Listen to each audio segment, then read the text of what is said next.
Want me to try again? Yeah. Start all over? Yeah. Okay. All right. Well, good morning, everyone. I'm at-large council member Anita Bonds, chairperson of the Committee on Executive Administration and Labor. I believe our audio process has been mended, and so we can move forward. The time is now 9:27 a.m. on Friday, the 26th of April, 2024. We're meeting in person and remotely via Zoom to convene another committee budget oversight hearing of 2024, which also is streamed and recorded on the committee's YouTube channel named EAL Committee. Today, we will hear from a group of very critical and important organizations within our government that affect many of the internal functions of our government as well as our elections. We will hear from the Office of Labor Relations and Collective Bargaining, the Office of Employee Appeals, the Public Employee Relations Board, and the Board of Elections, and the Office of Campaign Finance. I am asking the public witnesses to keep their remarks to 5 minutes or less. Also, please note that any written testimony that we receive will be a part of the hearing record. So if you have not submitted your testimony, please email it to seal@dccouncil.gov, and that's CEAL@dccouncil.gov. I want to thank the directors of each of the government agencies and their teams for their continued cooperation and collaboration with my office. I look forward to discussing goals and expectations that these agencies have for FY25 to ensure that district residents are prioritized and provided with adequate resources to thrive within the district. The mayor's proposed budget reflects enhancements targeted to impact and improve individual livelihoods. Today, we are here to understand what the agencies have accomplished in the past year, how they're spending their allocated funds during this FY24 year, and how they intend to spend the proposed budget for FY25, our next fiscal year. Along the way, we will identify areas of success and, of course, areas for improvement. I look forward to discussing the vision of these agencies as they think about continuing into FY25 to ensure efficiency, eliminate waste, and support to maintain a robust and diverse workforce. At this time, all right. At this time, we're going to move right to our public witnesses, and then we'll be right back with our government witnesses. All right. All right. All right. We have one public witness is in the council chamber with us. Mr. Brandon, will you take to the witness table, please, and we'll get your testimony.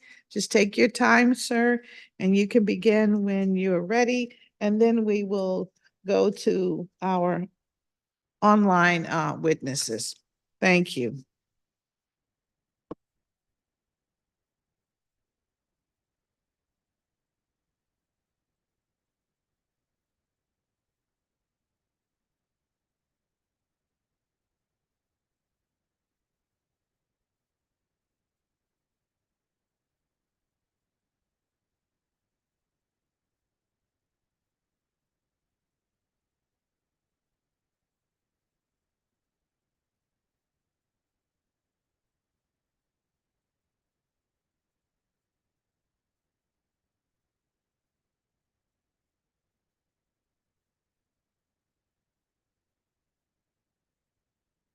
Good morning, Chairman Bonds, members of the committee. My name is Robert Vincent Branham. I am pleased to offer my comments concerning the 2025 fiscal budget for the DC Board of Elections. As we all know, the DC Board of Elections is an independent charter agency responsible for DC elections. However, that independence should not come at a cost of disrespecting and ignoring our rules and regulations governing elections and principally initiatives. The charter states that initiatives are not proper if they affect appropriations. This board has ignored that concept. Its general counsel has overruled the view and interpretation of that responsibility, which belongs to the council, and has indicated that that it will abide by its own, not interpretation of laws, but its own personal views and political views. Seems to me that this council should assert its sovereign authority for the budget and advise the DC Board of Elections that the initiatives are not proper if they impact appropriations in any manner, and that the board members of the elections office cannot supersede that interpretation at will. This, for transparency and for openness, the council needs to rein in this body's and assert its sovereign authority on the budget. And the Home Rule Act is clear on that issue. And my additional point is that I was elected as a commissioner several times. However, in the historical record on the website of the Board of Elections, in its listing of historical agency commissioners, I'm not listed. And for 5CO8, I'm not listed.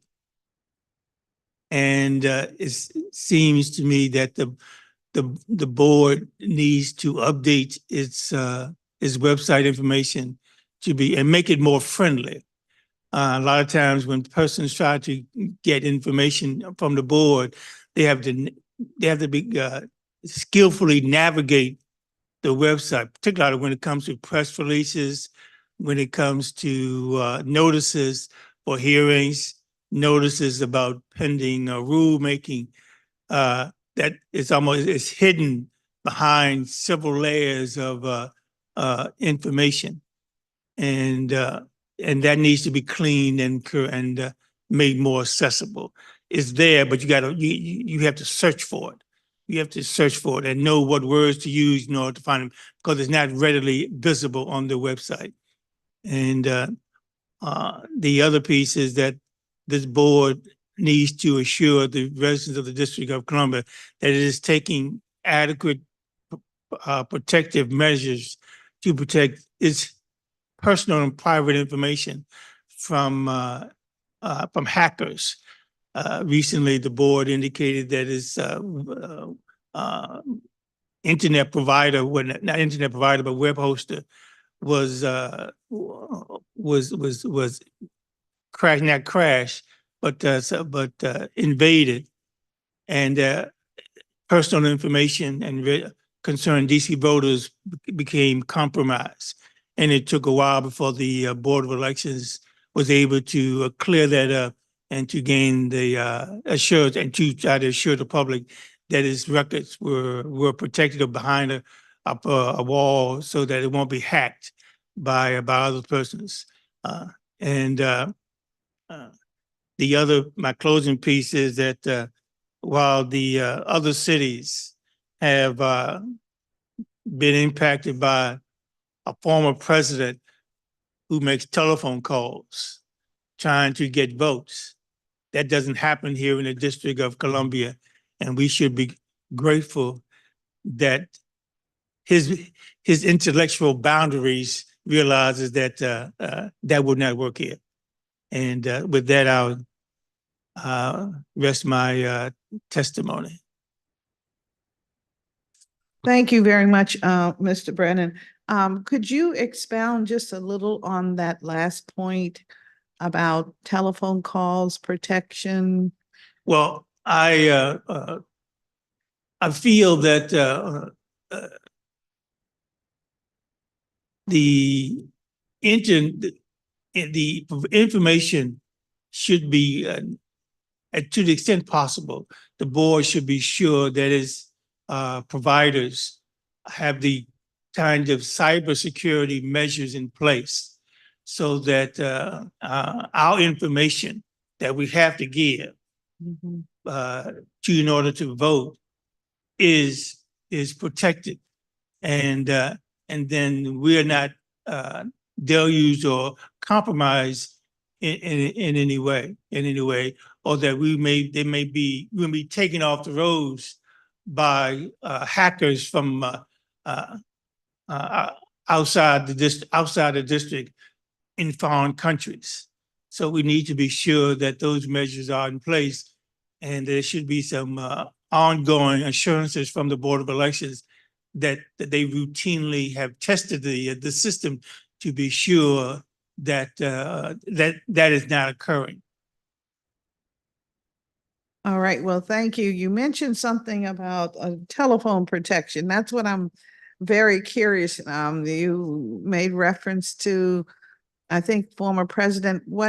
Tell me what that is. Oh, but yes, as we all know, former President Donald Trump has tried to interfere in the election process in several locations and jurisdictions. Fortunately, hearing and seeing the kind of jurisdiction this is and kind of population we are, he didn't feel it necessary. Okay. And or that it will be successful. I mean, the fact that he had this massive structure on Pennsylvania Avenue that no one in the District of Columbia rarely visited. The businesses went there, the people didn't visit, and it was his version of a Babel, of a Tower of Babel. Mm-hmm. So that's where I'm come from. He didn't have the courage to try to take the electoral process, sabotage the electoral process in the District of Columbia. He found where the weaknesses were in Michigan and Arizona and Georgia and some other places. But he knew that his work would not work here. Okay. Thank you. I just want clarification. I wanted to understand that. Thank you so much. Thank you for your testimony today. We have online Carmen Brito, Elijah Gold Morant. Jelani Easton and China Holloway. So we will hear from those witnesses, and I think that may be all of our public witnesses at this time. So we'll start with Mr. Gold Moritz. Okay. Good morning, Chair Bonds. How are you? Good morning. All right. Should I just begin my testimony? Yes, please do. All right. Good morning, Chairwoman Bonds and members of the committee. Thank you for the opportunity to testify today. My name is Elijah Goldmoritz, and I'm a Ward 4 resident.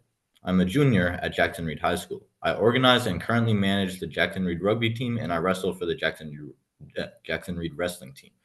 I joined the YWP Youth Justice Campaign in June 2023, and I've been working on youth-led campaigns to restore the teacher cuts and lower the voting age.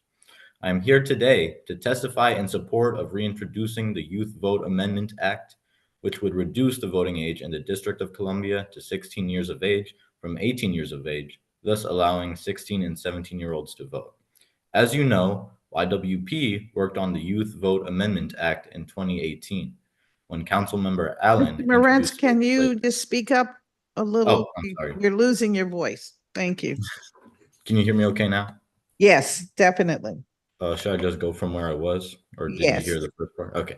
As you know, YWP worked on the Youth Vote Amendment Act in 2018, when Councilmember Allen introduced the legislation.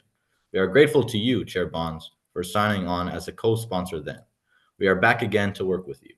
Now more than ever, youth and adults need to come together to develop solutions to violence, truancy, mental health, and other issues that are taking a significant toll on me and my peers. I hope that you will work with us. Here are some reasons I support this legislation. Youth need to be at the table with adults developing solutions to our problems. There are so many issues in this city that directly impact youth and youth alone, like improving public education, increasing youth employment, and reducing the youth homicide rate, amongst others. Yet youth have no say in the way any of these issues are addressed. We as youth are expected to go about our lives, setting ourselves up for a successful future, when we don't even get to vote on our present or engage in the dialogue of legislation that affects us in a way where we have any control.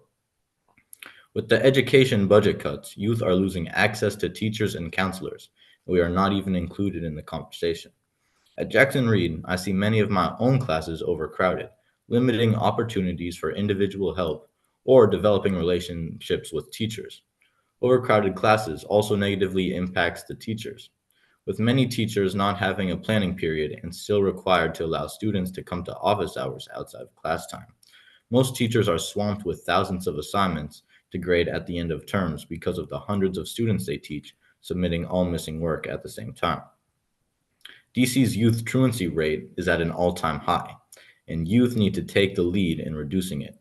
My school, Jackson Reed, is one of the most privileged high schools in the city, yet there are still so many students roaming the halls during class and many more that skip school altogether. According to the DC Policy Center, 44% of DCPS students were considered chronically absent this past year when legislation is being passed to address issues that directly impact youth. It is more important than ever that the perspective of youth be heard and included when coming up with solutions. There are also many cities throughout the country that have already lowered the voting age with extremely positive results, including our neighbors in Maryland, Tacoma Park, Hyattsville, and Greenbelt, which have seen increases in voter turnout after they passed this legislation, allowing residents 16 and older to vote in municipal elections. Other cities throughout the U.S. have lowered the voting age to 16 in local elections, including Golden, Colorado in 2018, Brattleboro, Vermont, and the biggest city to do so far, Newark, New Jersey, just earlier this year in January. Additionally, there is currently a bill in the U.S. House of Representatives to lower the voting age to 16 for all elections. I would like to thank the committee for taking the time to hear my testimony today. I look forward to working together in the future. Thank you very much for your testimony. Next, we'll hear from Ms. Brito. Ms. Brito, Hello. hello, we hear you. All right, should I start my testimony? Yes, please. Good afternoon, Chairman Anita Bonds and members of the committee. Thank you for giving me the time to testify today.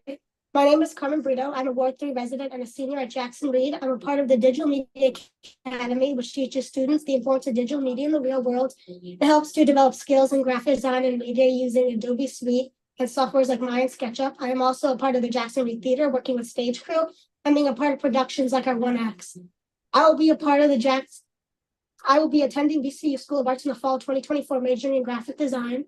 I'm also a youth advocate for the Young Women's Project, which I joined in 2021, which helps build leadership skills and power of DC youth, as well as can improve skill systems and services. I'm here to testify today to support the reintroducing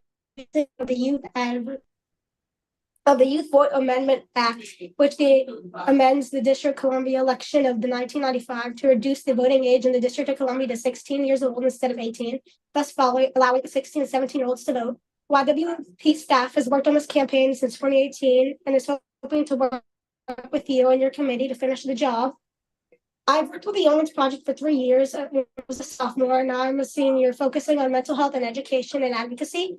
This is a great example of taking leadership to improve our city. When schools do not have introduced mental health criteria, we education youth. When the city is not collecting enough mental health annually, we do. Our 2024 youth mental health survey with 673 students found 42% reported extreme mental health and too much or unbearable. 63% have difficulty sleeping. 40% report sadness. And most who know their mental health do not know their mental health counselors and are not receiving mental health education in schools. And we worked on learning about mental health and creating online wellness sources for students to have access to from class to class, to share resources to educate youth in health from different ways in mental health crises.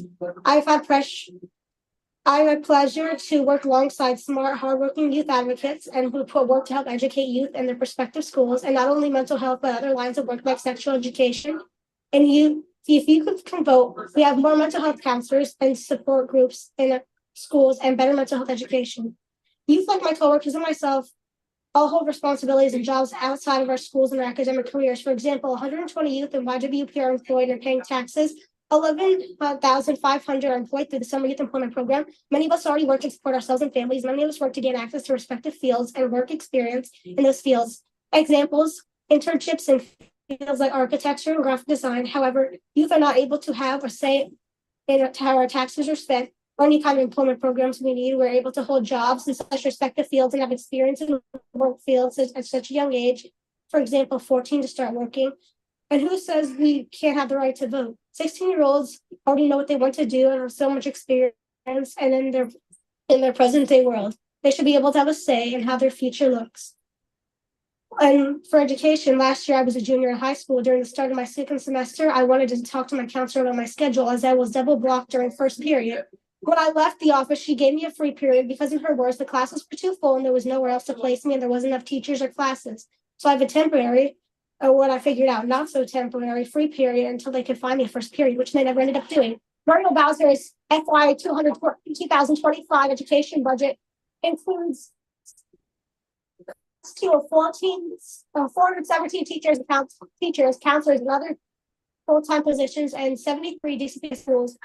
Those are in the front positions to help youth. While frontline positions are being cut, DCPS central offices have gained more than 200 positions since 2021, even though students enrollment has stayed the same. Youth deserve to have, then more than anyone, to have say in their academic and educational budgets and being spent. Educational and academics are vital to a person's growth, and is funding being cut, as well as teachers and counselors have a lack of classes, which can lead to students being cut from classes that are fundamental to learning and ones that they might need to graduate. With counselors being cut, students still have lack of structure in their schedule, as well as lack of support when it comes to stressful academic times in their lives, like during test weeks, SATs, ACTs, or APs, or college scholarship decisions. Let us a recommendation, help with college.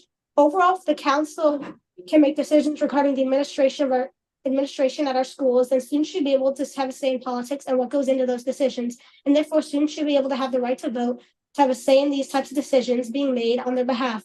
Thank you for listening to my testimony, and I look forward to working with you to pass the Youth Vote Amendment Act of 2024 and helping to engage youth and adults in improving our city. Thank you. Thank you very much for your testimony. Next, we have Ms. Dorothy Brazil.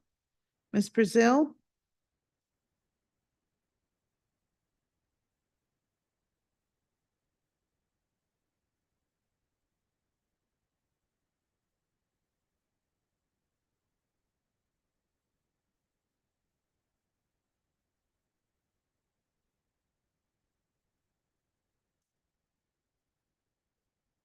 Is she talking? Yeah. Okay. Ms. Brazil, we need you to start your video and turn on your audio. so we can hear you. Is this better? Yes, it is. Thank you. Okay. Should I start all over? Oh, yes, please. Thank you. My name is Dorothy Brazil. I head the organization DC Watch, and for more than 30 years, I have been a watchdog and a civic activist regarding the DC Board of Elections. I, like many other people in the district, are concerned about the functioning of our district government, and especially the Board of Elections. I have a laundry list of issues I'd like to raise with the board and with the committee, but I will just detail a few of them this morning.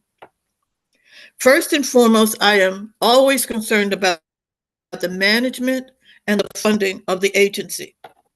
We want good, clean elections in the District of Columbia. I am especially concerned at this time regarding the fiscal management and the budget of the agency. Let me give you two examples. For a number of months, I have been inquiring about the Board of Elections' efforts to redraw or do away with precinct boundaries. I learned at the public hearings of the Board of Elections that they had engaged a consultant, Gottlieb Simon, to assist them in that effort. Lo and behold, I found out just a few days ago that Mr. Simon was indeed employed as a consultant to the Board of Elections at the price of $75 an hour for a 14-month period of time in which he produced no report, gave no testimony, appeared at no community meetings to discuss. From January 23 to March 24, he worked for the Board of Elections as a paid consultant, and his sole recommendation: do away with precinct boundaries and have them correspond to single-member district ANC boundaries. If you will recall, Mr. Simon was the head of the District of Columbia office overseeing ANCs. So is it any stretch of the imagination that his first and foremost recommendation was just have it correspond to the ANC boundaries? I would like an inquiry made into how many hours did he spend on this project and at what cost to the district taxpayers. Another concern I have is with regard to the warehouse. As you and I, Ms. Bonds, saw last week, we were able to visit the new space at 3535 V Street Northeast that the Board of Elections has moved into. It essentially is the building adjacent to its old warehouse. There, they intend to process and tabulate all mailed-in ballots. I am concerned that there is no place in the budget that indicates how much it cost and at what cost and time did it take to renovate that space. Moreover, I am concerned that going forward in the June primary and in the November general election, that the Board of Elections does not attempt to restrict observers, certified election observers and watchers, to spaces behind a roped-in area, as they tried to do last week when they had the election machine testing and accuracy testing. I ask you, Ms. Bonds, to make certain that the Board of Elections understands the importance that observers and watchers play in the election process in the United States. They are not there to just cast stones on the process. They are there as the people's observers. Finally, let me just list a number of things that I have not been able to get answers to, which maybe the committee can. I am concerned regarding the intent behind the rulemaking that the Board of Elections engaged in for 3 months this year, which essentially it was an effort to restrict or restrain citizens and observers from the board's offices. And indeed, there was a provision in the initial rulemaking exercise to go through a process in which they could bar individuals from attending the board's meetings and offices. This is unprecedented. You yourself know, Ms. Bonds, the number of public meetings and accessibility that the council goes through. Why would the Board of Elections be so frightened about citizens being able to attend the monthly public meetings of the board, to visit their offices? The rulemaking has been amended, but the general tone and substance of it has left a nasty, nasty taste in the mouth of a number of citizens. The question is why? I'll run through a number of other issues. I would ask the committee to ask about security measures that have been in place. I am concerned that the Board of Elections administrative offices is in a private office building. It has had limited security. It has had no video cameras outside the office doors. Moreover, it has until recently not had any security officers from the district's protective services unit. At a time when the chairman of the board testified at the last performance meeting of the committee about how concerned he was about potential troublemakers and problems arising. If you are truly concerned, take adequate measures.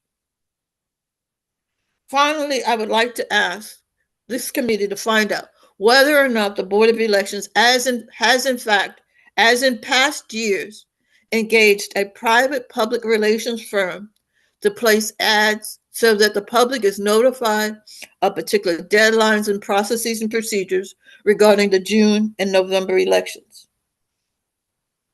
Moreover, as Mr. Branham has said, the DC Board of Elections has gone through various iterations. It is a disaster. You have to pick and choose and hunt and peck, and maybe you might find the information you're looking for. Moreover, in recent years, important information has simply been deleted from the website. And the response of the board has been, well, you can call the board. That shouldn't be. It should be public information that is easily accessible. Finally, I would ask this committee to find out what is the state of capital funds available to the Board of Elections. I have tried for the past week and a half to find out what the cost was to renovate the new warehouse space the Board of Elections has moved into and is now calling its Operations Center. At what cost? Where did the funds come from? Moreover, in the statement submitted to the committee for today's hearing, Monica Evans details the fact that the board needs to acquire new ballot printing equipment. That would be a capital expenditure, perhaps in excess of $800,000. Where is that money to come from? Will those printers be acquired in time for the June primary? Or will they be acquired in time for the November general election? We all know in the last election, there were multiple failures of ballot printing machines at various polling sites, something that the board at a public board meeting tried to deny, but is now undeniable. Now we find out that the company that produced the printers that the board acquired is simply not in operations in the district, in the United States at all. So whether or not it's maintaining those machines or getting spare parts or technicians to service them, the board has privately indicated it must go to another separate generation of printers. Again, I could not find the capital budget for the Board of Elections. I asked you, the committee chair, to find out answers to some of these questions. Thank you very much. Thank you very much for your testimony. And now we have Jelani Easton, followed by China Holloway. Jelani? Oh, All right, there Good you go. morning. Good morning. And you can begin when you're ready. Okay. Good morning, Chair Bonds and the Committee on Executive Administration and Labor. My name is Jelani Easton, and I am a 17-year-old Ward 6 resident and a senior at Jackson Reed High School. I am a member of my school's creative writing club and plan to attend college in the fall in order to pursue a degree in nursing. Right now, I work as a returning youth leader with the Young Women's Project, which is a nonprofit organization that works with the city's youth to promote youth sexual health and mental health, along with passing legislation in the city that supports youth rights. Today, I'm here to testify in support of reintroducing the Youth Vote Amendment Act, which would amend the D.C. Election Code of 1955 to reduce the voting age in D.C. to 16 years of age from 18 years of age, thus allowing 16 and 17-year-olds to vote. YWP youth staff worked on this campaign in 2018, and we are hoping to work with you and your committee to finish the job. Many 16 to 17-year-olds work jobs and pay taxes. I myself have worked 2 jobs, and the majority of my peers at Jackson Reed work some type of job while attending school. Thousands of young people work every summer through the Marion Barry Summer Youth Employment Program. It only makes sense that they should have a say in voting for representatives in their own city. If more young people were involved in making decisions, it would likely increase overall youth motivation to attend and enroll in school, knowing that their vote could lead to positive change in their school system. Furthermore, many young people continue to struggle with mental health issues while not receiving the proper support they need. Most young people would like one-on-one counseling but can't get it because counselors are too busy. Our 2024 Youth Mental Health Survey, with 673 students, found that 42% reported extreme stress that is, quote, too much or unbearable. 63% reported difficulty sleeping, and 40% reported feeling sad and depressed. Most students do not know who their mental health counselor is and have not received any mental health education from the school. I myself didn't know that Jackson Reed even had a mental health counselor or in-school therapist until I joined YWP, and conversing with many of my peers has made me realize that this is an issue that's just school-wide. With the ability to vote, youth could use their understanding of school-based mental health services and their shortcomings to advocate for positive change with their vote. Lastly, regarding education, Mayor Bowser's FY 2025 education budget includes cuts to 417 teachers, counselors, and other full-time positions in 73 DCPS schools. 32 of these positions were Jackson Reed teachers. These are frontline positions that directly help and impact youth. You should have the right to vote on how the education budget has been spent, seeing as how their education directly impacts them in their future, along with the fact that there are many issues in education that young people have an integral perspective on as the ones being educated. That's all I have for today. Thank you so much for your time and consideration.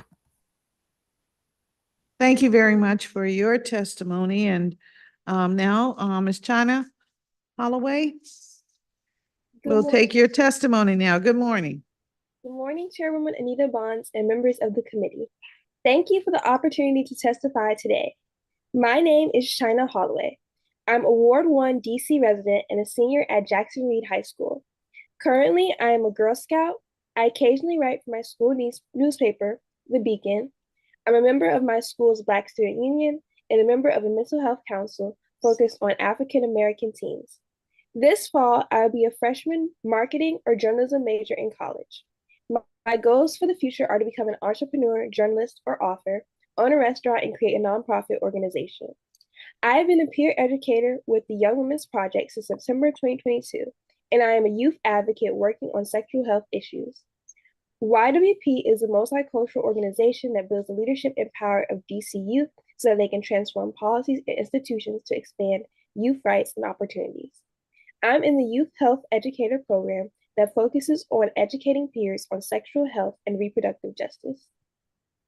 I am here today to testify in support of reintroducing the Youth Vote Amendment Act, which would amend the District of Columbia Election Code of 1955 to reduce the voting age in the District of Columbia to 16 years of age from 18 years of age, thus allowing 16 and 17-year-olds to vote.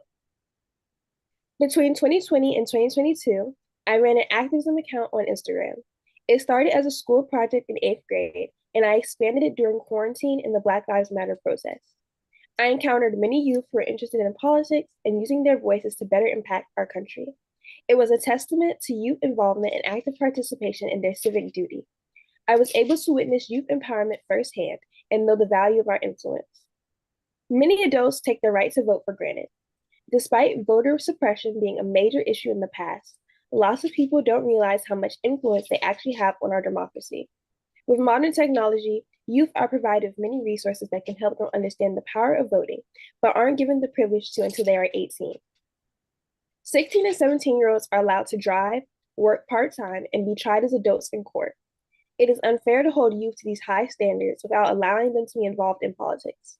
Decreasing the voting age would encourage more youth to partake in politics, and they'd be aware of how much responsibility they have, including the gravity of their choices. With the current discourse surrounding reproductive rights, it's more important than ever that youth are informed of their rights and have the freedom to contribute to difficult conversations. In addition, youth crime in DC is on the rise. Youth feedback would aid law enforcement and government officials in deciding the best course of punishments and legal action. This would prevent crime, make communities safer, and support rehabilitation amongst youth. According to the Washington Post, the nation's capital recorded more homicides in 2023 than in any year since 1997, giving the district the 5th highest murder rate in the country. In 2023, there were 274 homicides with 19 victims under 18. In 2023, 106 children and teenagers were hit by bullets. Thank you for your time and consideration in this matter. Have a wonderful day. Thank you very much for your testimony. And to our public witnesses, I want to start with Ms. Brazil to thank you very much for your testimony and to let you know we will be examining some of the issues that you raised today with the Board of Elections when they appear before us a little later today. So thank you very much for that. And to our students, Jackson Reed has been very active this morning. Thank you very much for that. I do have a couple of questions if any of the panelists are still with us. One, I want to have a better understanding of how you see the impact of implementation of the Youth Vote Amendment Act affecting, let's say, the outcome of elections in the District of Columbia if it became law. So I'm asking of the representatives, Holloway, Brito, Easton, and Marantz. If you could give us some, I see Mr. Gold Marantz on, I see Ms. Holloway. So now let's not all speak at once. So who will start? Ms. Holloway, we'll start with you. Could you repeat the question again, please? What I am asking, yes, I will definitely. What I'm asking, how do you see your vote as a young person impacting the outcomes of the elections in the District of Columbia if we were able to get this amendment into law? I feel that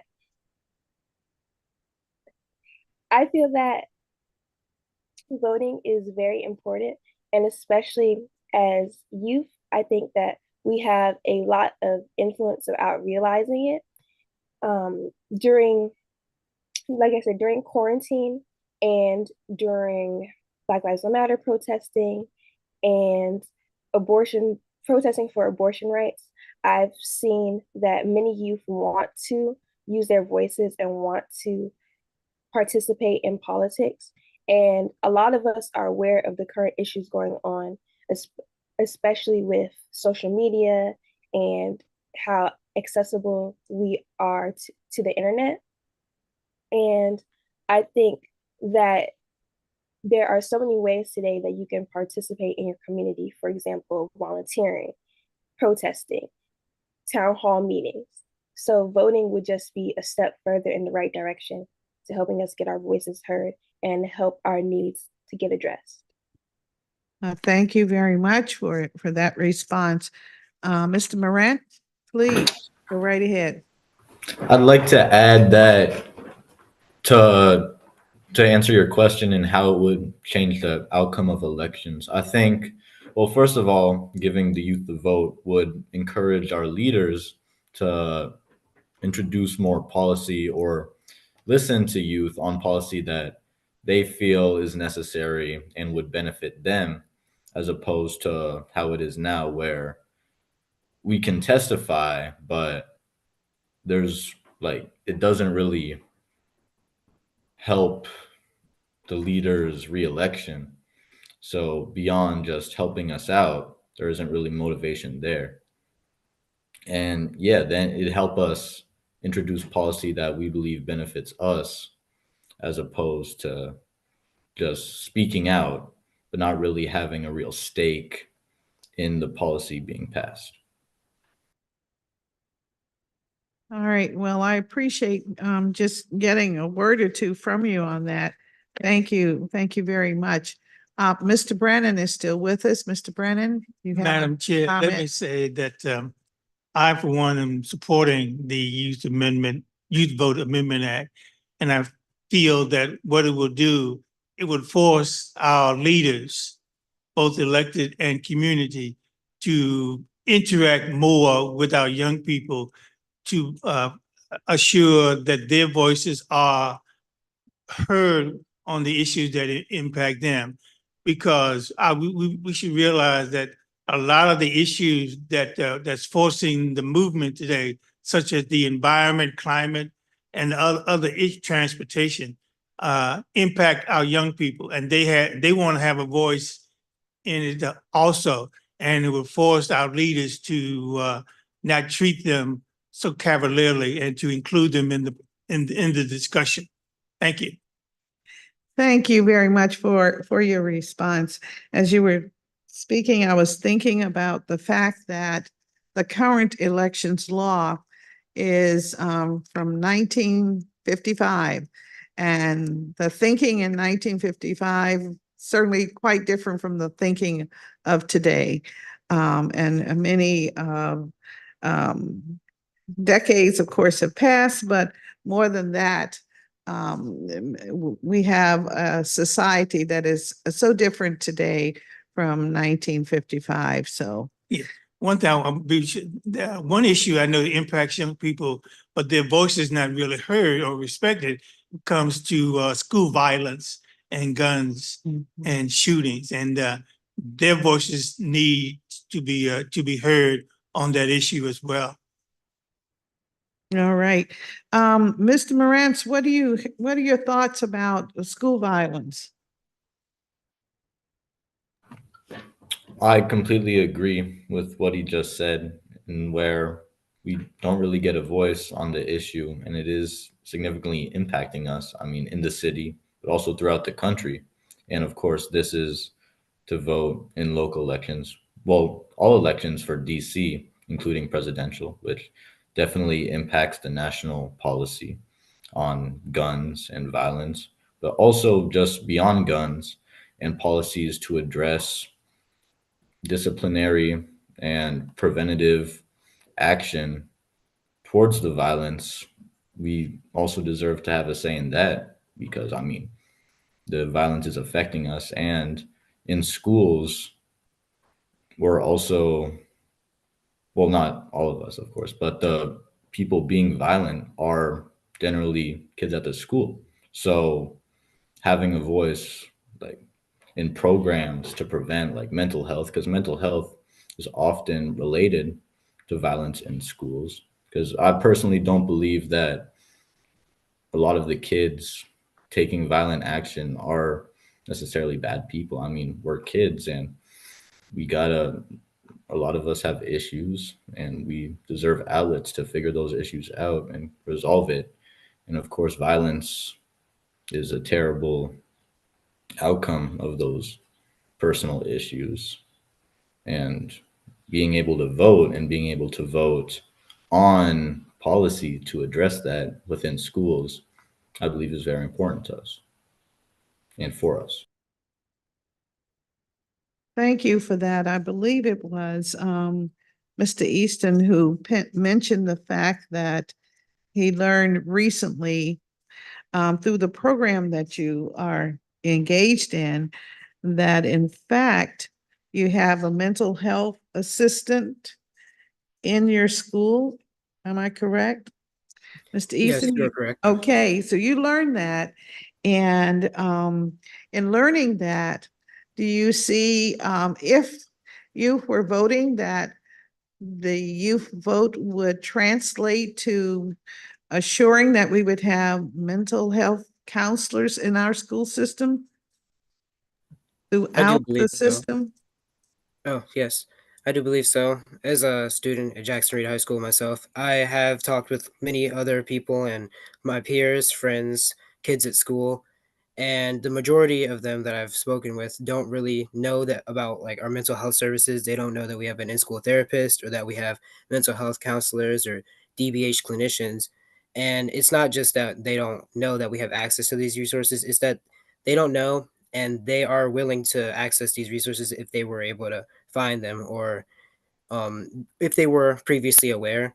Most students that I know that have issues with mental health or just any kind of stress throughout their daily life, they have expressed concern and willingness to go and meet with counselors or to open up, but just the lack of access, the lack of, I guess, there's also the fact that even when they do find these counselors, it's hard to get a time slot with them, which is due to the, I guess you could say, overpopulation of our school. We have nearly, I want to say 3,000 students, and and there's just not enough counselors to handle that amount of kids. And I think that that's one of the major reasons as to why most students who would accept help and mental health resources don't get access to those. And I do believe that if we were allowed to vote, most students would vote in favor of increasing mental health staff and increasing the quality of that staff because they do express that need and that openness and willingness to receive that kind of help.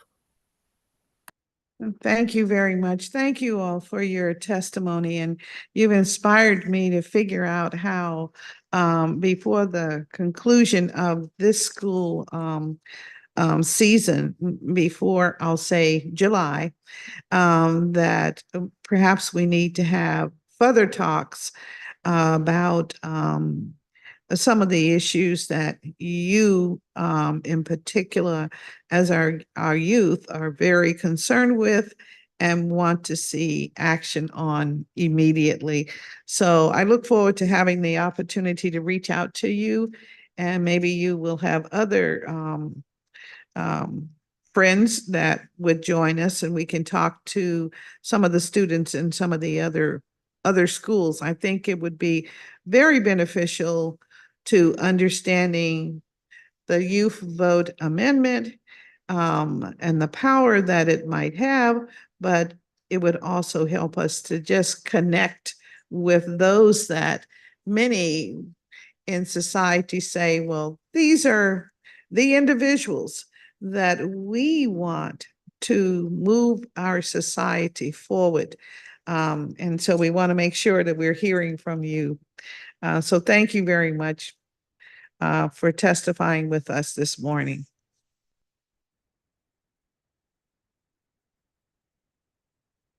We are now ready to move to our government witnesses. Um, and And we'll begin with the Office of Labor Relations and Collective Bargaining. Again, I want to thank the government witnesses that are here. Some have been here for a while and had the benefit of hearing from our young people, our youth.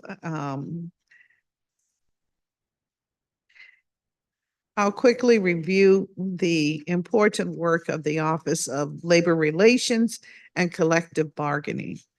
The Office of Labor Relations and Collective Bargaining is the principal advocate for the district's labor management program, and it is responsible for negotiating agreements between the district government and labor organizations. They are the primary litigators for the district's labor disputes as well. The office is also responsible for managing the agreements that cover thousands of district employees. In fact, that usually cover 25,000 of our 35,000 employees across the district government. With that said, we're going to hear from lead witness, who is the director of the agency, Lindsay Maxwell and his team. And so I'll ask you to raise your right hand so you can be sworn in. All right, great. Do you swear and affirm that your testimony and any statements that you make before us today to be truthful and complete? Thank you. Thank you so much. And you can begin when you're ready, Mr. Maxwell. Good morning, Chairperson Bonds and members of the committee and committee staff. I'm Lindsay Maxwell II, the Director of the Office of Labor Relations and Collective Bargaining, or Olrcb. I'm pleased to testify before you today on the proposed fiscal year 2025 budget. Olrcb represents the executive branch in labor relations and collective bargaining matters involving unionized employees at agencies under the mayor's personnel authority. Roughly 37,000 people work for the District of Columbia government, and around 70% of this workforce is unionized, which comes to about 26,000 people. My team engages in good faith negotiations with unions on behalf of the mayor, working diligently to reach mutually agreeable resolutions. In cases where litigation arises, we provide a vigorous defense of the city's interests through the legal process by adhering to applicable laws and procedures. Olrcb's mission is to administer a comprehensive and centralized labor relations program on behalf of the mayor. To carry out this mission, Olrcb is divided into three sections. First, the Negotiations and Contract Administration Unit is responsible for negotiating collective bargaining agreements, or CBAs. These are the agreements that establish wages, benefits, and other terms and conditions of employment for unionized employees. This section also trains management representatives on the provisions of each CBA applicable to their respective agencies. Additionally, they conduct impact and effects bargaining over subjects that are statutorily deemed management rights. After closing out 9 compensation CBAs last fiscal year, we are currently back at the table negotiating 6 more CBAs, ensuring pay parity for unionized workers and demonstrating the mayor's commitment to all District of Columbia employees, including those who are unionized. Second, Olrcb's litigation unit focuses on initiating, prosecuting, defending, and monitoring a wide range of litigation activity for and on behalf of agencies under the personnel authority of the mayor. This litigation activity consists primarily of grievance arbitrations, unfair labor practice complaints, enforcement actions, and arbitration review requests before the Public Employee Relations Board, or Perb. Litigation also arises directly from the negotiation activities carried out by Olrcb, such as interest arbitrations and negotiability appeals. Third, the administrative unit is responsible for providing vital agency support and conducting the research and analysis necessary to support management's position during negotiations. This section conducts training for agencies regarding the labor relations program and the legal obligations emanating from DC law and the CBAs. The administrative unit also supports the rest of the agency by providing human resources, contracting and procurement, and other operational services. Within all our units, Olrcb maintains an open door policy and a direct line of communication between local labor presidents and me to facilitate a collaborative approach to addressing labor relations matters in the District of Columbia. In FY24, Council approved Olrcb's budget for $3.3 million. Of this amount, $2.5 million is dedicated to personnel services, which includes payroll and fringe benefits. The FY24 budget approved 17 FTEs for my office. Chairperson, as you may recall, our office had 3 vacancies during our performance oversight hearing, and we have since filled each of those positions. However, one of our seasoned attorneys recently retired effective March 15th, 2024, so we are now in the process of filling that vacancy as well. Of the $3.3 million, $782,000 is dedicated to non-personnel services. With these funds, Olrcb has continued to prioritize staff's participation in labor-based training to ensure that attorneys and support staff are up to date on best practices in the industry. 50% of Olrcb staff have worked at the agency for less than 2 years, so these trainings have quickly brought our new attorneys up to speed on how to negotiate collective bargaining agreements and the unique processes of labor advocacy. Likewise, our new administrative staff now have a better understanding of what labor processes entail and how to best meet the team's legal needs. More efficient internal support results in Olrcb's more efficient and effective labor advocacy on behalf of the district. We have also successfully procured iManage, the software system we informed you we were in the process of procuring 1 year ago at the last budget oversight hearing. iManage is a document management system that we will use to store and organize all documents related to litigation, negotiations, training, and advisement. In this age of digitization, it is important that we have robust and reliable digitized records that staff can easily and quickly access. We have already begun rolling out the system. Notably, the majority of Olrcb staff members have already accessed iManage and have been trained in its features. Mayor Bowser presented the FY25 budget on April 3rd, designed to address the confluence of post-COVID factors impacting the district, such as the expiration of federal emergency funds, reduced tax revenues due to economic disruptions in downtown DC, and the need to prioritize spending on core services for our most vulnerable residents. Therefore, the FY25 budget proposal aims to realign spending with available resources through program cuts, scaling back initiatives, and establishing some new revenue sources, while also allocating funds to address critical needs.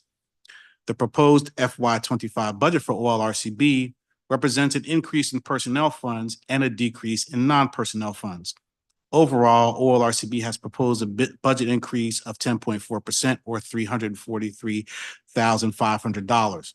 This increase is specific to our personnel funds as the agency is anticipating the addition of 3 employees.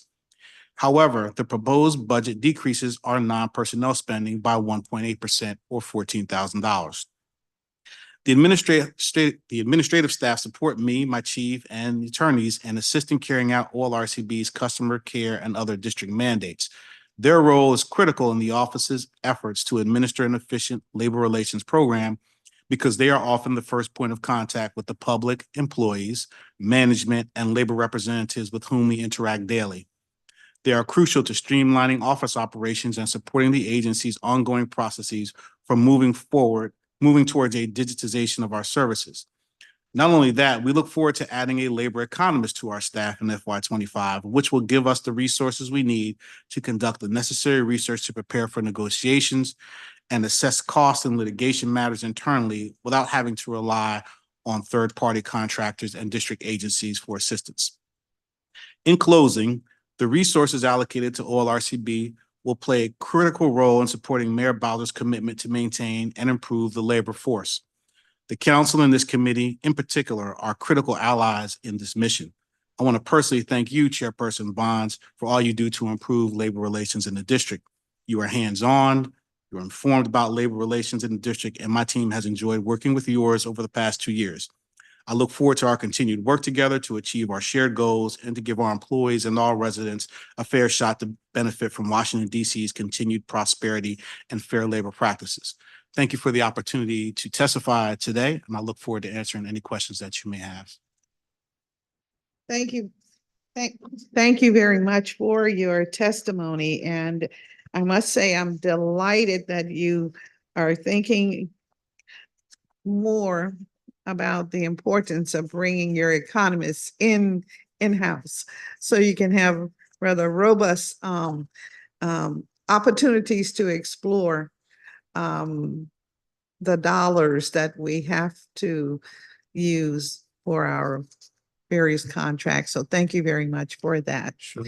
Sorry, my voice is a little raw this morning. But anyway, I'm here with you.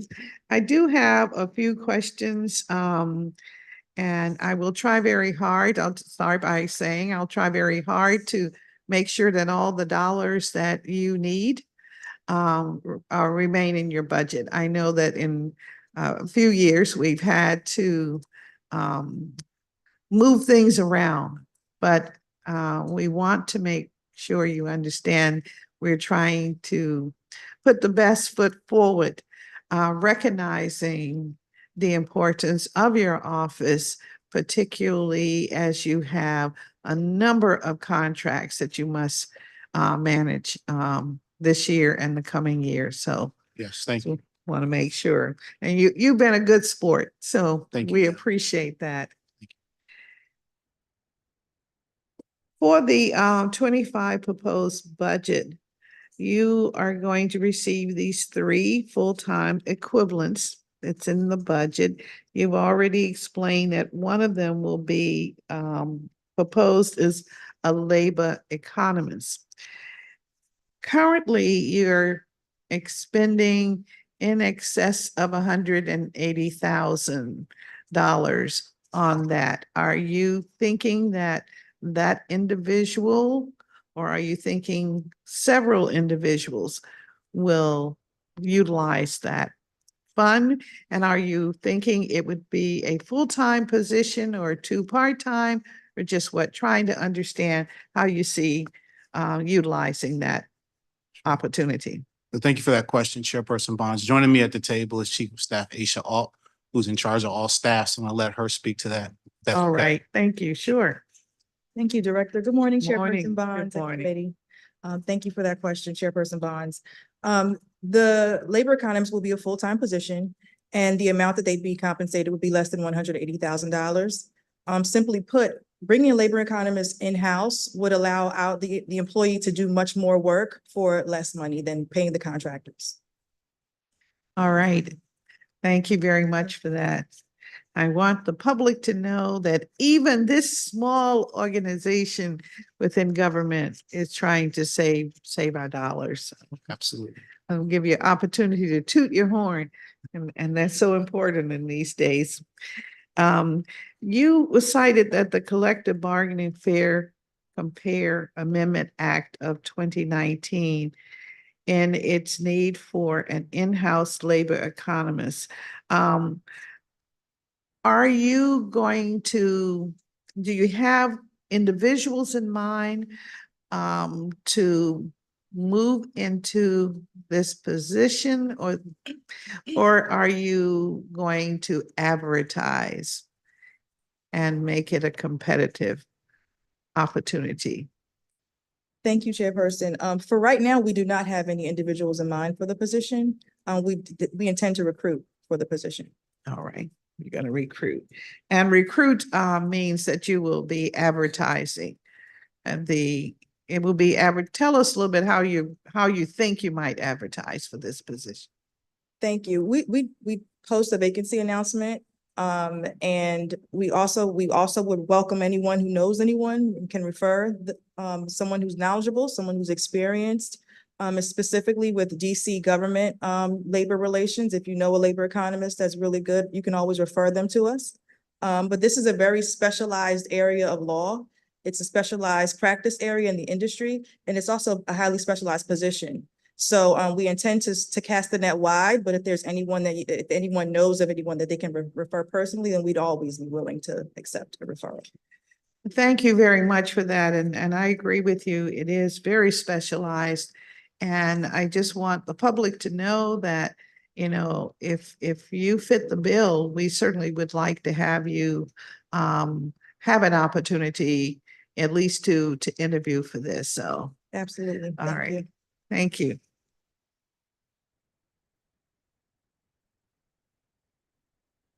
Before the Collective Bargaining Fair Compare Amendment Act of 2019 was passed, the original language stated that compensation levels may be examined outside of the standard metropolitan statistical area when necessary to establish a reasonably representative statistical basis for compensation comparisons.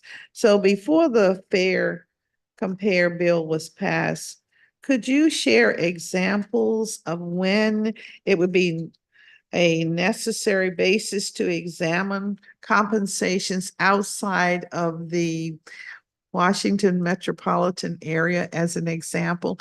I think we've had some questions about that, and perhaps may be in that situation even today. Certainly. So when looking at the Fair Compare Act and comparing salaries, the problem is we have unions that would like to compare themselves to other jurisdictions that they consider to be similar in size. However, economically, those communities are not the same. For instance, comparing what we make in the district with those that live in Los Angeles, probably not exactly the same comparison, or those who live in Miami, not exactly the same comparison. So we've always felt as though, before Fair Compare, we only used our regional comparators. And that seemed to be a fair and equitable way to do it, because we can always accurately assess what people are making in this region, and then go even one step below that to see, okay, we're talking about teachers or police or firefighters, and use them as a good comparison for our regional comparators to see what exactly it is, in all fairness, what people should be making.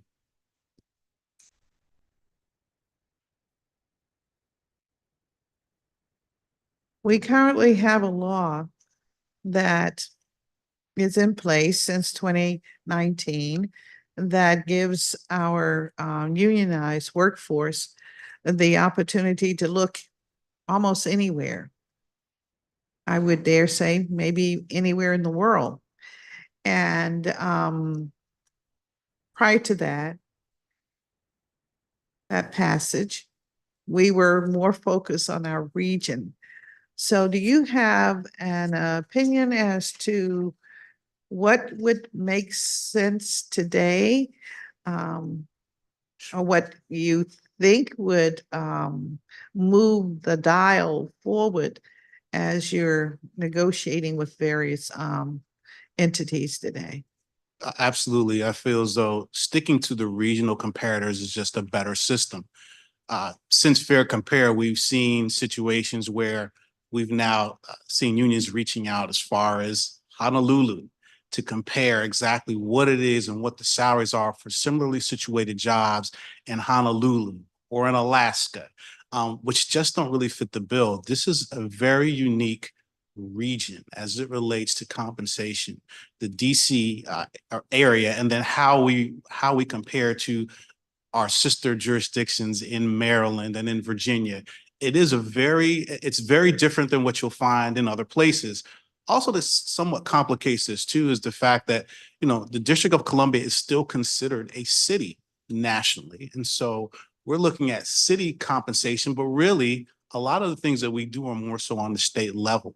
And so sticking to a regional comparison-based system, I feel, is probably the better solution to get us compensation that looks more like what it should look like in DC.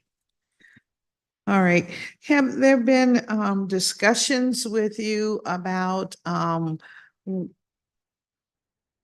proposed changes to the current law, to the 2019? It's something that we've discussed internally. I haven't had any external discussions other than when we're actually talking to a union, and we get to the meat of that discussion of where are they getting their numbers from, and that's when we find out they're getting their numbers from jurisdictions that aren't anywhere near DC. All right. So your office has not had conversations with local jurisdictions, because I would think there would be, you can tip the balance of the region if one area is 20% increase and the other is only 2%. Sure. And we are very much operating as a region now. Yes. In Washington and the metropolitan area. Yeah, we haven't had any formal discussions, but sort of in our informal talks with our colleagues in neighboring jurisdictions, we find that they too are a little bit puzzled as to why we're looking nationally, because it skews their numbers too.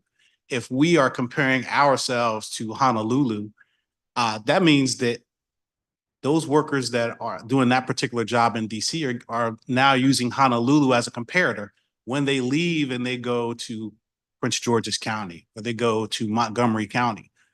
Now, those counties have to deal with that same mindset that, oh yeah, well, this person is coming here because they have a salary that's actually very much based somewhere else. And so just leaving it regional makes sense because it allows for us to compare ourselves to those jurisdictions with whom we really compete for to retain good employees. And so in thinking about the region, how do we, the District of Columbia, line up generally with unionized workers, are we number 2 in salary attainment? Or are we number 8? Is it possible to compare or come out with an average for the District of Columbia, an average for Prince George's County, an average for I can't say that I would know of that. I can't say that I know anything specific. So no. Okay, I was just curious because you said one of your elements is you do research and Yes. analysis. So I didn't know whether Yes. you have Oh. all of that down and Yes. can, okay. Okay, I'm sorry, may I misunderstood the question. Yes. So we do have an outside consultant right now that in certain situations when we have difficult contract negotiations or negotiations that we think may actually go to impasse or interest arbitration, they provide for us very detailed analyses of what our employees are making in that particular job subset. And then they compare it to the region. Then they also tell us what are folks making around the country in this same job. And so those are the analysis that we get into and that we compare. I can tell you that for the most part, and this is a general statement, DC pays very well for the jobs that we do within the city compared to our regional partners. All right. Well, I was very curious about that and just wondered if you were thinking it would be one of the tasks for your research division. Maybe this is what you're thinking the economists would do. Sounds like you're going to work that individual too, Def. So you're going to, I hope they will have some assistance. Seriously, one of the issues that we're always concerned with is, are we providing fair salary for work? We are also concerned with making sure that we don't top over, so to speak. And I just wondered if your office was collecting that data. Of course, we had a chance to explore this with the DCHR. And maybe that is the body that collects this. But I was thinking you have a particular niche dealing with our unionized workers. Yeah. And as you said, 70% of the 36,000 are unionized. That means that the lion's share by far of the salaries is there. And so I would just be curious to know if we can do more which could inform not just DCHR, but also some of the various trades that are critical. Thinking about, like law enforcement, thinking about schools, teachers, probably even entry level. I would imagine some of our entry level classifications are also unionized positions. Sure. So that would be very, very interesting. And I bet that folk in other parts of the country would be very curious, begin to use our numbers to set their mark. Yes. Particularly since the federal pay minimum wage is still less than $10.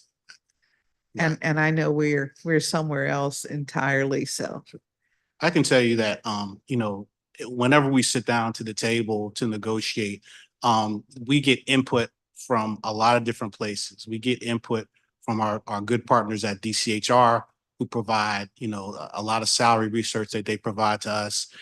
We look to it, like I just told you, about our outside consultant who gives us information. But we also look to our labor partners. When they come to the table, they will give us information. They will say, listen, we are the 10th best paid people in the country at this job. And then that gives us another benchmark to use to say, let's look at our numbers again. So by the time we close a contract, we feel like we've pretty much nailed it where it should be. All right. Well, thank you. And thank you for that discussion this morning. I think it's time we put it on the record. Yes, ma'am. Thank you so much. You have been procuring a document management system. I think you call it iManage. Yes. Okay. Can you tell us a little bit more about the system? Which vendors you've already gotten it though? We have. You already have it in-house? Yes, we do. Okay, all right. So can you tell us a little bit about how you utilize it in your office and the benefits to the government? Sure. So I'll start, and then I'll let Chief of Staff finish if I miss anything. Not our whole office, but a good majority of our office are attorneys. And when they do their work, one of the things that they really have to be able to get a good beat on is how to actually write pleadings, how to submit documents to Perb, where we do a lot of our litigation, and do the research necessary to see what did we do the last time when we saw this type of an unfair labor practice or this type of a negotiations appeal. And so the iManage system allows for us to now save documents in a database, and we code it when we save it. Like, this is an unfair labor practice brief. We can also say this is something that we did for DGS, or something that we did, against the AFSCME union. They were the other party. And by putting that document into the system and coding it that way, now it's searchable. And we can pull up when we have to create pleadings. It makes it much easier for us to pull up, do the research, find out exactly, what happened the last time. What does this pleading look like? It saves us a significant amount of time in litigation. I'm sure any attorney who's practiced law can tell you that it's what you need. It's very necessary to be able to do that. Chief of Staff, Yes, definitely. And also from a standpoint of continuity of operations, we were able with this particular database, we have easy access to historical documents as well. Sometimes there are issues that are raised, especially in negotiations, but also in advisement, referring back several iterations of a contract, especially when it comes to interpretation. What did the parties mean when they agreed to this term? And that information is usually not just kept in notes that travel along with the file. So we often have to refer back to old files. And as you can imagine, when we had paper files, it was just a very arcane system of physically going back and leafing through paperwork and trying to find the files, locate the files.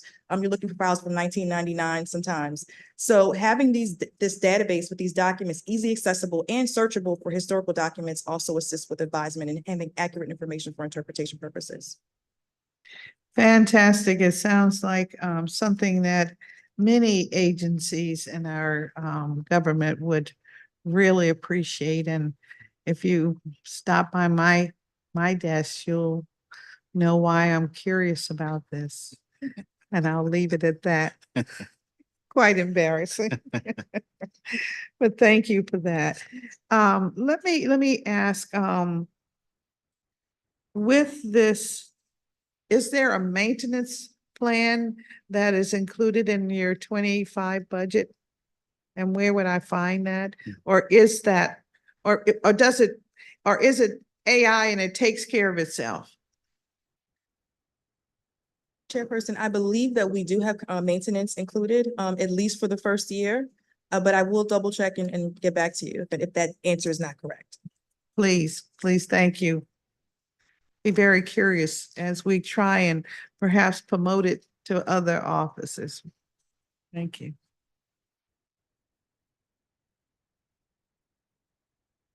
You mentioned that you're concerned with reducing costs awarded in the event the district losses, including but not limited to payments for attorney's fees, loss of wages, back pay, loss of benefits, interest fees, arbiter fees, court reporter fees, and settlements or awards. Can you explain where these costs come from when they are awarded? What bucket do they come out of? Sure. So we represent the agencies. It's no different than a law firm that represents a client. And so whenever we're in a situation where we're in litigation and a case needs to settle, or we decide to actually take it for a full hearing and bring in witnesses and court reporters, Olrcb does not absorb those costs. Those costs are actually passed on to the agency from which we're taking that case. So if it's, if it's DCPS and we're handling a case for them, court reporter costs, settlement costs, all of those costs really get passed on to the agency. We expect for them to shoulder those costs. All right, so I know that you, and as you well know, that you're negotiating with teachers union. Yes. So you're informing us that the DC Public Schools would take on anything that may be needed through that negotiations. Right. If that happens to go to interest arbitration, any Okay. cost that we incur in interest arbitration are passed on to them. All right.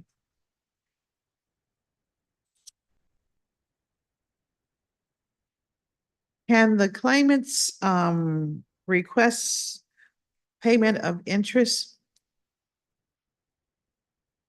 That's actually a tricky question. It I know. depends. It depends on what it is that they're challenging. If it's back pay, then there's a statute that allows for the collection of interest and fees. But in our normal run-of-the-mill cases that we take to arbitration, we don't normally have those fees. But there are some limited situations where they can be awarded. All right, well, we just really this year began to pay on the teachers union contract, which ended on the 30th of September of 2023. Mhm. Would that be considered back pay? I'm trying to understand when you say back pay. No, back pay is, think of back pay as somebody gets fired and then they decide to litigate that through the union process. The union will file a grievance. We'll go through that process. Sometimes there's a full-blown hearing. Sometimes there's a full-blown hearing and the party that loses takes it to Perb on appeal. And then Perb will go through that whole process of deciding the appeal. Sometimes even that's appealed to Superior Court. That employee who's actually been aggrieved by that termination, let's say they win that appeal normally won't come until years later. When they're ordered to go back to work, all of that money is owed to them, and that's the back pay. It's the money that it's to make them whole. They should have had that money because they should never have been terminated. So they're awarded back pay from the moment that they were terminated all the way up until the time that the final decision is rendered. That's the All back right. pay. Are there any other situations where interest is paid? You mentioned back pay, so I was curious about that. We do have situations where interest is actually incurred. And we had a case recently where interest accrued, and I believe it had something to do with, it wasn't just back pay. It had to do with overtime. And in those cases, attorney's fees are awarded as well as interest.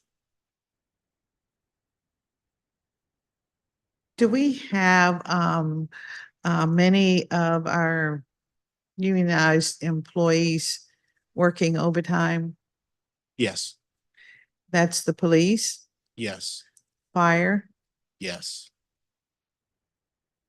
DPW, yes. any other organizational kind of requirements for overtime? I mean, it's something that they get it, but let me also add DOC, Department of Corrections, they too will incur some overtime. That's something that's just outlined. It's part of the law. Overtime is what's in the law. You get overtime if you work over so many hours in a day or so many days, so many hours in a day or so many hours in a week. And so, yeah, that's where we see it most often.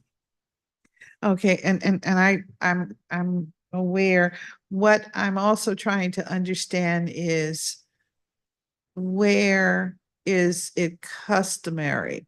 Is it built in? Are there any other agencies where it's kind of built in? It's certainly built, the ones you mentioned are the main ones where I would consider it baked in to the CBA. There are clauses in those CBAs that speak to overtime, how it's handed out, how is seniority factored into who gets overtime, whether or not it's mandatory or it's forced. And so it's used in those contracts that you just mentioned. That's where we see it most often. All right. DC schools? Comp units 1 and 2 as well. It's in there. And what are those? Comp units 1 and 2 are the largest swath of employees we have around the district. They do a variety of different Yeah. clerical tasks, office tasks. So we see it there as well. All right. And they are represented by AFGE or Comp units, AFSCME? Comp units 1 and 2, they negotiate almost like a consortium. So that's I the got only you. contract where we negotiate with, we have a lead negotiator, and for the most part, the lead negotiators are the National Association of Government Employees, or NAGE, Yeah. AFG, AFSCME, Teamsters. Those are the folks that we're usually normally Okay. dealing with at the table for comp units 1 and 2. Right.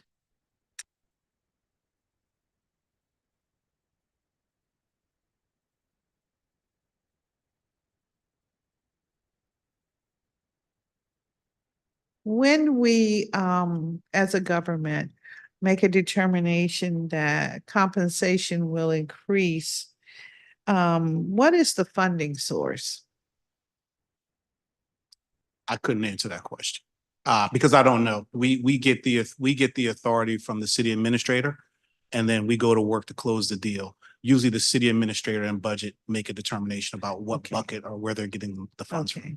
So it's basically, we can assume that it's funding that's in the general fund. I'm not sure. I don't want to get out in front of my That skis. is I'm not, sure. enterprise O-type funding, Okay. but it's, okay. I know there's discussions about the workforce investment fund and the general fund, but I have no knowledge of where Yes. they pull money from. Yes, that's in this committee as well. That's why I'm Okay, kind of going in that direction. understood. Thank you, though. The contract for PFM Group Consulting LLC. Can you elaborate on what that contract is? I think it was originally maybe like 75,000. And now you're indicating it'll be 180,000. Please help us understand what's going on. That's correct, Chairperson. The PFM Consulting Group is our third-party contractor who's the labor economist for us. I'm sorry, labor. Labor economist for us. And you're correct, in the past, the amount for the contract had been lower because usually or typically we would only contract with them for maybe one contract at a time. This time, the $180,000 covers 3 contracts. So that would be the CBA. When I say contracts, I mean CBAs. So that will be the CBA for teachers, the teachers union, the police union, and potentially firefighters. And it's looking forward, perspective. All right. All right. So then in FY26, this would go away, is what we're proposing, because you're going to hire this mammoth of an individual because they're going to take on all of this. Is that kind of like your thinking? For the most part, we believe so. There may be one contract that we may hold on to with PFM potentially, and that will be the police contract. And the reason why is because the compensation is so complex. There's so many different levels and types of compensation. And it's again, a specialized contract that we may need to consult with them, but it definitely would not rise the amount that that we've been contracting with them for in the past. All right. Can I get a copy of the current police contract not your negotiations, but the Sure. current one, because that, we have no bounds for that, but We can get that to you. like, please, thank Sure. you. And I'll tell you, one of the things I'm very interested in understanding is what these contracts include as it relates to what is the prerogative of management and what is the basis for negotiating the terms, the concerns that the unions may have. Sure. Thank you.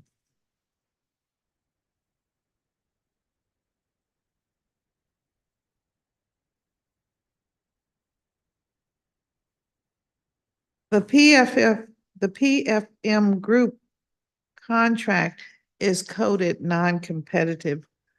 You want to just put on the record why that is? I believe because of the highly specialized experience and training that they have. They were very knowledgeable about this particular region, specifically when it comes to the industry. And they also had access to many other regions, which became even more important after a fair compare statute was passed. But they just had a breadth of knowledge and information and experience that a lot of other people, contractors or organizations, companies did not have. All right, so did they provide you with a list of regional jurisdictions that they have worked with on similar contracts, or just their breadth is more nationwide, working on those particular kinds of contracts? Sure. So one of the things that we like about PFM is the fact that they're not just working with us, right? They're working with other jurisdictions all across the country. And so being able to work with them to have that breadth of knowledge nationwide, but also they're located in Philadelphia, I believe, but region-wide, really is something that we find we need to have that. And so it makes it much easier and probably much more cost-effective, because we don't need the amount, they don't have to do as much legwork as we would have to do with somebody that we don't work with, or that is on their own. Okay, and I would imagine that would be an organization as vendor that would be able to tell you whether or not Honolulu makes sense to compare with the District of Columbia. Absolutely. Okay, thank you.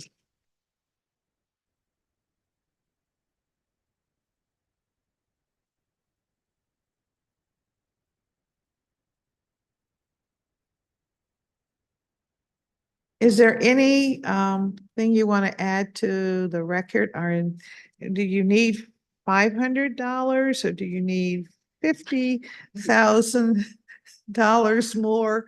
Or you would like to give away 1.5 million that's in your budget? No, we You like can to put hold. that on the record. No, we want to hold on to every dime that we have. Also joining me at the table is our agency fiscal officer, Dr. James Hurley. We can do very well with what we have, and we're going to continue to do the best work that we can with what we have. And I'm very proud of the folks that I work with at Olrcb. They work very hard to protect the resources of the residents of the District of Columbia, and we're going to continue to do so.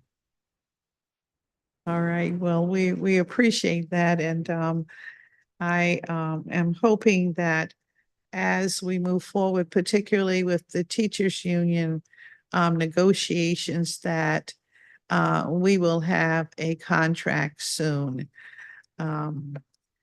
We look forward to closing that contract as soon as possible. Okay, does that mean in the FY24, or are we thinking that the concerns are going to spill over into FY25, given that that starts October 1, 2024? I couldn't say one way or the other. We're working very hard to get a contract done as soon as possible. As the mayor said, she was sitting right here a few weeks ago, it takes two. We're at the table, we're open and ready to close and ready to negotiate. We continue to have regular regularly schedule sessions with them. To be honest, the session that we had a couple days ago was probably one of our more productive sessions. And so we look forward to continuing that dialogue with them, and we look forward to closing that contract as soon as possible. I'm very happy to hear that. I did not come because I said I'll come at another time. So you're always welcome. And yes, thank you. Mhm. Thank you very much for that.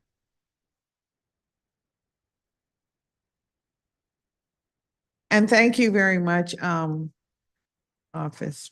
Thank you. Thank you, Mr. Maxwell and team members. We appreciate you coming before us today.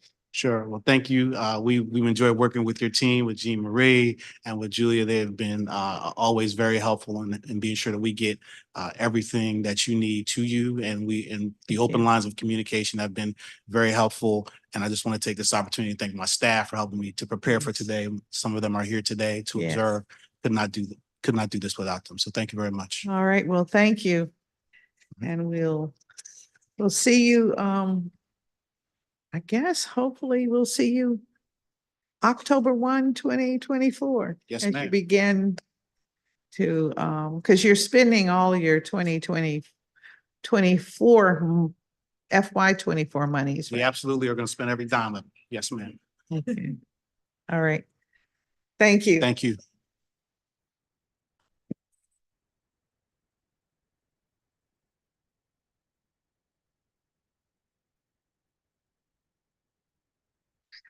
Thank you very much. Next, we will turn to the Office of Employee Appeals. And we see that they are here with us. And as they're coming forward, I'm going to just quickly review that this office is an independent administrative adjudicatory agency. It's governed by a 5-member board and has a full staff to process appeals filed by the district government's 40,000 member workforce. The agency has a hearing unit that consists of full-time and part-time administrative judge. Under the Office of Employee Appeals, a district government employee may initiate an appeal by filing a petition for appeal. This may occur in some of the following situations. For example, when an employee is removed due to an adverse action, suspended, or placed on enforced leave for 10 days or more, or disputes a safety-sensitive designation. So that's who this body is, making decisions for our workforce. With that said, we'll now hear from our witness, Director Barfield, and I'll swear you in. And nice to see you. Okay. Do you swear and affirm that your testimony and any statements that you make before us today to be truthful and complete? Thank you. And you can begin when you're ready. Good morning, Chairperson Bonds and members of the Committee on Executive Administration and Labor. My name is Sheila Barfield, and I am the Executive Director of the Office of Employee Appeals, also known as OEA. I am joined by my Chief Operating Officer, Himchan Himraj, and the agency's Financial Officer, Paul Blake. As you know, the mission of OEA is to render impartial, legally sufficient, and timely decisions on appeals filed by District of Columbia government employees.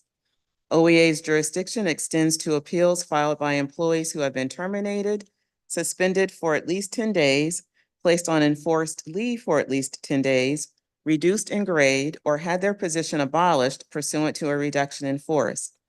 OEA also has jurisdiction over appeals filed by employees whose positions have been designated as safety sensitive pursuant to the Medical Marijuana Program Patient Employment Protection Amendment Act of 2020. For fiscal year 2025, the mayor has proposed funding OEA at $2,515,221 with 14.5 FTEs. While this represents only a slight decrease from this year's funding, I mentioned during OEA's budget review team meeting last November that I believe OEA will face a spending challenge as it pertains to its court reporting costs. OEA requires court reporting services for its evidentiary hearings and board meetings. Since the start of this fiscal year, OEA has conducted 11 evidentiary hearings and 3 board meetings.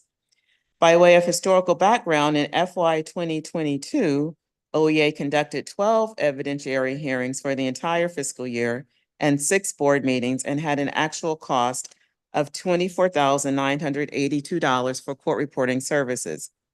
In FY 2023, the agency conducted 19 evidentiary hearings and 7 board meetings and had an actual cost of $33,005 for court reporting services. Court reporting services for the evidentiary hearings this fiscal year have cost $19,310, and for the board meetings, it has cost $1,180. As a result, the agency has already spent $20,490 on court reporting services since October 1st, 2023. From now through June 15th, 11 more evidentiary hearings have been scheduled. From now through the end of this fiscal year, 3 additional board meetings have been scheduled. Based on what has been scheduled, I anticipate that OEA will spend at least $23,000 more on court reporting services. This amount does not include the cost for evidentiary hearings that may be scheduled after June 15th through the end of fiscal year 2024. The approved FY 2024 budget allocation for court reporting services is $40,000. You can see that OEA's court reporting costs will exceed this amount.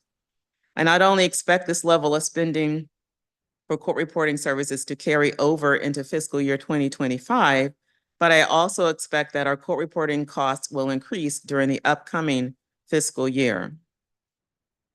Also, during our budget review team meeting, I mentioned that OEA needs to be able to offer electronic filing to employees and agencies.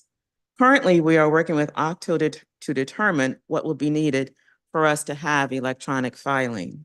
In the meantime, we have developed a system that allows the parties to email their petitions for appeal, agency answers, and petitions for review, and allows us the ability to transmit initial decisions and opinions and orders by email. While this is not a perfect system, it is a stopgap measure until we can secure funding for electronic filing. With respect to vacancies, I anticipate hiring a paralegal specialist by the end of this fiscal year. As we work with DCHR through the hiring process, we have a recruitment plan that we will follow in onboarding the successful candidate. Lastly, the proposed FY 2025 budget does not include funding for the agency to renew its MOU with DCHR. OEA was granted one-time funding in the amount of $10,000 this fiscal year to support its MOU with DCHR. The actual cost of the MOU is $11,126. OEA will continue to need the services of DCHR in fiscal year 2025. Therefore, I am asking that this funding be restored. This concludes my testimony, and I am available to answer any questions you may have. Thank you.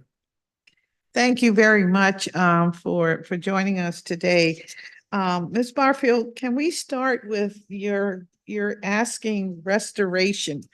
Are you asking restoration of the 11,126 or just the 1,126? No, restoration of the $11,126. Yes. Okay, we will work to get that for you.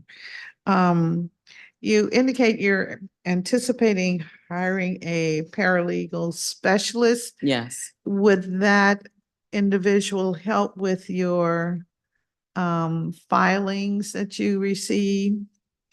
Well, that paralegal will be devoted to the administrative judges to support the work of the administrative judges that we have. We have a paralegal specialist right now who primarily supports the work of the general counsel's office and also helps with the administrative judges. But I recognize a need for a paralegal specialist to be devoted to the administrative judges unit. So that person would support their work. And what I anticipate them doing is essentially keeping track of their calendar, summarizing transcripts, drafting parts of the initial decision, attending hearings with them, pre-hearing conferences, status conferences, just all of the kinds of things that would support their work. Okay. So it's a critical position. Absolutely, it is, yes. And you already have the position in your budget, correct? Yes, we do. Okay, and you are going to try to fill it By the end, well, probably be the middle of August, but Okay. definitely by the end of this fiscal Okay. year. All Yes. right. So in other words, you need that position. Please do not think it can be moved elsewhere No, or we, converted. I got, yes, we need that position. Yes, ma'am. you know, there Skyping is happening everywhere. So I just want to make. No, sure. yes, we need to keep that, yes, in our budget. All right. And I think last year we ended up scalping a few dollars. Yeah. Oh. We'll try to make sure that all your dollars stay intact. I would appreciate it. I believe this budget that the council received from the mayor is pretty intense. I am sure that every penny has been Yes. is accounted for, but we don't know. That's what we're checking to make Yeah. sure so that we can get it done. I wanted to, you mentioned an area I was concerned with. We have received in the office a few suspensions of personnel suspended maybe 10 days from their job because of maybe tardiness or, things like that. And I wondered if that's customary or is that the exception? You mentioned that this is a part of your jurisdiction Yes. to take a look at these situations. Yes, there are several causes of action that an agency can propose against an employee that would result in a suspension of 10 days or more. Now, tardiness, that could factor into because that really amounts to not being there for their tour of duty. It could kind of turn around to be considered absent without leave if you're not there on time or if you leave before your time is up. So those things, yes, could result in a suspension of 10 days or more, for which the employee would most likely have a right to appeal to OEA. All right. What is the authority of an employee who maybe takes sick leave for one day? Are they required to provide doctor's certificate certifying that one day was legitimately sick? I don't believe so. I don't think that is what was required by the DCMR. I think it specifies 3 days or more. Then you have to present a doctor's certificate for to be excused for sick leave in that regard. All right. So when I hear that or people complain, our staff members and the government complain that this is happening to me, should I refer them to your office and you would help them to give them the directives so that they would understand, or just refer them to the code or to the MR? No, I mean, they can absolutely contact OEA, but there also has to be, if they're using sick leave, there has to be sick leave available to them to use. So I don't know, maybe if they've exhausted their sick leave or the particular circumstance, but certainly they can call OEA and we can, sit down and talk to them to see what their circumstance really All is. right. Do you have a hotline in your No, we don't office? have a hotline, but anybody is available. I'm always available to talk to anybody who calls. Okay. And you indicate that you're expecting the surge in cases. Oh, yes. Evidentiary hearings are trending up because most of our cases now are adverse actions that require a factual determination, which then requires an evidentiary hearing. And so there are a lot of nuanced issues that are being presented. A lot of employees are being represented by attorneys, and therefore they're making stronger arguments. And so those kinds of cases are requiring evidentiary hearings. And that is what we're seeing the trend, as you can see from FY 2022, 2023, and now we're in 2024, where we are with respect to not only the number of evidentiary hearings, but the cost, because the cost is going up. Not only are we having more, but the cost of what we are having is increasing too. So, and I expect it to continue on throughout 25 and 26 and who knows how far beyond. So these hearings, this is very concerning, and it's concerning because we are, as a government, wrestling with returning to the marketplace. And what do you see as the cause for an increase in these hearings? Probably because employees have returned for the most part to the office. I would imagine, because as you see what I presented, I started in FY 2022. And so pre-pandemic, I think we were probably pretty stable, or at least during the pandemic, I will say. From when did that start? In March of 2020. So that was FY 2021. Yeah, Yes, that yes, was yes. 2021. Yes. So yes, I don't have right in front of me but there weren't that many evidentiary hearings obviously then, because we were at home. We did have some virtual, absolutely, but I've only gone back to FY 22 and seeing the Okay. increase from there. So in FY 19 and FY 20, would you check your data Yeah.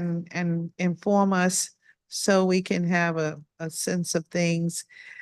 This committee is also concerned with returning to the workplace, and providing some feedback on that issue. So hearing from your office would be very strategic for us. Yes, we'll provide that information. That would be to you. great. As to the number of evidentiary hearings we had in FY 19 and 20 and the cost of those. Yes, yes, most definitely. That would be great. A cost of the court reporting services, and then also if any other funds were expended. For instance, if the findings from your hearings would lead to a financial expenditure of some remittance to the claimant or to. If they were returned to work and the Yes. agency had to pay back pay and Yes. benefit. Yes, Okay. that would be very helpful. To know more about the real cost of government, our government, Yes. it's very helpful in thinking about what should be the policy as it relates to working today. We continue as a community to try and get the federal government back in the city, which, my goodness, we've discovered influence so much of parts of our economy. Yes. And We're all dependent on each other. that's correct. That's That's what correct. it amounts to. And I'm not sure that it's happening the way we want it to. So how should we look as the local government? Well, I mean, I support what the mayor is doing. I think we are doing our part as much as we can, but as you just said, we're all dependent, we're all connected Yes, and all dependent on each other. And so everybody has Yeah. to contribute to the Yeah. well-being of each other. yeah. And we know that it is definitely taking more than just saying, well, be committed, return to your desk. And we have to look at the size of our government Yes. also. I've been around for a few decades, and it's a huge vessel now, Yes. Yes. much larger. And of course, attempting to do even more. And so we have Yes. all of that to consider. Yes, all of that has to be taken into consideration. Let's see. I just have a few questions directed, at your actual budget. In the FY24, you received 11,000 under the non-personnel services code line, energy, communications, and building rentals. And for 25, it reduces that line to 0. Can you help us understand what happened to energy, communications, and building rentals? Do you no longer pay rent? I'll ask my AFO if he can All righty. answer that, please. Yes, actually, that 11,000 was for telecom, and it's going to be used this year for a conversion, the desktop conversion that the agency is undergoing. So that the charges for that will go against that line. So in FY25, there's no telecom charge directly to the agency. It's centrally managed. All right. And so you are saying you're going to actually spend this money, everything will be in place. So you will not need a penny in 25. I'm not saying that. No, I'm not saying that at all. I'm just speaking to that one line. Oh, no, we're talking to one line. Okay, no, I know you have a need, yeah. But you really feel that there'll be no carryover need No, for, not for that individual line. all right. Okay, and so where do I find your rent? Do you pay rent? No, that's centrally managed under DGS. All right, it's centrally managed. Does that mean that there is an amount, dollars that come out of your budget that are transferred to general services? It's not transferred. DGS has they manage all the rent district-wide for each agency. Okay, all right. Well, I appreciate that because in some instances, we have seen budgets that were a little different, where monies actually left the agency, through an MOU to general services. And I was just wondering if that is the case, but you're saying I need to look at their general pot of money that manages the properties. That's correct. Okay. You're in a DC owned property. Your office. Oh, you're talking about OEA? Yes. No, OEA is a rental. We're renting from I guess JBG Smith. So you are the property. renting. Yes. Okay, and so the allocation of your rent is what I'm speaking of. I don't know if that's reflected in our budget or not. It's not No, it's not in reflected, the budget. No. but we all know that rent is being paid for your Yes. property. Yes, it is.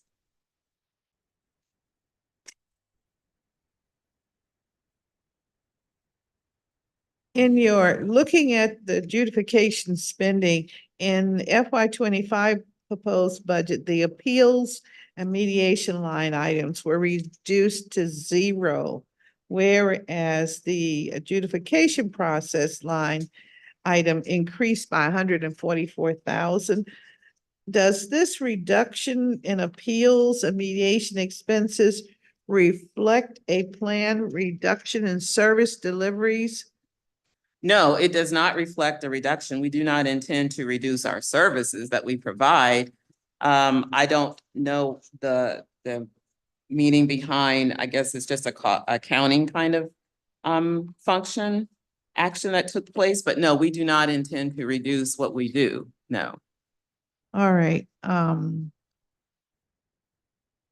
because we have the general, the adjudication process, 5401, which does have dollars in it and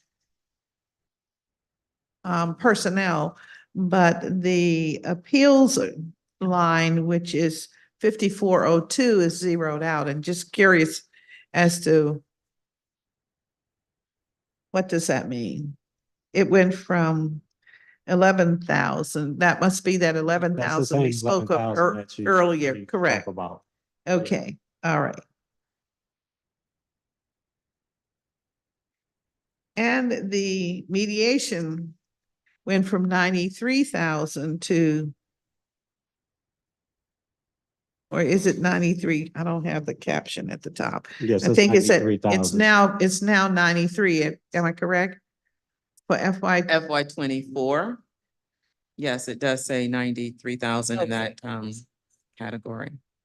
Okay, that's the one that, okay, but it goes to zero for Yes. mediation. So you're not going to have any expenditures in mediation as it relates to trying to adjudicate cases? Well, actually, that is referring to PS costs personnel. And so if you look under the full-time equivalents table, you'll see that in, I have to get another document. I have that is not. so essentially an employee was moved from that particular program. And so that's where the funding. Okay, It's moved. the employee was moved from that particular action. From that particular program, from the Okay. mediation program. All And right, so the funding associated with that all right, okay, position all right. was moved as well. Thank you. Just want to make sure You're- we know what's going on. You're welcome. Yes. We want to make sure that you have an opportunity to say that you were thoroughly examined so that the public will know where every penny is. I appreciate that, yes. Thank you.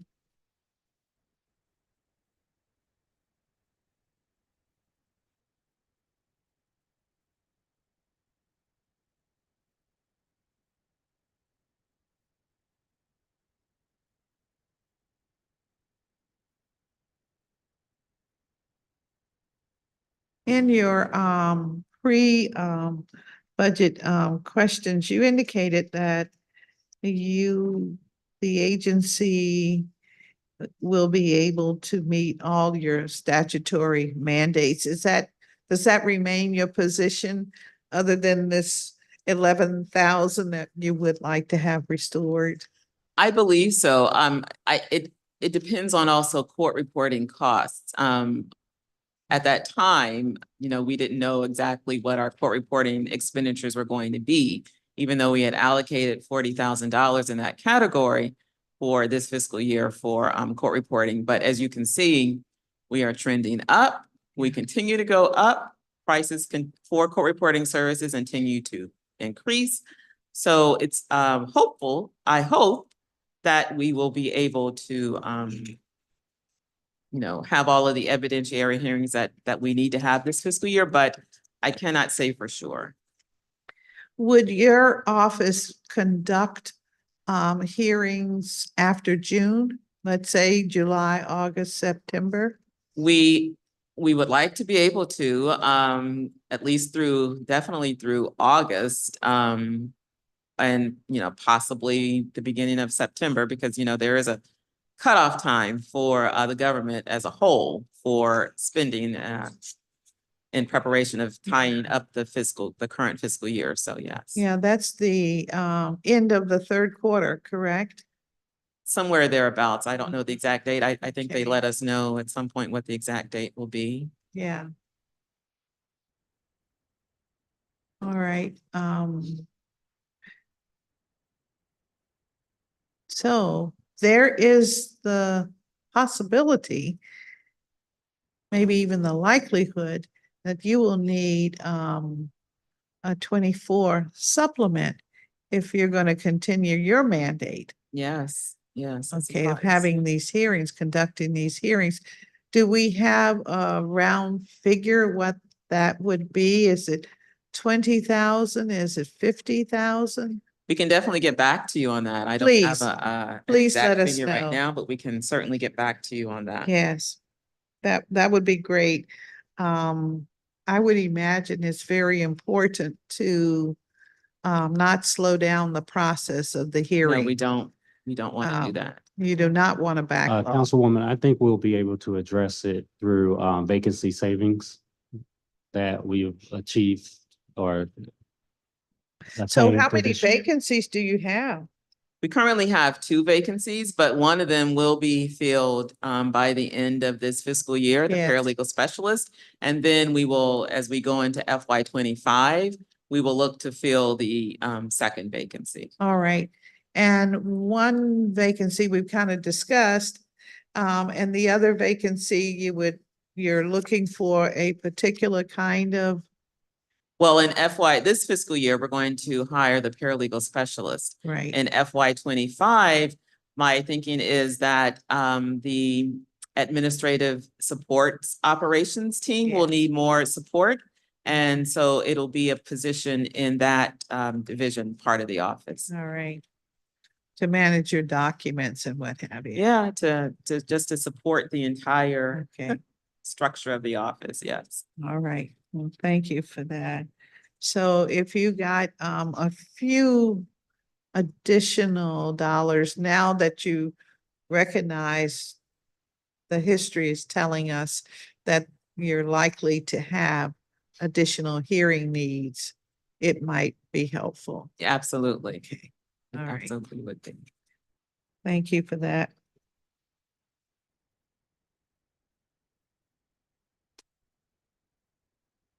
In FY24, your office entered into about $50,600 worth of contracts with Octo, DCHR,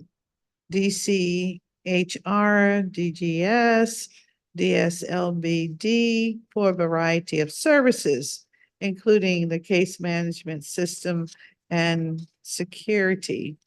In attachment 5 of your hearing questions, you noted an expenditure of $79,999 for contractual services in FY25. And this is about a $30,000 increase in contractual services.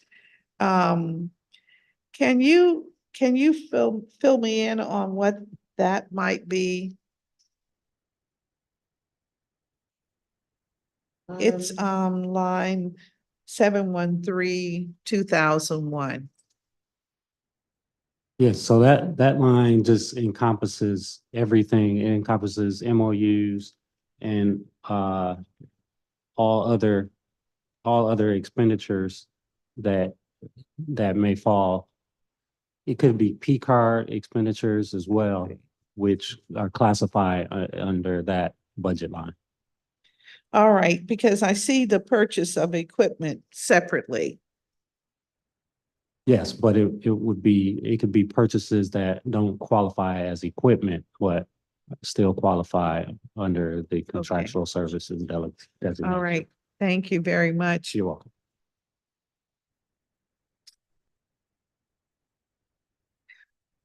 Well, thank you all very much Thank you, Councilmember Gomes. for your time and for your testimony today. And we'll work on some remittance for your office. Thank you so So much. we can keep it moving forward. Thank And you. I appreciate that. It's always a pleasure to talk with you. Thank All right, you. thank you. Thank you. It's good seeing you as well.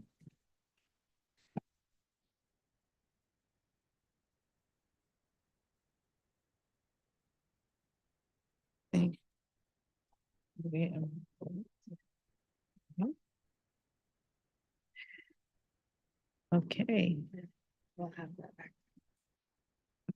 Next, we will hear from the Public Employee Relations Board, which in keeping with our theme this morning, another vital entity relating directly to our unionized workforce and others, but certainly to our unionized workforce. So thank you.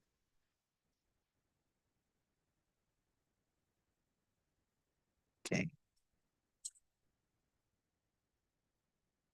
Following their presentation testimony, we will take a 30-minute break, and we'll come back this afternoon and hear from the agencies concerned with elections and the financing of elections.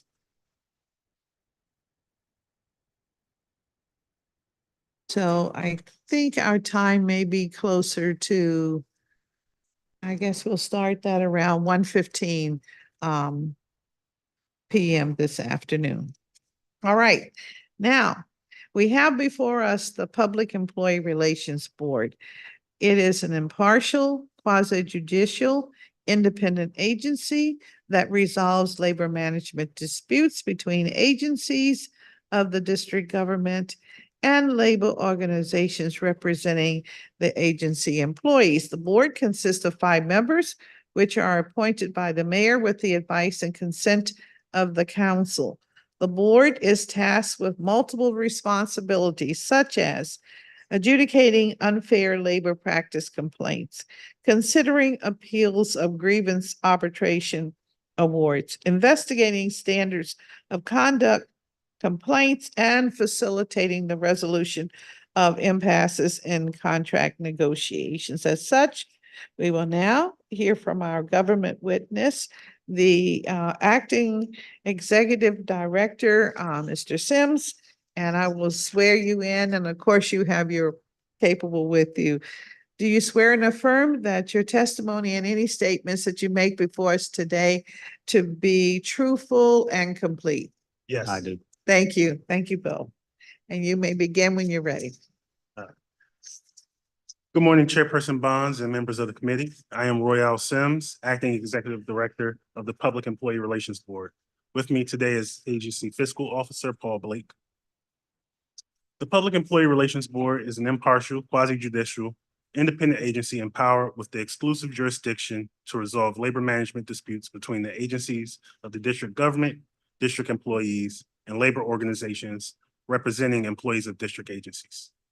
The 5-member board was created pursuant to Section 501 of the District of Columbia Comprehensive Merit Personnel Act of 1978, empowering the board to determine appropriate compensation and non-compensation bargaining units, certify and decertify labor organizations as exclusive representatives, adjudicate unfair labor practices, consider appeals of grievance arbitration awards, investigate standard of conduct complaints, determine whether particular subject or proposal is within the scope of bargaining, facilitate the resolution of impasse and contract negotiations, and adopt rules and regulations for conducting the business of the board. Consistent with these responsibilities, the board is authorized to issue subpoenas, conduct hearings, seek judicial enforcement of its orders, and retain independent legal counsel to represent its interests. The proposed FY25 budget for Perb is $1,420,928. This budget will allow Perb to meet all of its responsibilities.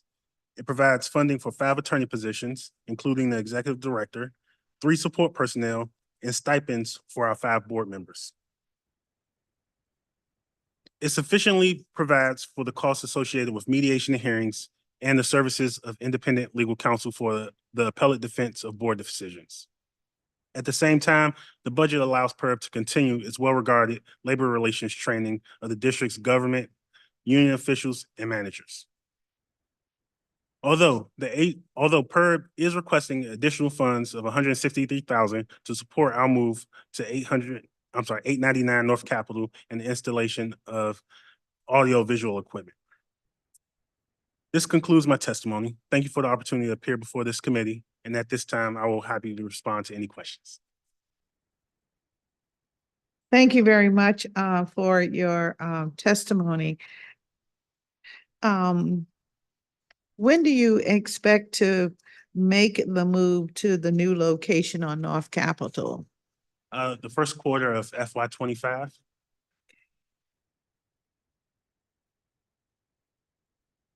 Okay, and where do we find your rent payment for this move? Is it in, as was mentioned by the previous agency, it's in this amount that is a part of the general services budget, or is it in your document? Again, it's centrally managed by DGS. Okay. All right.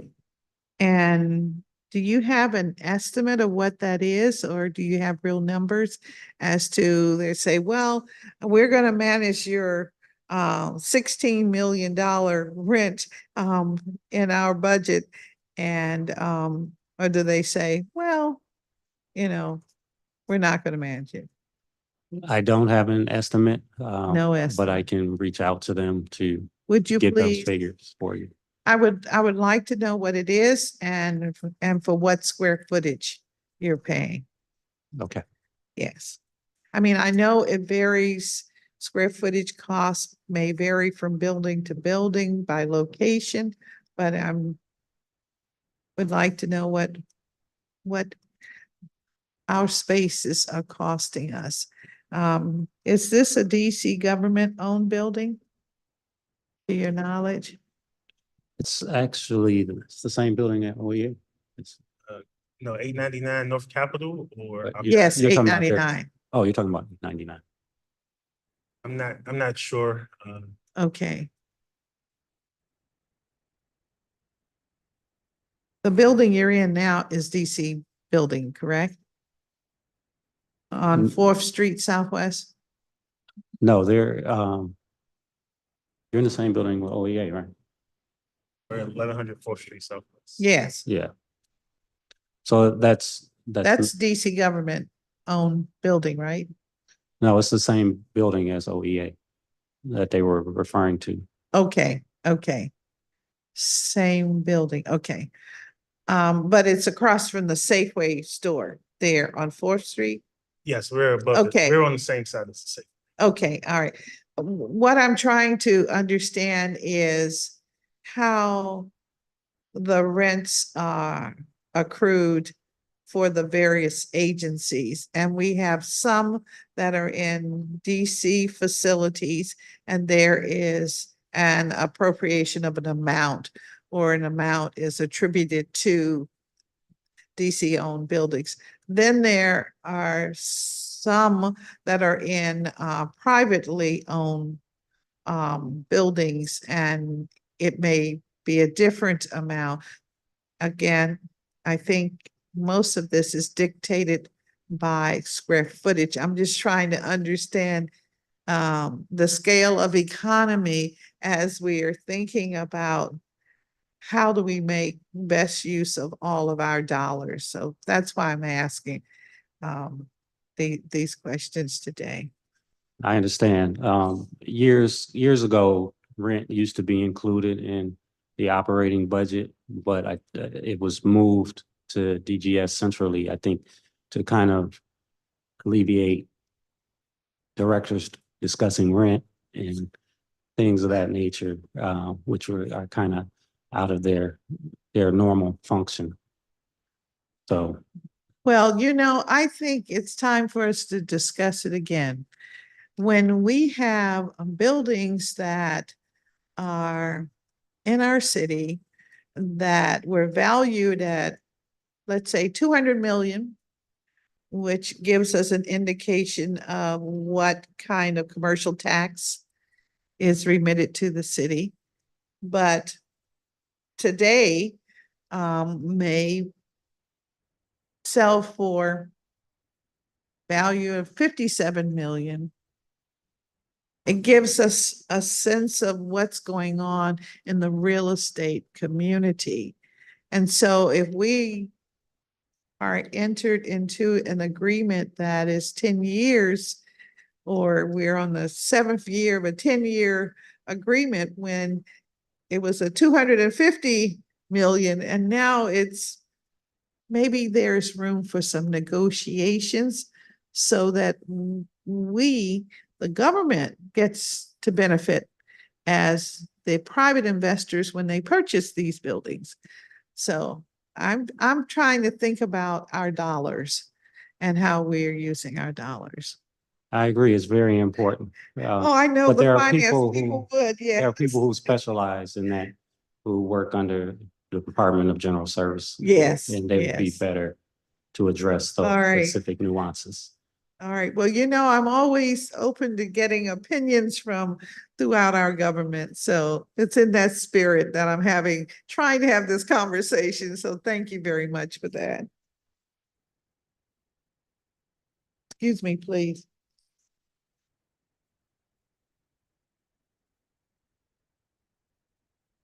All right.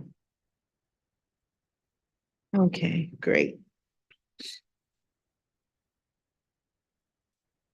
Regarding the new move, I think Perb was made aware that it would have to pay for the AV hardware costs of equipment and labor for your new reception area, conference room and hearing room. And that would total $163,000. Have you historically had to pay for this? I know the answer, no. Got it. No, this was an unexpected cost. And Okay. we believe it's very important to receive additional fundings for this cause. Our non-personnel budget is small, approximately $280,000. This type of cost could potentially lead us to a backlog of cases. We wouldn't be able to, we wouldn't have sufficient funds to conduct hearings, transcription services, and things like that. And so we think it's important to have the equipment placed into the space because it facilitates our hearings and our board meetings and provides recording functionality, microphones, things that are essential. And so, yes, it's very important and it was unexpected. All right, let me ask you, as it relates to your furniture plans for your new facility, will you have adequate seating? I haven't been in your office, so I don't know but I'm just curious if there is a need there as well. So no, we've worked with the developer and the project managers, and we've had furnishing plans and approved furnishings. And so this is the only outstanding cost that we need to address. All right, so you want $163, 266 to the penny. If you get 165, it'll be too much. We'll ask for the exact amount of the proposal. But 175 would work better. I know you're very mindful of the dollar, so we want to make sure that we're spending as close to the penny as possible. Thank you so much. Okay.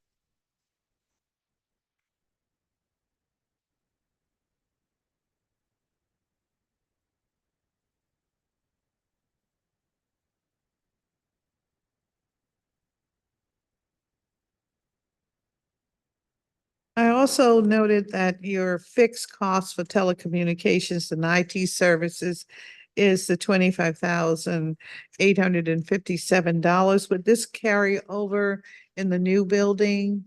Would you still have the need for that in the new building? The amount would change, and that would be determined by OCTO assessing the telecom needs. But there would be a charge. Can you speak with them to get an estimate of that and get back to me, let's say by the 1st of May? Sure.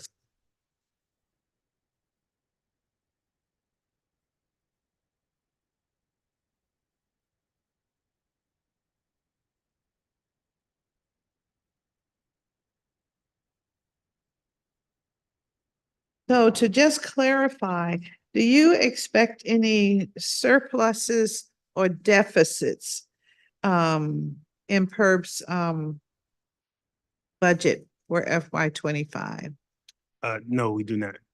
other than the equipment? Because you don't have that in your budget to We account. don't have that in our budget to account for. Yes, currently, so that yes. would be a little deficit. yes.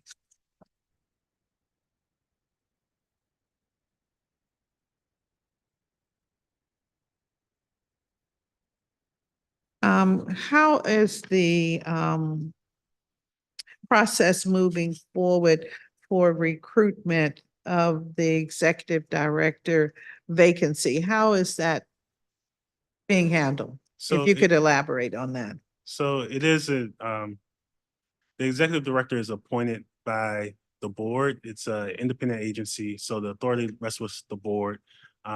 It's an important position to fill. The board has met in executive session to discuss those personnel matters. And our staff has coordinated with DCHR. I can't give an exact timeline, but it is important and they are looking to fill it as soon as possible.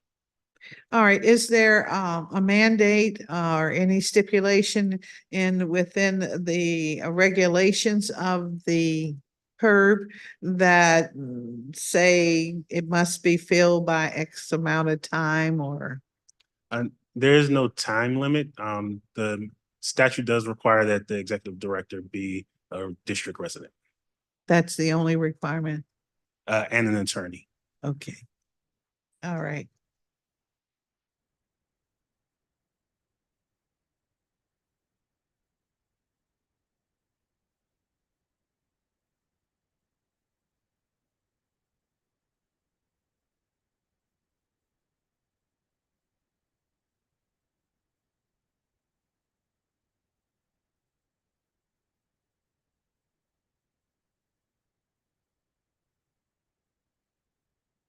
Can you explain the services that the agency requires for assistance of outside counsel? Or does the board and staff handle all of the work of the agency? So the outside counsel has been with Perb for a number of years. The law firm is Webster Frederickson. They're very experienced with appellate matters. So once a case proceeds through Perb and is appealed by a party, it will then goes to the Superior Court and it eventually could end up at the Court of Appeals. Webster Frederickson is our counsel for those matters specifically. They're, like I said, they're very experienced and we are seeing more cases as on pace for more cases this year than we were last year. Last year, we had a total of 3 cases in the Superior Court. This year, as of through the second quarter, we now have 3 cases. So we've matched our total for last year. In the Court of Appeals, we had a total of 6 cases. Right now, we have 4 that are open. So we're seeing more work going towards Webster Frederickson, and they've done a really good job at defending the interests of the board. Okay, help us to the public to understand the importance of having this outside counsel working with your office. So not only from an experience standpoint, it is really essential for us with our staffing level and our capacity to manage the outside appeals. We currently have 3 attorneys on staff, and they are responsible for drafting and providing advice to the board on the labor relations decisions that it issues. That work is somewhat intensive. So for our most frequent cases is unfair labor practices and arbitration review requests. In the arbitration review requests, the attorney is taking a complete hearing record. So arbitration occurs between the labor relation organization, exclusive representative, and the district agency, and it's over grievance in the collective bargaining agreement. And so they develop a complete evidentiary record, and then that is appealed to Perb on a limited basis. So there's 3 reasons that you can appeal. It's contrary to law. It's either contrary to law and public policy, exceeds the jurisdiction of the arbitrator, or is procured by some fraudulent means. We have to examine that record, which again, it could be hundreds of pages, sometimes videos, documents, testimony, transcripts, and then craft that decision and then present that to the board. So it's an intensive work.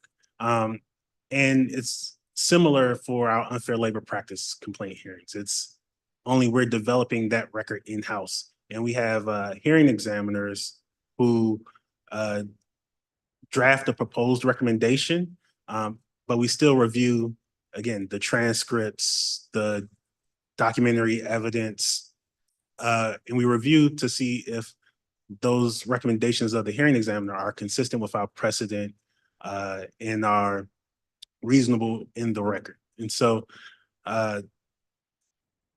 we don't have enough capacity in doing that work to also then brief and defend the cases in the court, in the Superior Court.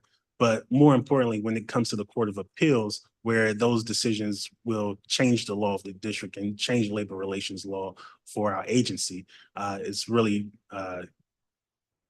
really fundamental that we have outside counsel, the experienced outside counsel to provide us advice. Well, I'm glad you used the term fundamental, because I wondered as you were speaking and thinking about, trying to figure out all the processes that you were sharing with us, and since the volume is increasing, wondered if it's time to look at how the agency could or should be a part of the DC Attorney General's office, where there are a battery of attorneys, et cetera, et cetera. I just wondered if there's been any discussion at the staff level or even with the board as to whether or not, our Attorney General could represent on these matters. So there hasn't been any discussions. I think it's important when the council created the board through the Comprehensive Merit Personnel Act, it wanted to ensure that there was a neutral, independent arbiter for the labor relations of the District of Columbia. Right. The Office of Attorney General, although they're an independent office of the district, they are one of the employers that have unionized employees. And so there may be some conflict of interest in them being the representative and then having to take a position that may be not in line with their interests as management when they deal with their own particular labor organizations. I appreciate you putting that on the record, and that was why I asked that, because it's so easy when you're thinking about dollars and cents and how to streamline process that we forget about the importance of the process itself. The issue of fairness is always so important in any of the work that we do in government. So thank you very much for that. And I know I put you on the spot, but I thought you did a good job. So thank you for that.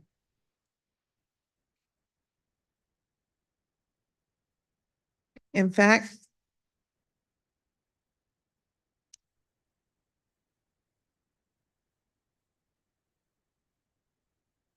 we have one more question. My staff is reminding. I will ask, I think you've already answered it, but would you be able to meet all statutory mandates required of your office? Yes, we believe we can. The statutory mandates for the board are very in line with its focused mission for labor relations in the District of Columbia. Our work is really dedicated to resolving those issues between labor organizations and management. So the mandates really focus on like the publication of our decisions, the issuance of rules, regulating the labor relations environment, and then how we process decisions, standard of conduct cases, unfair labor practice cases, how we resolve impasses. And so this budget, discounting the 163,000 that we really need, but this budget otherwise ensures that we will meet our statutory mandates. All right, what is the time frame for, you mentioned you just completed, you had 3 cases that were in court, correct? We have, so in Superior Court, I'm sorry, yes, in DC Superior Court, we have 3 cases, and then in the Court of Appeals, we have 4. All right, for what is the average time frame for preparation for the Superior Court cases? And what is the time frame for rendering a decision on those cases? Is it 2 years, 10 years, 50 years? Or is it 3 months to render a decision? Or just what? Is it 6 months of preparation, staff, and then finally it goes to the board. The board deliberates or reviews the draft, sends it back, and so it leaves your shop after receiving it after 9 months or 18 months. Mhm. Give us some sense of what it takes to do this. So for the cases that have a hearing, we attempt to fully resolve them at the board level within 300 days. We are generally on that track for this fiscal year. There are 2 cases that have stayed around significantly longer, but there are a host of reasons. They've been remanded to the hearing examiners. Sometimes cases take longer. They're very novel issues that the board hasn't seen before. But you're saying it's average about 300 About days. That's about your three- mandate to that- try to do it in 300 days. That's Okay. internally, that's our goal. Okay. For cases that do not require a hearing, we attempt to have them resolved within 120 days. Okay. After the board renders a decision, parties have 30 days to appeal to the Superior Court. Right. And once it's at the Superior Court, the timeline varies. Frankly, there's some cases that once they go to the Superior Court, the parties are able to have them mediated and they're resolved pretty quickly. Other cases work their way through the entire court process in the Court of Appeals, and it could take a year or 2. Only a year or 2, or are we talking 10 sometimes years? Sometimes longer. But it's not a timeline that we have control over. All right. And once the decision is finalized, and the court announces the decision, is that when you close your files, or do you close your files when it goes to court? So we close our files once we render a decision. And then if there's a decision from the Court of Appeals that remands a matter back to Perb, we have the ability to reopen I see. that matter through our case track and case management procedures. All right. And does the board, is the board then required to take a formal vote to reopen the case, or is it automatic because it was remanded to you? Yes, and once the order for a remand comes to Perb, it's reopened administratively. And then we go back through the process of I see. drafting decisions, researching the case material to All right. then present it back to the board for a decision in accordance with the court orders. All right, so in a case that is remanded back to her, it could be a 3-year, 4-year-old case. You could have new board members. So I'm trying to understand, does the board get to vote yes or no, we'll hear this case? Even when it's remanded back to, So we have to comply with the court orders. And so the board as a body, even though we have new members, the board will comply with the orders of the courts of the district. all right. So if you're a 5-member board, right? Yes, Okay, so if you have 4 new members, they have to be brought up to speed. So okay, I'm getting the timeline. Very tedious work. Yes. Very tedious work. Okay. All right. and I think one of the benefits of having this structure is that from the agency side, part of our duty is to educate board members, and they have very significant experience. They understand labor relations very well. But when we have those cases that come from one board and there's change in members, we're able to tell them the history and explain the circumstances, and then comply with the court's decisions on remand. All right, and so, yeah, I mean, I agree, your board members probably do have great expertise, certainly experience. But the board has rules, regulations it must follow, correct? Yes, Okay, and that's the precedent, right? yes. To use that, okay. It is our case law. It is the law of the District of Columbia, and the board will abide by its rules. All right, Yes. okay, thank you very much. All right, okay. Thank you very much for your testimony today, and I see where we've got to come up with 175,000 for you. So you'll have extra money for paper.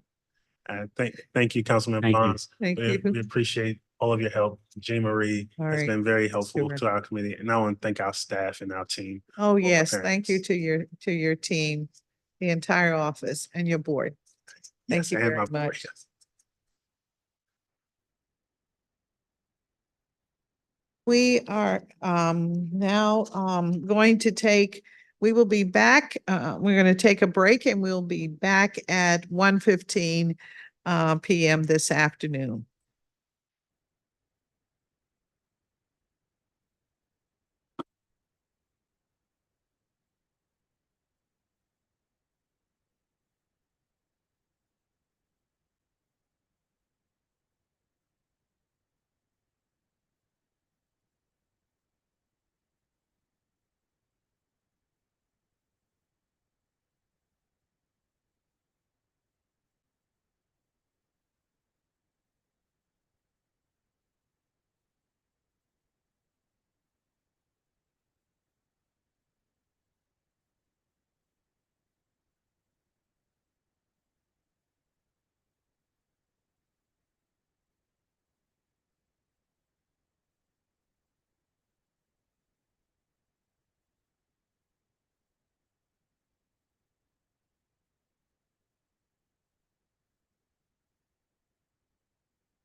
Excuse me. We're returning to our budget hearing, and next we'll hear from the Board of Elections. And I'll just, as they're setting up and coming forth, they will be testifying remotely. The District of Columbia Board of Elections is the independent agency of the government that is responsible for administration of elections, ballot access, and voter registration. The board consists of 3 active members, an executive director, a general counsel, and several support staff who run the day-to-day operations of the agency. The board works to enfranchise eligible residents, conduct our elections, and assure the integrity of the electoral process. Today, we will talk about the agency's efforts to administer elections, engage and educate voters, and maintain an accurate voter registry. With that said, I see the board office is on the screen, and we will hear from the executive director, Ms. Monica Evans from the DC Board of Elections.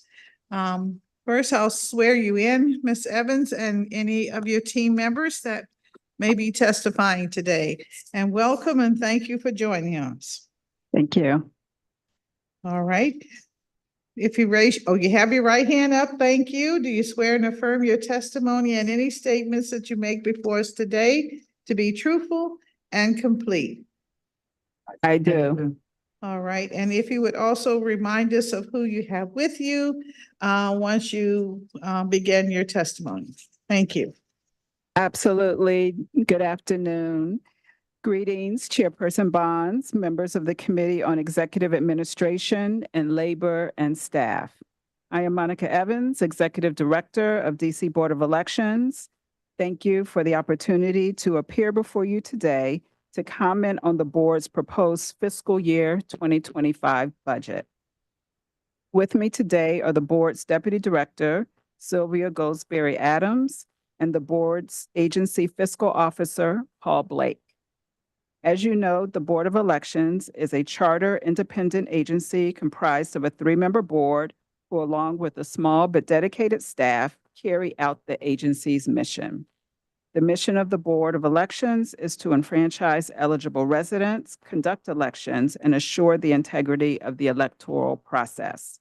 This mission, mandated by federal and local statutes, is executed through the operation of the District of Columbia's voter registration system, by administration of the ballot access process for candidates and measures, through the delivery of comprehensive public, media, and voter information services, by maintenance of technical systems to support voting, ballot tabulation, and electronic mapping of election district boundaries, through the planning and implementation of each District of Columbia election, and through the performance of legal counsel, rulemaking, and adjudication functions.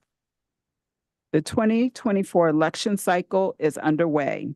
During 2024, the board will conduct the 2024 primary and general elections for president, delegate to the House of Representatives, at-large member of the Council of the District of Columbia, 2 seats, ward member of the Council of the District of Columbia, wards 2, 4, 7, and 8, United States Senator, United States Representative. Also, in the event of a special election or recall election, there are currently no available funds in the board's FY 2024 budget or proposed FY 2025 budget to conduct such an election. The proposed FY 2025 budget for the Board of Elections totals $14,253,377 in local funds and supports 64 full-time employees or FTEs. The board has 2 vacancies.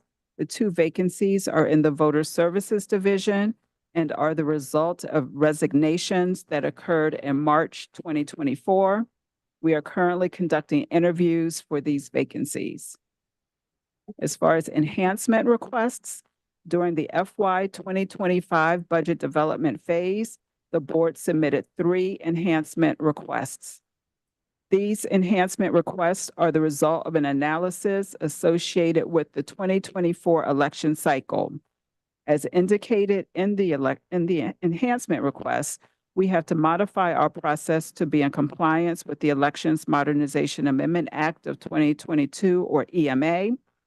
The changes associated with the new legislation require additional equipment, software, educational materials, and training. Without the additional resources, successful implementation of the legislation will not be possible. The board asked for 2 positions to be funded due to the demands of the agency. A data analyst position is needed to be compliant with the EMA. This position would be responsible for collecting, processing, and analyzing data to extract valuable insights and support decision-making processes. The data analyst would also assist in creating an effective data visualization dashboard as required by the legislation.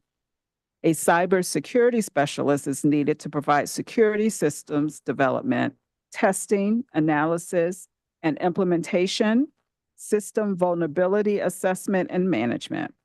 The individual would also monitor network data, ensure hardware and software applications are updated, detect cyber threats, implement needed changes, and develop threat prevention strategies. In a world with increasing security threats and data breaches, it is necessary to be proactive whenever possible. Our enhancement requests also included funding to purchase proprietary ballot-on-demand printers and a box truck to replace the truck currently on loan from Fleet Management Administration. Finally, the rise in voter turnout and voter registration in a presidential election year typically requires additional funding. The November general election will be conducted in FY 2025, and the agency is required to provide substantive election worker training, ADA and language assistance, ballot security, voting machine maintenance, and voter education and outreach. Election worker training has been modified to incorporate provisions of the new legislation, and the board has requested an increase above the FY 2025 baseline due to the costs indicated herein. As far as our operations center, due to the passage of the EMA, the board is required to mail a ballot to every eligible registered voter for each election we administer. During the 2022 general election, 63.5% of voters used their mail-in ballot. The board established a mail ballot processing division to assist with this requirement. We have moved into a new facility or operations center that will facilitate the processing of mail-in ballots. The new space will allow us to be more efficient, and it provides better working conditions for employees. Help America Vote Act funds. We currently have $896,244 in the board's Help America Vote Act, or HAVA fund balance. These funds are slated to be encumbered as follows: WAE coverage payments, temporary election worker payments, poll pad maintenance and license fees, communication costs, physical security improvements, cybersecurity enhancements, and equipment and software upgrades. We recently submitted an application for an additional $1 million under the FY 2024 HAVA Security Grant Program administered by the Election Assistance Commission, or EAC. EAC will require the District of Columbia to match these funds at 20% or $200,000 within 2 years. To date, the EAC has not made any 2024 HAVA Security Grant awards.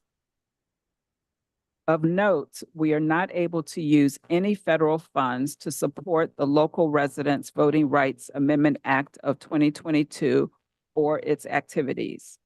HAVA funds may only be spent on the administration of federal elections. Therefore, we are prohibited from using any HAVA money to support non-citizen voting in local elections, and we can no longer charge all elections costs to HAVA. We will be required to prorate all expenditures that support the Local Residents Voting Rights Act in any way. As far as our partnerships and support, the board always receives support from our District of Columbia partners.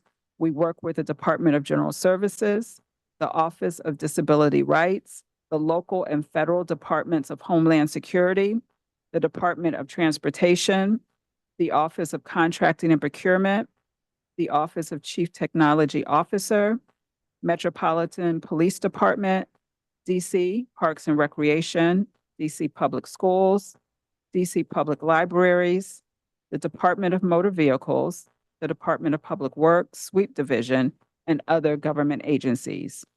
We continue to remain grateful to these agencies for their ongoing support of elections operations. In closing, Chairperson Bonds, I would like to emphasize the importance of our work. As a customer service agency, the board is committed to ensuring quality service. The board will continue to educate district residents and preserve the rights of voters. We will always strive for continuous improvement as we serve the residents of the district. The integrity of the electoral process depends on our ability to be properly funded. I am pleased to answer any questions you may have at this time. Thank you. Thank you very much for your testimony, Ms. Evans, and just want to zero in on a couple of things that are part of your testimony. And then if you recall, this morning we had a few individuals to speak directly to the Board of Elections activities. Really also our young people, they too chimed in on their concern. So if you will indulge me for a minute, I want to maybe start with some of the first concerns that were raised. One of our witnesses seems to be concerned about our website, indicating that it's not user-friendly and the search engine is difficult to use. How do we address that in the FY current budget 24 or in the 25 budget plan? Yes, thank you for that. And actually, I just signed off on a new landing page for our website. The website is constantly in development. As you know, we did have to bring our website down for a period of time at the end of calendar year 2023 due to the data breach. And when we relaunched the website, all of the information and functionality was not immediately able to be restored. So it has been an ongoing process with us continuing to replace the information that had to be taken down, but we are committed to having all of the information that has historically been available on the site, and we are making improvements. We are also reaching out to a lot of younger people and young voters in the District of Columbia and getting their advice and feedback, as well as from other citizens who has specific suggestions as far as modifications. And we have begun the implementation of those updates. All right. Well, thank you for that response. So let's talk a minute about that. You said you are reaching out, or you have reached out to young voters. Can you give us some sense of how that process unfolds? Is it in the form of town hall meetings, or just what, when you say you're reaching out to young voters? We have some young voters who are working with the District of Columbia Board of Elections as interns, and some during their spring breaks, and they're coming in and they're getting experience and working with us. but then we also see the value that they add to our work. And it's very important. And I always ask for a fresh lens, a new lens. When we're constantly looking at the website and working with the website daily, it's very easy to become comfortable with how easy it is to navigate. And so when we bring our young people in to work with us during any election cycle, one of the things we like to do, we like to get feedback from them, have them look at it. And of course, as you know, young people grew up with technology almost embedded in their psyche. And so they are often able to provide very meaningful and substantive suggestions. And that has helped us as we have planned modifications and updates to the website. All right, and when you say these are interns, are these individuals that are a strong cross-section of our young people population in the city? Or are they concentrated in one part of the city or one particular age group? Just trying to understand, just how comprehensive this is. Absolutely. And it is a cross-section, not just one area of the city. We have high school students who come in during their spring break.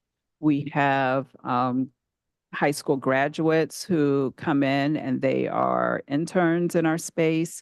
We also have returning college students who are interested in elections work, and we're able to utilize them during summer months. And we also have graduate students who work with us in different capacities and in different ways. So I can say that it is a pretty broad cross section of individuals, not confined to one area of the city. And then, as you know, we also will be bringing in summer youth employment program individuals in June, and they will have an opportunity to work with us as well. All right, then how many interns do you have working with your organization? As of today, we have one high school student and two high school graduates working with us. Once college students return, we have two more college students who will begin working with us in May. And then we have a total of 16 summer youth employment program individuals who will begin working with us in June. All right, thank you so much for that. You also mentioned the data breach issue, and you indicated that, if I heard you correctly, that the new landing page was developed because of the data breach. I was under the impression that the breach was not at the board itself within the data file that we maintain, but that here at the Board of Elections, but the breach was with a vendor that has access to the data and sort of maintains it for the board. Am I correct in my thinking, or am I off here? You'll allow me just to clarify that. Okay. Landing page itself was not developed in response to the breach. The new landing page was developed because we are in the process of finding better ways to present information to the public. As far as the breach, as a result of the breach, and you are correct, DCBOE databases and our servers were not breached. It was an external vendor. However, that vendor housed our website. And so as a result of the breach, we had to bring our website offline for a moment. And as we started repopulating the information on the website and bringing it back online, there's some information that has not been brought back online. So we are making sure that everything and all of the functionality that used to be on the former website is once again available and accessible on the current website. And so the landing page and the breach, those are two separate issues. All right, so In other words, I'm understanding that my voter registration information is secure on the Board of Elections website. Am I correct? You are correct. Okay, all right. Thank you for that. Another issue mentioned this morning was, let's see if I can get through this.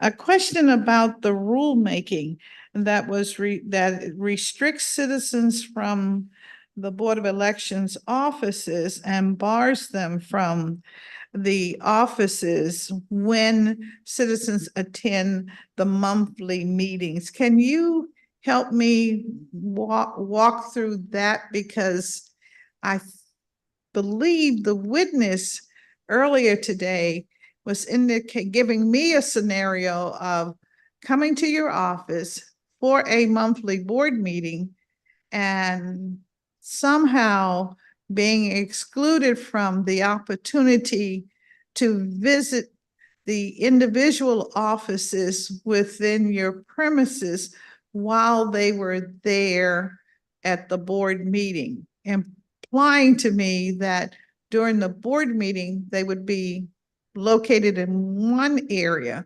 But if a citizen wanted to visit or stop by, maybe to see a staffer in another part of the office, they would be excluded.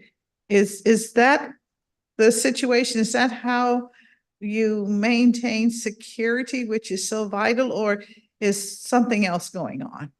Yes, well, first of all, we are an agency open to the public. We receive members of the public on a daily basis, and they're able to come to our reception, and we are able to provide whatever services they need. If they need to talk to a particular staff person, they're able to talk to that person. We do encourage appointments if you want to talk to a individual, just because of our schedule, and we have multiple locations. As far as board meetings, during the pandemic, as with most agencies, we did move to a virtual posture with our board meetings. We did attempt to open up our board meetings to the public, and we had several board meetings where the public was invited. However, we did have instances that caused us to have security concerns. And unlike the information that was provided earlier, it's not as though we are frightened by what members of the public will see. But I have had members of my staff physically assaulted. I have personally been assaulted. And these are concerns by individuals who we believe may have mental illness issues, but there are a number of things we have had to put in place for the safety of staff. It is not about trying to exclude individuals who are just coming to do business with DC Board of Elections. But this is a very real concern that we're seeing across the country as far as threats and upticks with violence. As I've mentioned before on the record, we have had instances of extremely racially charged voicemail messages left on our system. And so the measures that we are taking are out of caution, and they are safety measures geared to protecting staff. And as far as access, anyone can go to our main office and meet with our receptionist and conduct any business they need to conduct. Issues we have had are with individuals trespassing in space where they do not have any official DC BOE business. Thank you. Thank you very much. I appreciate you giving us an idea about the security process that you may have in place. Is it also true that you have cameras in your reception area? And do you also have a in-person security personnel in your reception area? Or is that primarily the security that is in the lobby of the building itself before you can enter the elevator coming up to your office? No, we do currently have security leading into our individual reception area. All right. And you have cameras as well? We do. Thank you. All right. Well, I appreciate the fact that you are, attempting to make the premises secure. You are right. There have been numerous reports across the nation about, the Board of Elections or the elections, facility, being of concern, and want to make sure that we in the District of Columbia are protecting our workers and the public as well, to make sure that whatever documents that are a part of the Board of Elections enterprise are in fact protected and safeguarded. So thank you so much for that. I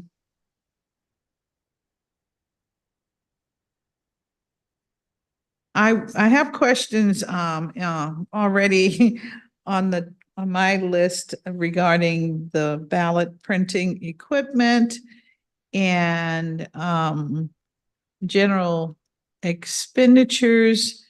But let's talk a minute, if you would, about the lack of a capital budget, and give me a sense of what's going on with that. That was another area of concern earlier today. Yes, well, what I heard on the record today was about our expenditure of capital funds. And in FY 2024 and FY 2025, I don't believe we had any capital fund expenditures.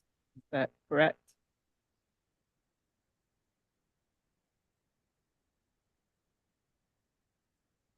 Yes. And the last capital expenditure we had was with the implementation of VR systems when we did the overhaul of our database. And so again, no capital expenditures in FY 2024, FY 2025, with the exception of the option years on that initial contract for VR systems.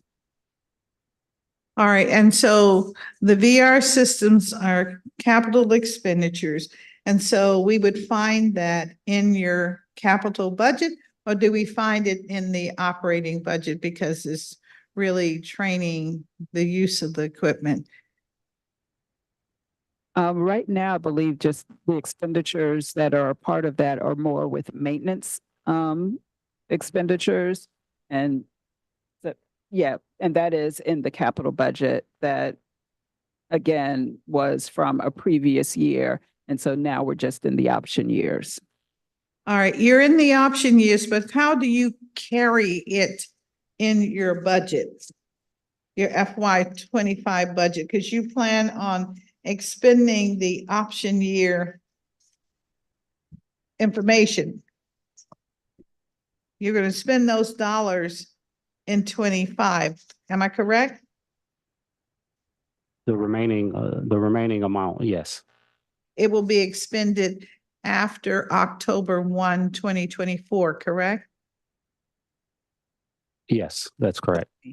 All right, and where do I find that in your budget?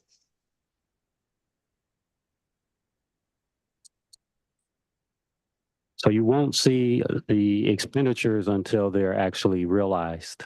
So, for example, I understand that. What I'm asking is, where would I find that you are planning to make that expenditure in FY25? I'm trying to ask specifically about your 25 budget plan. Which of the tables do I find it on? you won't see it in in the budget book. Well, The- my goodness, why not? How are you gonna spend it if you don't have it in the budget book? Is it, if you're gonna spend it after October 1, how do you spend it if it's not in the budget book? It's an optional, the option has to be validated for the next year. They enter into a contract where the next year the option kicks in, and then the money is spent for the contract. So which fiscal year would I find the expenditure that you're planning, now that you're going to actually make in FY25? Is it in the FY22 capital budget line, or where is it? So again, going back to FY22, you only would see the expenditures. So there's a 6-year capital plan. Right. And then the expenditures are laid out, but it's not in the actual budget book. Okay, I am looking at FY25 proposed budget and finance plan, submission to the Council of the District of Columbia, Board of Elections, page A1, Board of Elections code DL, I guess that's O, but I think it's really 0.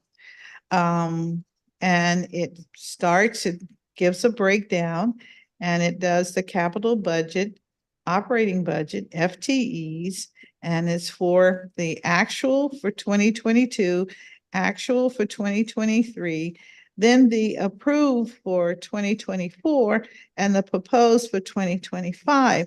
And what I see here, I believe I'm reading it, for the capital budget the actual in 2023, it shows the $382,580 in capital budget. Then for 2024, nothing is approved, 0. And then for the proposed 25 is 0. You're telling us that this is the official manner in which capital budget dollars attract when for all of our financial expenditures, it's a 4-year plan. So I guess you're telling us that in FY21 and 20, it may have begun. Is that how I am to understand this? Yes, so by the time FY25, all of the initial capital budget would have been expended. Okay, but in this case, we know we're not going to have it all expended because you will have some remaining dollars that you are now planning to spend in 25, correct?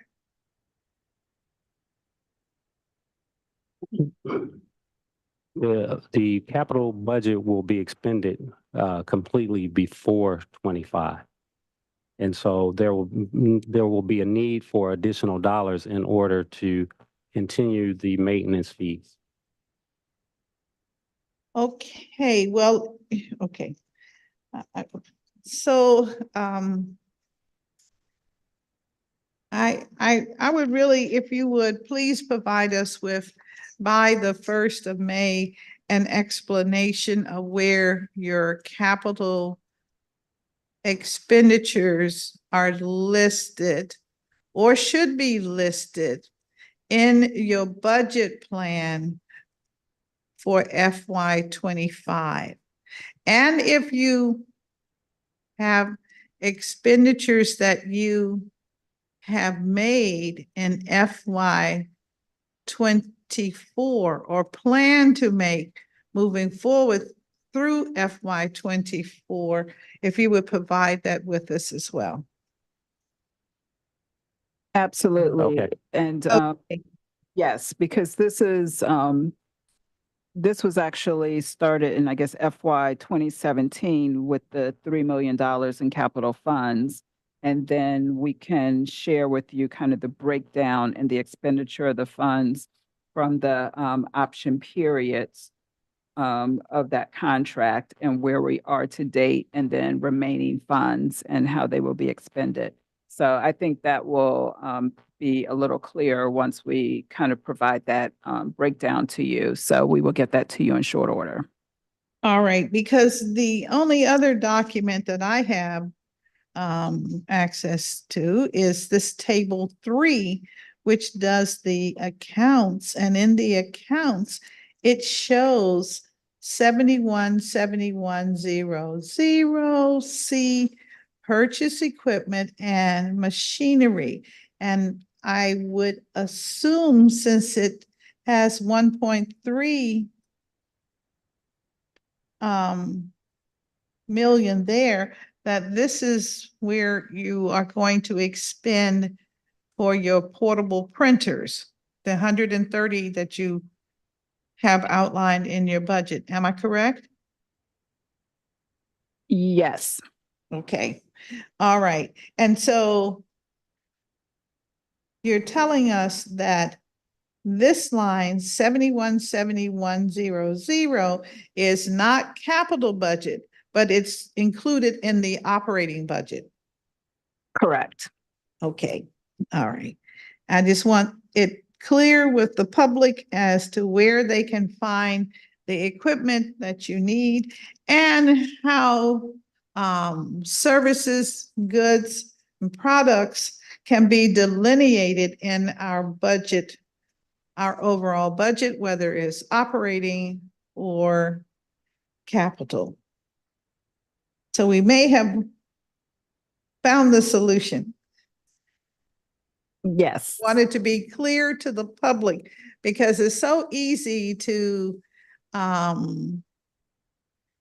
make a statement, to ask a question and get a partial answer, and then attribute the answer to, well, now I know, but we don't know. We need to be more thorough in the information that, or the questions that we ask. So I just wanted to, I'm sorry we had to take time to do that, but I wanted us to go through that. And I thank you all for walking us through all of that. Understood. Thank you. Thank you. But still, you should send something in writing so we will have it for the record. No, I have that All breakdown. righty, thank you. But just for clarification, everything here for FY 2025 is the operating budget, which is local funds, other than there's 500,000 for federal, but everything else is local. Okay, which table are you looking at, sir? Well, if you look at table, Is that table 2? you can look at table 1 or table 2. All right, They have the table 2 has the breakdown as well, where you have your local funds, 14,253,000. Also, there's 500,000 for federal grant fund. all right. And for this 500,000 clearly does not include the million that Madam Director presented in her testimony, correct? Which is the federal dollars? That is correct. And that's the million in HAVA money. Yes. Yes, that is correct.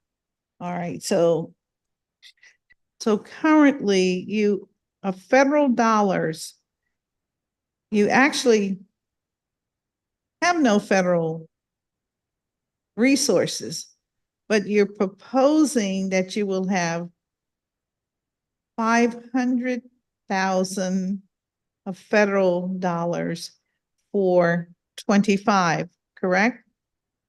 Well, we do currently have HAVA money. And so the HAVA money that we have in that balance is $896,244. That's the current balance. But essentially, that money is earmarked for election worker payments, et cetera. And so that would bring that balance down to zero. However, just about 2 weeks ago, the Election Assistance Commission made us aware that they will be making grants during FY 2024, and that is the $1 million I referenced. However, they have not made any of those grant awards as of yet. Mhm. So where, I'm getting, okay. Where do we find the harbor money in your FY25 budget plan? Anywhere? Or is it since you are applying or have applied and you don't have it yet, you did not count it at all in the tables? Correct. That $1 million Okay. not reflected anywhere. And as a matter of fact, we just found out about the possibility of that money after these tables were developed. All right. Now we're getting there. Okay, thank you very much. Thank you so much. So moving forward, what we have in your table 2 is proposed for 2025 federal dollars, 500,000. But you're saying you have made application for more than that amount, correct? That is correct. Okay. And so let me find your testimony. So messed up here. So in your testimony, you indicated that you have 14,253,377. So within this, you did not include the harbor money, right? That does not include the $1 million in HAVA. Okay, all right, great. Okay. And when you receive it, let's just say we're going to receive it for sure, you are restricted in how you can use that money.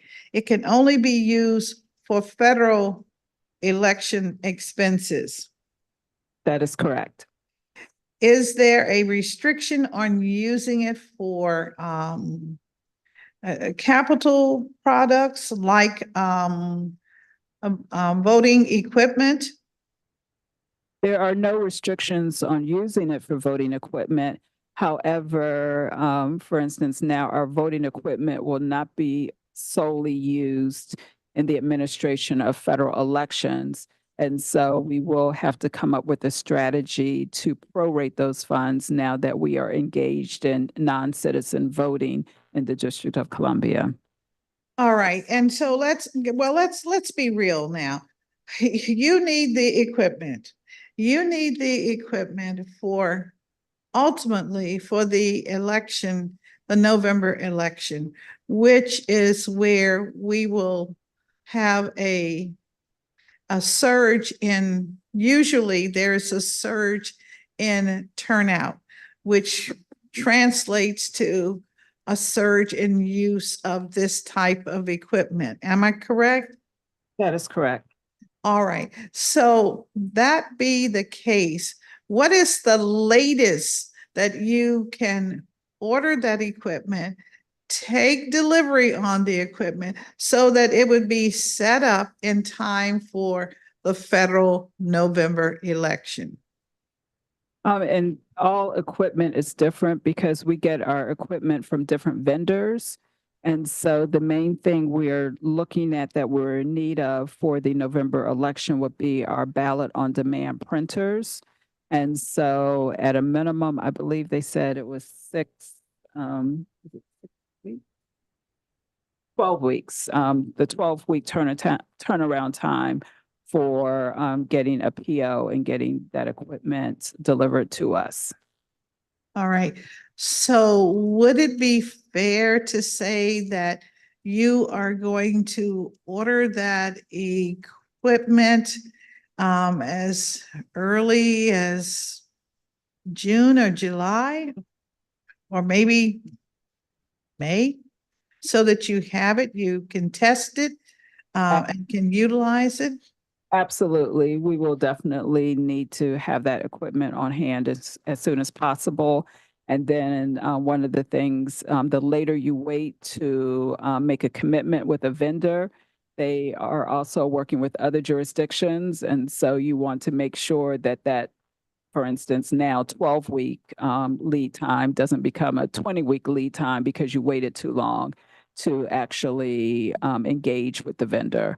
But we are already working with contracts and procurement and walking through that process so that we will have the equipment we need ahead of the election.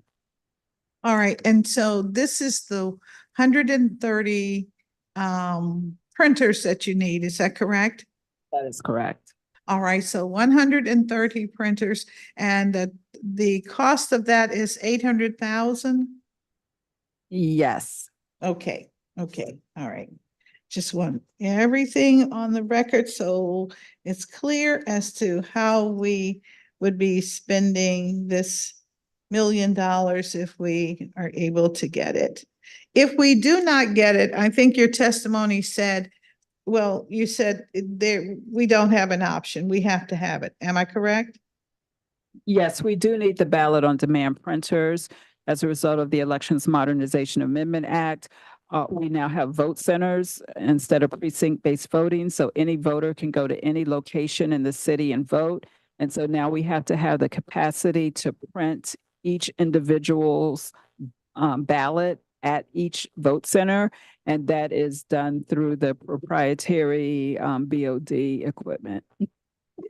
Right, and so let's say, given that this is federal money, given that you can only use it, at least your interpretation is you can only use it for the federal election. Let's just hypothetically look at what this could be. This is for the primary where we are restricted, where we have an open process where any registered voter can participate in the primary because it's a local election. Is there thought as to how we would handle the fact that we may not in the last weeks of May and June 4th have this equipment?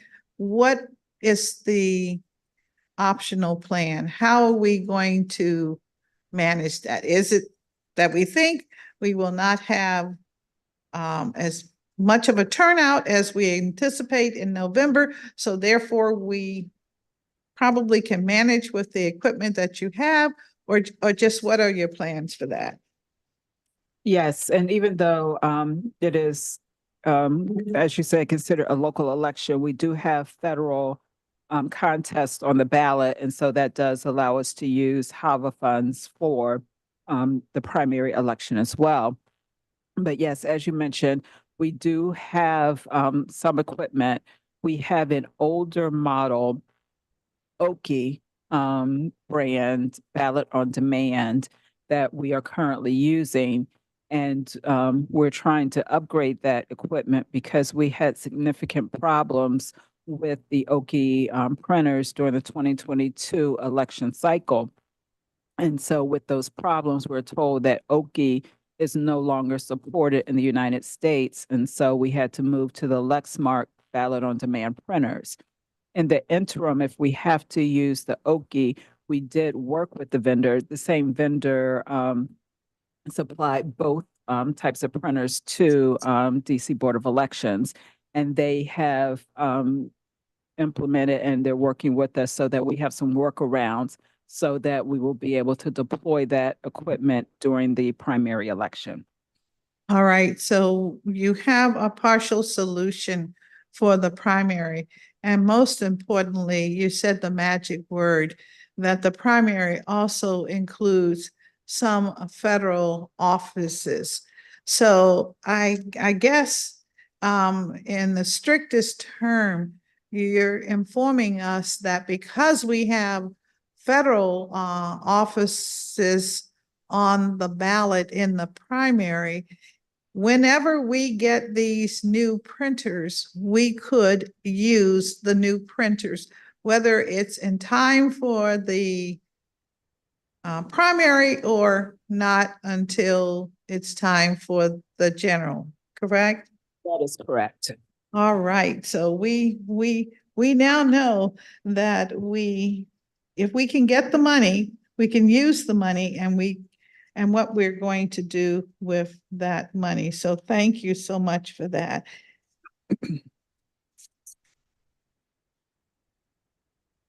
I just have a few questions about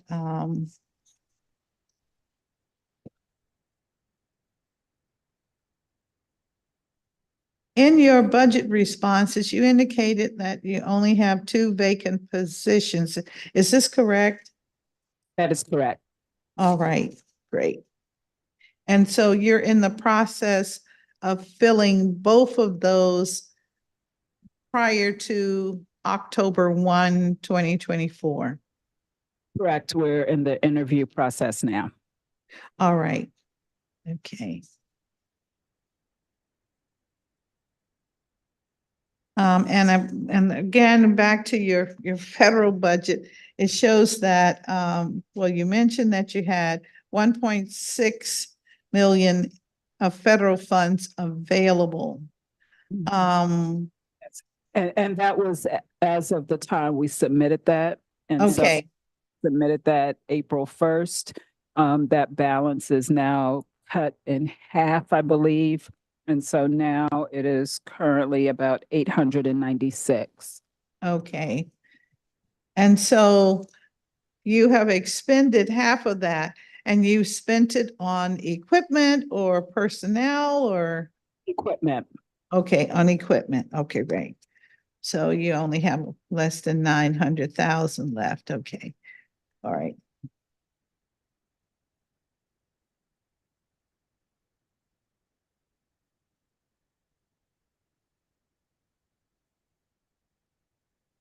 What, if any, budget increases do you anticipate will be needed to properly count the mail-in ballots for the 24 election? In other words, do you need budget enhancements, or are the enhancements found on page 10 of your response, number 4, an accurate reflection of what you need? Let me just turn to page 10. Yes, what we have here on page 10 is an accurate description. As you know, of course, everything is more expensive this year. We have found that postage costs are going up, even with printing our materials, that is going up, and maintenance license fees with our vendors are going up as well. And so it's always a challenge just to ensure we are adequately funded. But as you mentioned on page 10, these are the 3 requests that we made for this budget. All right, and would you recite those for the public, what those 3 requests are, please? Absolutely. The first request would be for 2 full-time equivalent employees, 1 a cybersecurity specialist, 1 a data analyst. Cybersecurity specialist would, of course, engage in testing and working with our threat environment and ensuring that we have latest security patches and we're able to be proactive in the security space. Data analysis individual would largely be in response to the EMA, or Elections Modernization Amendment Act, where we're required to launch a data visualization dashboard And this individual will work primarily with that requirement. And then, of course, we just talked about the Lexmark or ballot on demand printers. And then finally, a 14 to 17-foot box truck to replace the box truck we have on loan from Fleet Management Services. And a box truck is used in our daily operations as far as assisting with our voter education and outreach events. We even have the occasion of taking voting equipment to our outreach events to familiarize the public with the equipment prior to voting and to actually conduct mock elections. And of course, we do work in high schools and at community events as well. All right, thank you. I just want to make sure we have that on the record. So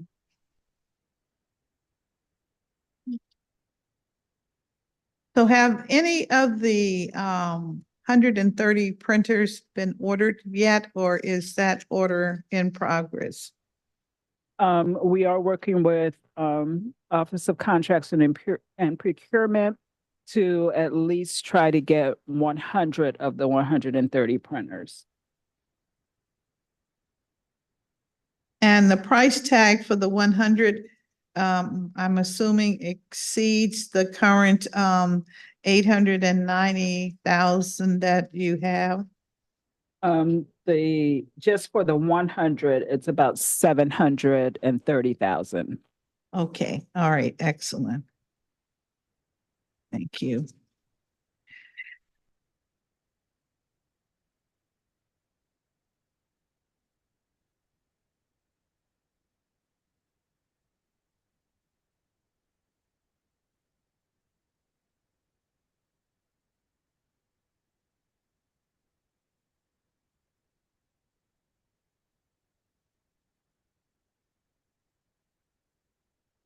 How likely is it that additional funding will be needed to cover mail-in ballots and election mailings? Are you referencing just the primary election? Yeah, well, let's take them in primary, and then we can talk about the general. I think we have the funds we need for mail ballots for the primary election. And also, we typically have the line item in our budget, that would be our FY25 budget for the general election. What we do not have would be money to mail ballots for any special election we may have either in FY 2024 or FY 2025. All right. And what is the estimated cost of a special election? Usually, well, it could be an at-large one, but it has the potential to be a ward one in upcoming months. What would be that cost? Well, as you know, there are many variables. One, just depending on if it is a citywide election or a ward election, that would determine the number of eligible voters, and having to mail ballots to that universe of voters, of course, is something that would depend, that would vary depending on what type of election it is. And so just for example, because we know there is the potential of a special election in Ward 6, we know that there will only be about 62,000 registered voters instead of the over 400,000 registered voters for a citywide election. But again, very tentative numbers. We're probably looking at anywhere between 300,000 and 400,000 for a special election. And that would depend also on if the timing of the petitions being filed would allow us to place a special election on the ballot of an election that is already occurring. For instance, if everything aligned so that we were able to put a special election on the November general election ballot, that of course would be less costly than having to run a separate independent election. Okay, Ms. Evans, can you remind the public of what the rule is as it relates to getting special elections on the ballot? And I'm thinking, yes, a special election such as a recall, but I'm really thinking also if let's say a member of the council or an elected official other than our ANC were to resign, what is your time frame for that? Even if we had one of the that's categorized currently as a federal um, a representative to resign, maybe a shadow senator or even the House of Representatives, U.S. House of Representatives delegate. What's the time frame? I would have to give you the timeframes are different, but Oh. it's, we would need to declare a vacancy with whatever position, and then the clock would begin ticking. And then with a recall, there are filings that are in the Office of Campaign Finance, and we have a process for issuing petitions. And then it would, there is I guess, 90 or 180-day window, I believe, for gathering petitions. And then depending on the date those petitions come to the board, that starts another clock ticking. All right, so it's a little complicated process. And if individuals want to know, they can reach out to the Board of Elections. I assume your website has all that information available. That is correct. All right, okay. And we always invite the public to go to, what is it, www, dcboe.org. dcboe.org, O-R-G. Thank you so much.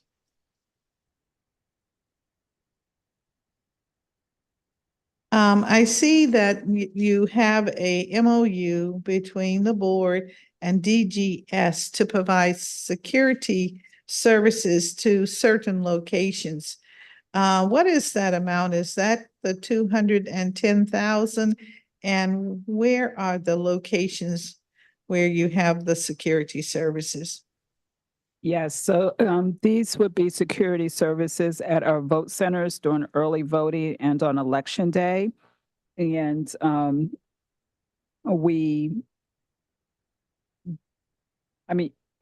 don't know if you're asking the specific locations. We're trying to not necessarily put the entire security plan for the elections in the public domain, just to prevent any threat actors from having our full plan of action ahead of time. But Oh, yes, no, ma'am, I'm not, I'm just asking if if this money will be spent and when it will be spent. And you indicated that it's for the early voting and election day locations. Am I correct? that is correct. Okay, that is adequate, I think, for the record. And to the public, I say, we cannot be too cautious. We have heard over the last few years some of the situations that election workers and staffs have encountered in doing their job on behalf of the public and through our governments. So we want to give election workers and offices the same respect that we find appropriate for anyone who is working providing public service to our public. So thank you for that. Absolutely. You have targeted new voter registrations at 3,000 per month. How close are you to reaching that goal during this FY24? Quite honestly, I would say excuse me, we have not met that goal. We, just looking at our metrics historically, there are a few months we reach it, but we tend to be just shy of the 3,000 per month if you go back and look at our performance data. All right, so we'll look at your performance data. What percentage of the polling places that you have selected for the upcoming primary are considered operationally accessible? Excuse me, as you know, our goal is to have 100% operationally accessible. We are currently in the process of working with our partners to make visits. And so we are doing those assessments now. University Legal Services and Office of Disability Rights assist us in that. And then where we have issues, there are times when we have to make temporary modifications, either moving door jams or constructing temporary ramps for facilities. I can say that in the past, we have had issues with 100%, but it is always our goal to strive for 100% and correct any areas we need to correct. Another thing, as you know, we do have curbside voting to assist with voters who have mobility challenges for any reason. And so that is another way that we try to extend options to ensure that every voter is able to cast their ballot privately and independently. Okay, thank you. Where in your budget, on which table would I find any expenditures for this, I guess, upgrading of facilities, building the ramps, attending to door jams, et cetera? Where would I find that in your budget?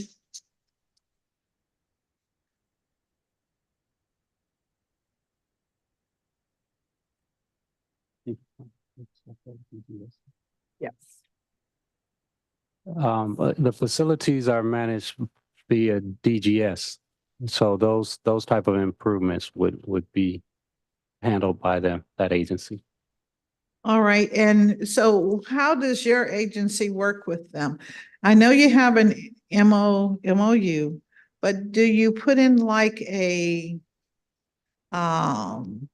maintenance slip or some sort of filing that says you need this done? And do you get something back from DGS that says, oh, we'll get it done in 14 days or we'll get it done in 30 days?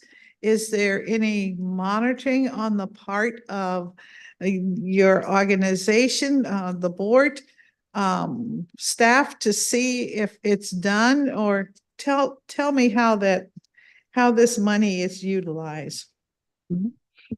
And as far as the step-by-step and timeline, I can get that to you. Our logistics manager oversees that process, but we do have our partners actually accompany us on these visits. And so they are able to make determinations of what needs to happen pretty immediately.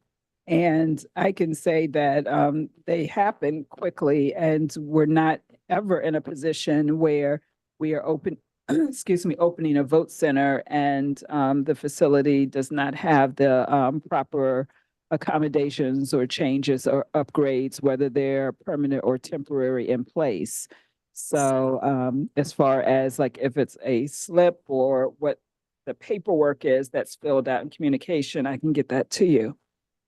All right, that would be very helpful to understand. We're hearing more and more about how DGS is managing rent and other services for groups of agencies. And of course, their budget is pretty large, but we just want to know what is costing the agencies in our committee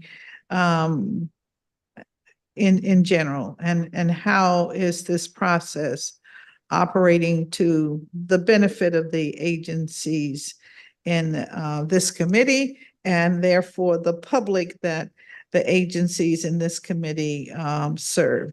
So I appreciate that. Thank you so much. Absolutely.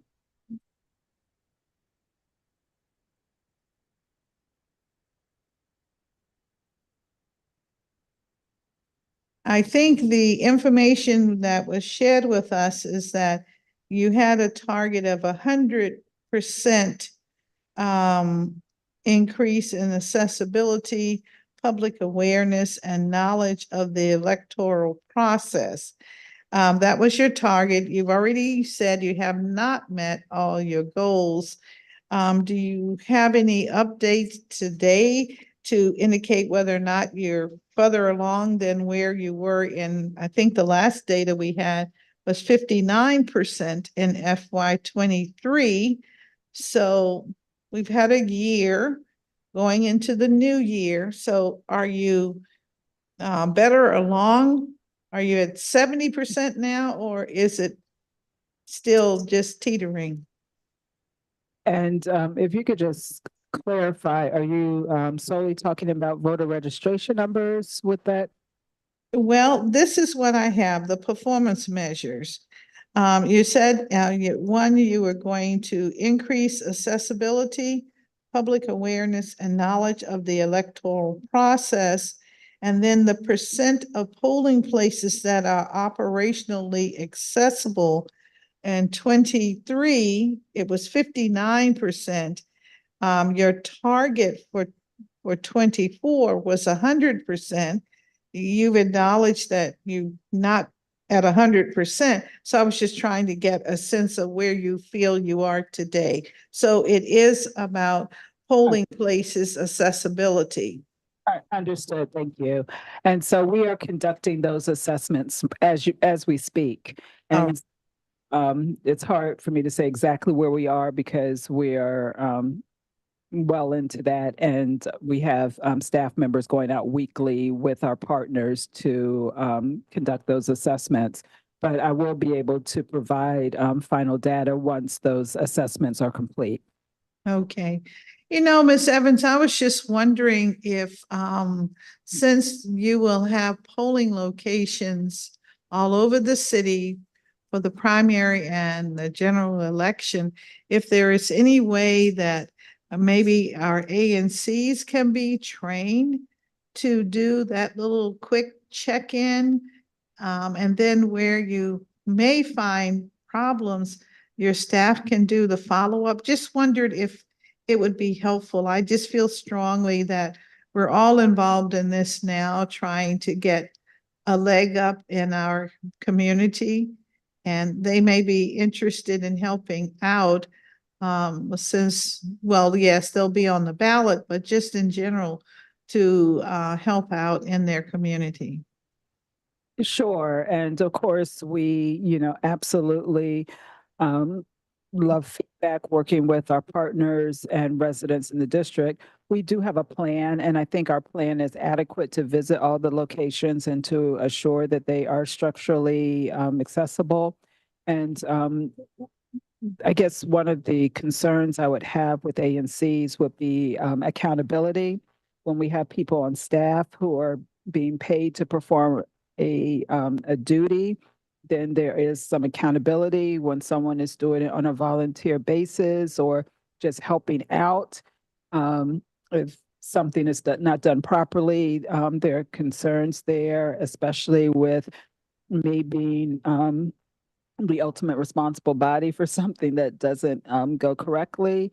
And at this point, since I think we have adequate resources to perform those duties, I would say that we would not need to engage ANCs in that process. I appreciate that, but I thought I would raise it. It was raised with me, so I was passing it along, and thank you so much for that. Appreciate ideas and suggestions, so thank you for that. Okay.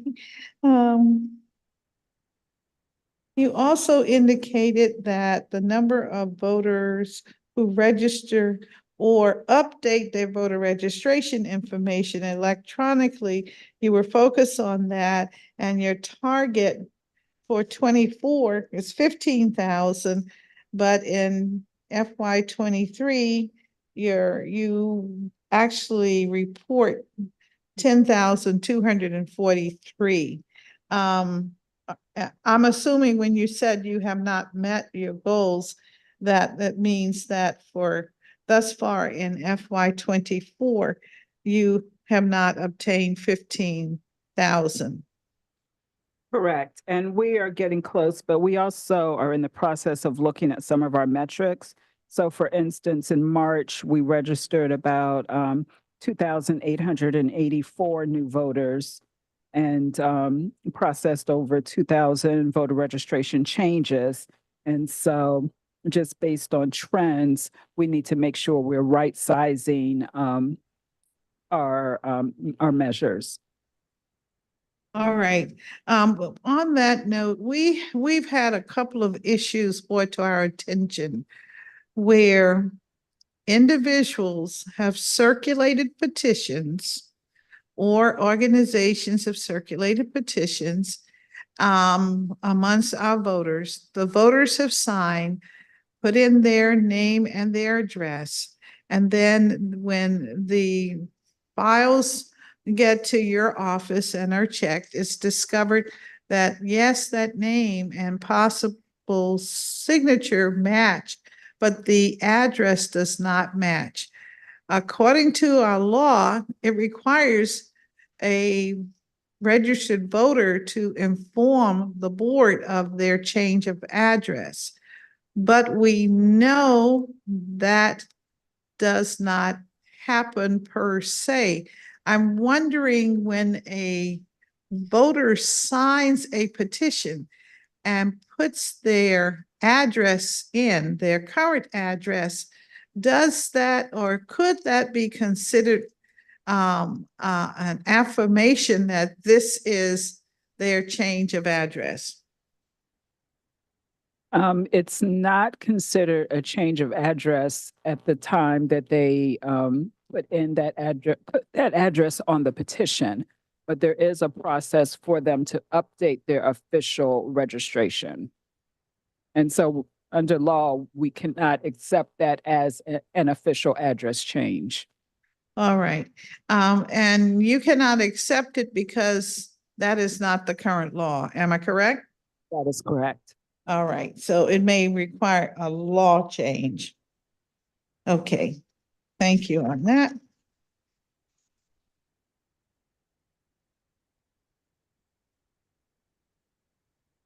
And I was looking at your other goals, and you seem to be on target there.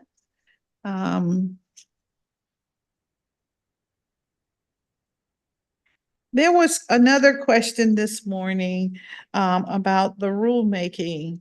And I wonder if it said some changes have been made in the rulemaking. When did you make the changes in the rulemaking? Because I'm not aware of that. Yes, the change that was made, the rulemaking that was originally presented had parameters for barring individuals. Okay. We move forward with removing that, and not because it wasn't a proper subject matter, but because we just want to explore that a little more. And so we did remove that from what we're currently putting into place. Okay. Then there was an issue about the original legislation that you had wanted to be reviewed, and that was the changing of the current law that every 5 years requires the board to change the precinct boundaries. And in this inquiry, it was pointed out that there was a contract for consulting services at a rate of $75 an hour, and it was implemented for 14 months. Can you speak to that and help me understand where that situation is now? Absolutely. And so that arrangement went from basically January of 2023 through April of 2024. And in addition to looking at the process for precinct realignment, we were also just looking at areas where we had precincts that cross ward boundaries and other things that are actually causing the board to be out of compliance. And so we did engage that individual for about 200 hours over that 14-month period. All right, and so that was the rate of remittance. Where would we find, that was through, oh, it's still in force, okay. So we would not find that, well, we could find, no, I guess, yeah, we could. We could find the information in your FY24 budget where you indicated you expected to expend from October 2023 through September 24, correct? Yes. So there would be some there. Where would we find it? Which chart do you have that?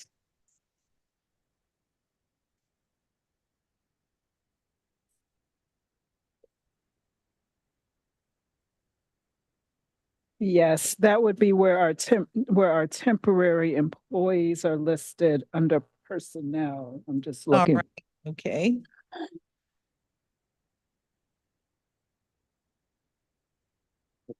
Yeah. Okay. So that would be under regular pay other. All right. So if we have any further questions or misunderstanding about it, we will be back in touch with you immediately. But thank you for that. We'll look for that. And then there was another inquiry, whether or not you had engaged a private vendor to publicize the 24 election. Do you have an outside vendor? We do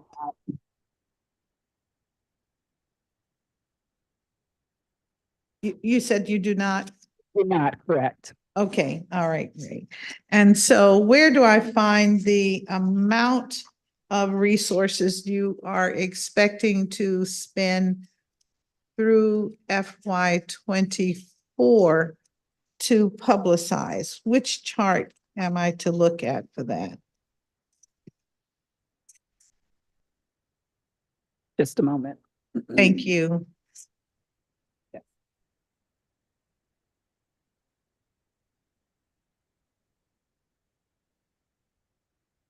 So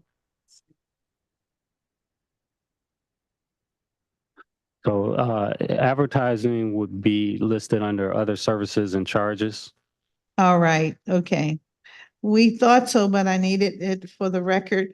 And that's where I see approved for 2024 at 3.8 mil. Am I correct? Yes, that's an aggregate amount, which includes a number of different subcategories, but includes Tell advertising. me what the subcategories are then, sir. MOUs or interagency agreements can be paid out of there, as well as services provided by outside vendors, as well as P-card purchases. Those are just to name a few of them. All right.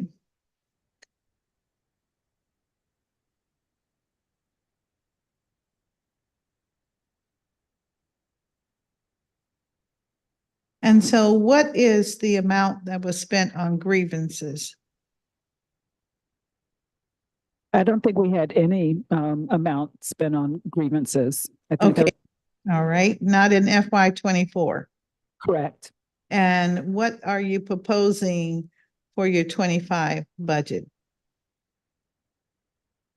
I don't believe we have a line item for grievances in FY 2025. All right.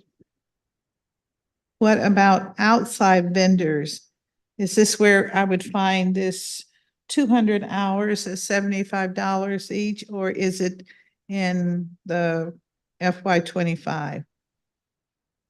Or both? When you say FY 2025, you're talking about where would you find the payment for services for? You had indicated that you had an outside vendor that was working on. Yes, and we don't foresee any expenditures for that individual in FY 2025. All right, but in 2024, you estimated 200 hours at $75 an hour? The regular pay, personal services, other. Oh, that's where it's listed, Yes. regular pay, others. What that is.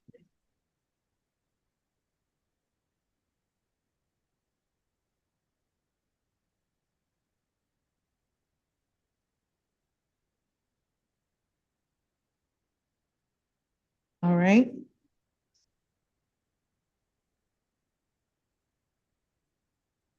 And do you have any money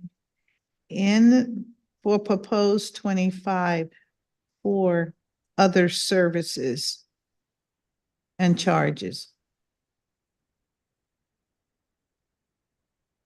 You're referring to regular or under personnel? Do we have anything there for 2025? No, I'm looking at table 3, where it has the account group.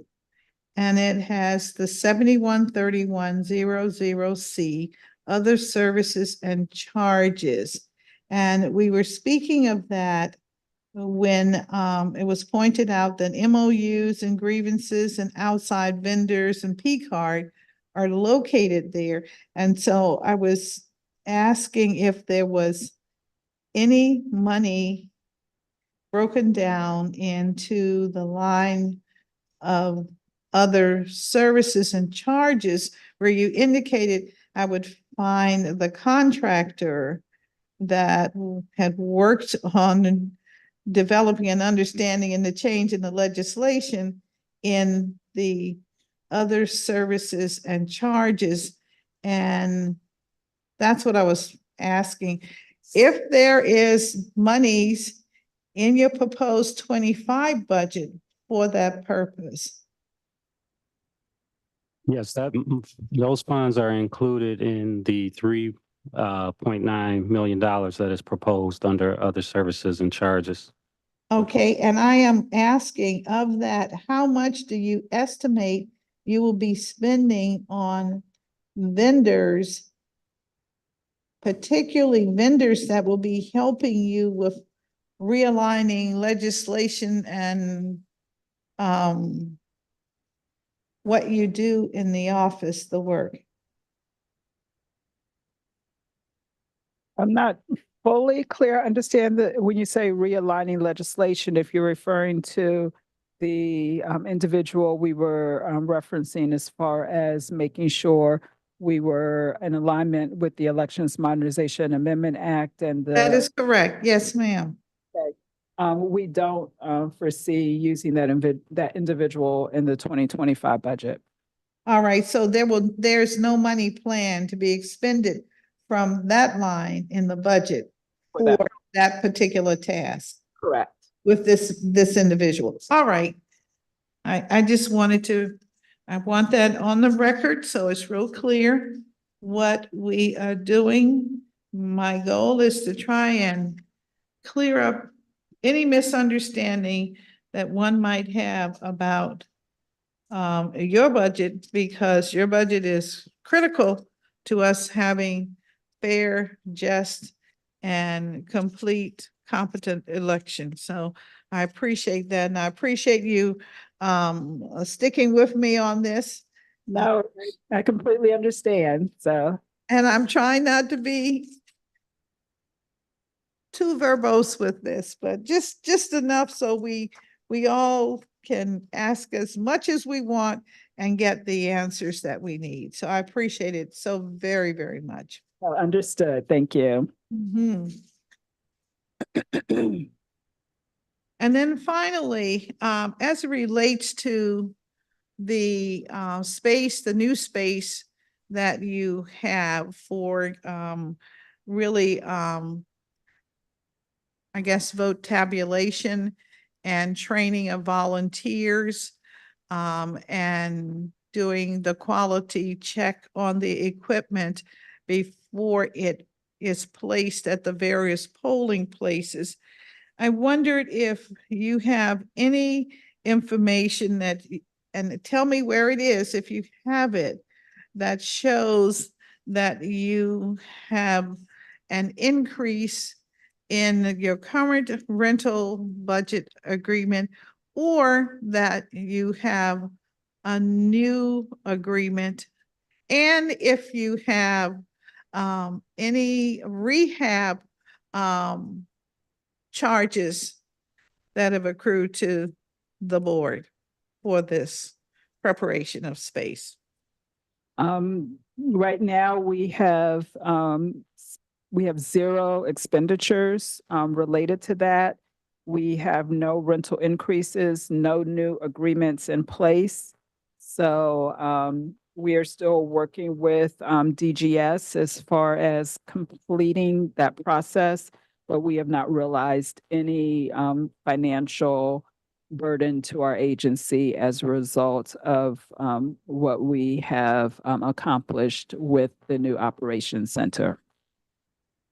All right. Well, thank you very much. I appreciate hearing that.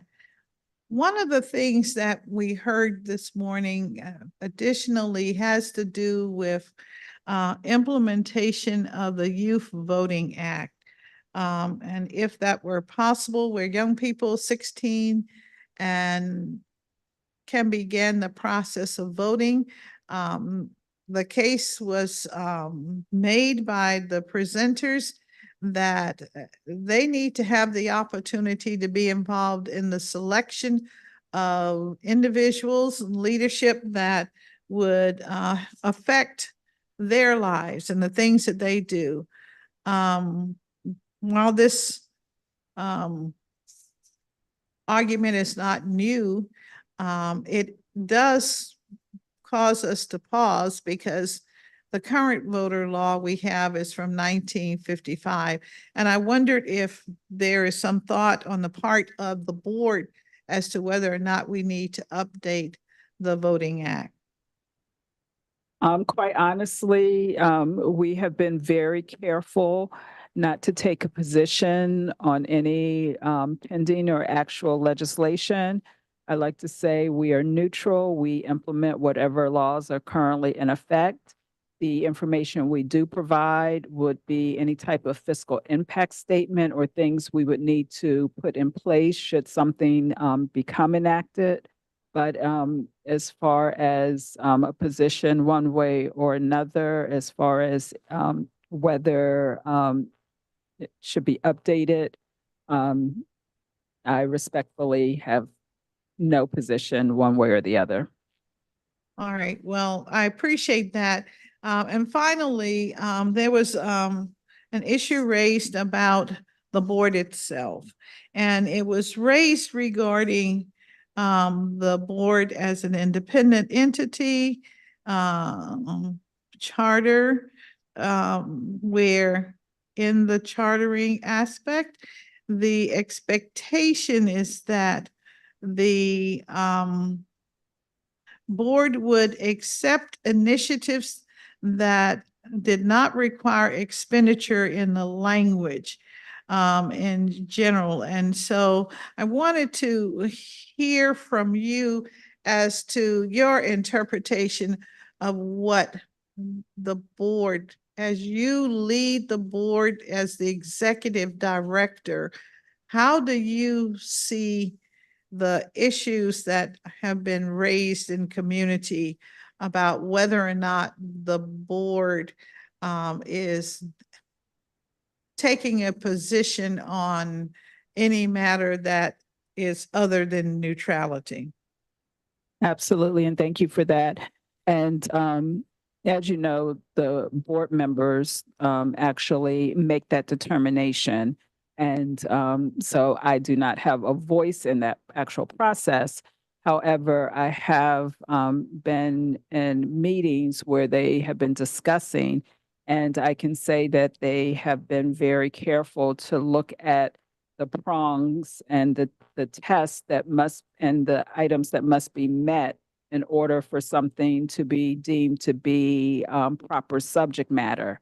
And my observation of that process has been one where board members are not looking at the merits, but they're looking at whether or not the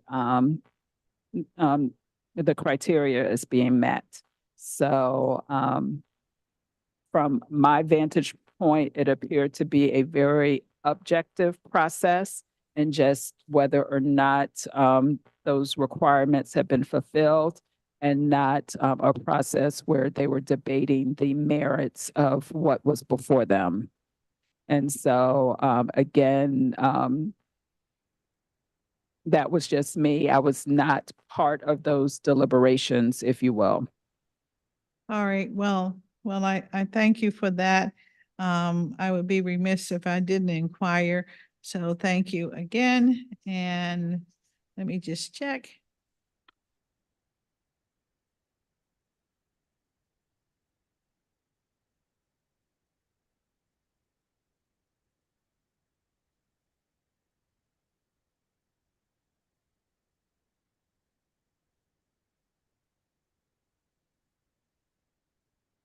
Thank you very much, Ms. Evans. I do want to just go on the record of saying the box truck. I'm hoping that that can continue to be a loan because if I read the information correctly, it would be a considerable expense to come up with that. Are you asking for monies to rent a box truck? And if so, for what time frame? Or are you asking for the purchase? Ideally, we would like to purchase one. We did have one, and it died. And so we have been utilizing the loaner from Fleet Management. All right, and remind me of that amount again, please. Yes, absolutely. And of course, you know, the problem with the loaner from Fleet Management is that it can be recalled at any moment. And the exact amount, just a moment. And it would depend because we're looking at the possibility of two size trucks. And so one size, so basically about $100,000, depending on whether we go with the 14-foot or 17-foot box truck. All right, thank you for that. I am hoping that you can come up with an MOU agreement, even if it's a certain number of days each month, if it's needed, 24/7 or whatever it may be, so that we can you know, not have your office responsible for the maintenance of this important piece of equipment. So I look forward to seeing what can be done through the MOU process, if possible. Will do. All right, thank you. Thank you very much for your time today. And if there's something that we left off that is imperative, please be in touch. And I think we have just a couple of little notes that we want to get to you to get information back on. But thank you very much for your cooperation today. Yes, and thank you for your time and your support of the agency. We appreciate you. Of course, it's always my intention to be there for our Board of Elections and for our elections process in the city. Thank you again. Thank you. Our next agency that we will hear from is the DC Office of Campaign Finance. Excuse me, please. I'm losing my voice. Just one second.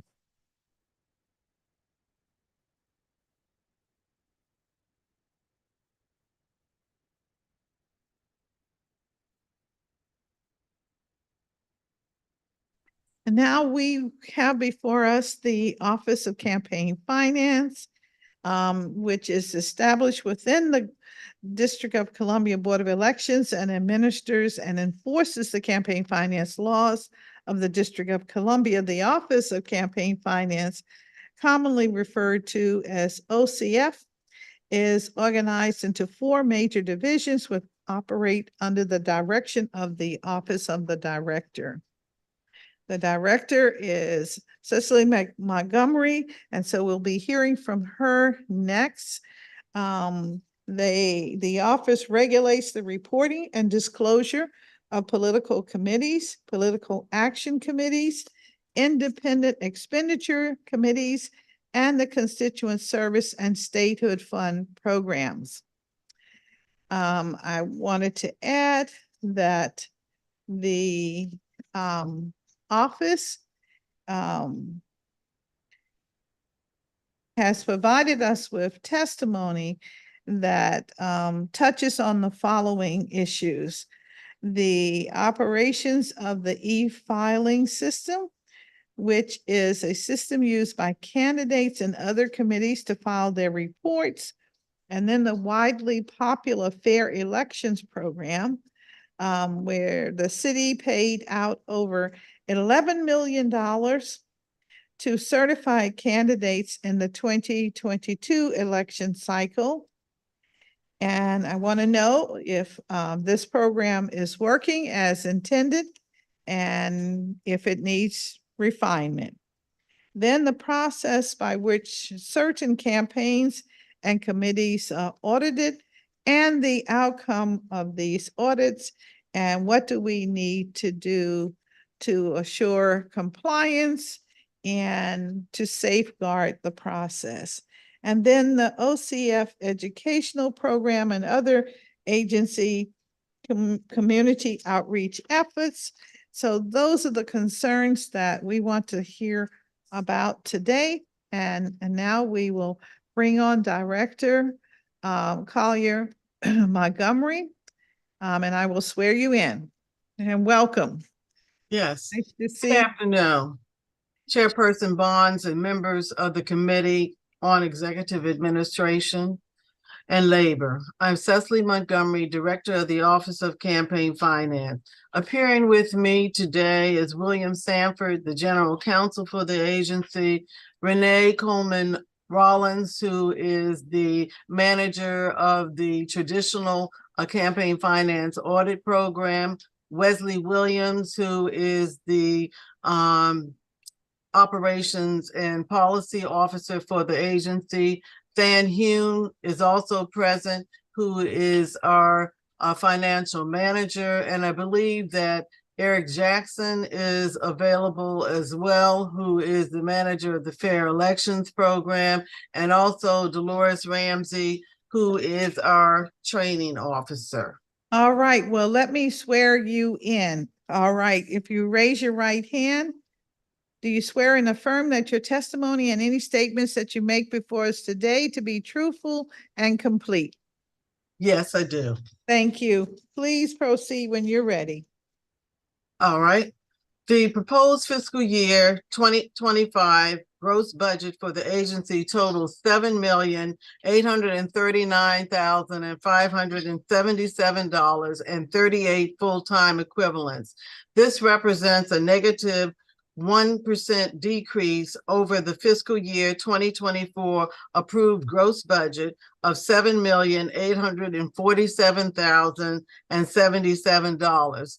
The personnel services budget is $4,464,000, and the non-personal services budget is $3,376,000. The mayor's proposed budget includes an increase of $46,764 across multiple programs to support projected salary, step, and fringe benefits and personnel services, a decrease of $46,764 across multiple programs and non-personnel services to offset the increases in personnel services, and a reduction of $7,500 in contractual services in the agency management program to reflect cost saving. In each budget cycle, the need to adequately fund contractual services and personnel services remains critical to the success of the programs in the Office of Campaign Finance. The NPS proposed budget of $3,376,000 will sufficiently support the cost projected $980,887 for the last year of the 2024 election cycle, which ends on November the 5th, 2024, the date of the general election, and the agency oversight support services, $376,000, based on current fiscal year 2024 expenditures associated with the procurement of annual needed services, including the recruiting and staffing services provided by the Department of Human Resources, fleet management provided by the Department of Public Works, and the maintenance and upgrades for the OCF traditional e-filing and disclosure system, $65,880, and for the FEP e-filing system at $34,200.28. Notwithstanding the sufficiency of the proposed allocation of $3 million to the Fair Elections Fund to support the projected costs of the last year of the 2024 election cycle, this amount will not support the payouts required for candidates who may be certified during fiscal year 2025 and the Fair Elections Program to participate in the June 2026 primary election during the 2026 election cycle. The 2026 election cycle commenced on November the 9th, 2022, the day after the November the 8th, 2022 general election. Election cycles 2024 and 2026 will overlap in fiscal year 2025, and it has been the experience of the agency that candidates began to register seeking to participate in the Fair Elections Program in the calendar year immediately preceding the date of the primary election for which office is sought. The covered offices scheduled for election during the 2026 election cycle are the offices of the mayor, the attorney general, the chairman of the council, at-large 2 seats, and ward members of the council, wards 1, 3, 5, and 6, and ward members of the State Board of Education, wards 1, 3, 5, and 6. As you know, candidates certified to participate in the Fair Elections Program may qualify to receive base amount payments in contested elections and matching payments payable at the rate of 5-to-1, dependent upon the number of qualified small dollar contributions collected. Matching payments are subject to a maximum cap based on 110% of the average expenditures per election cycle of the candidates elected to a specific covered office and a set number of prior election cycles. And base amounts are prescribed by the Act depending upon the covered office sought. The agency has preliminarily projected that the amount of $6,235,857 will be required during fiscal year 2025 for the 2026 election cycle if 75% of the number of candidates who participated in the 2022 election cycle for the offices of the mayor, the chairman of the council, the attorney general at large, and ward members of the council and ward members of the State Board of Education are certified in the FEP program.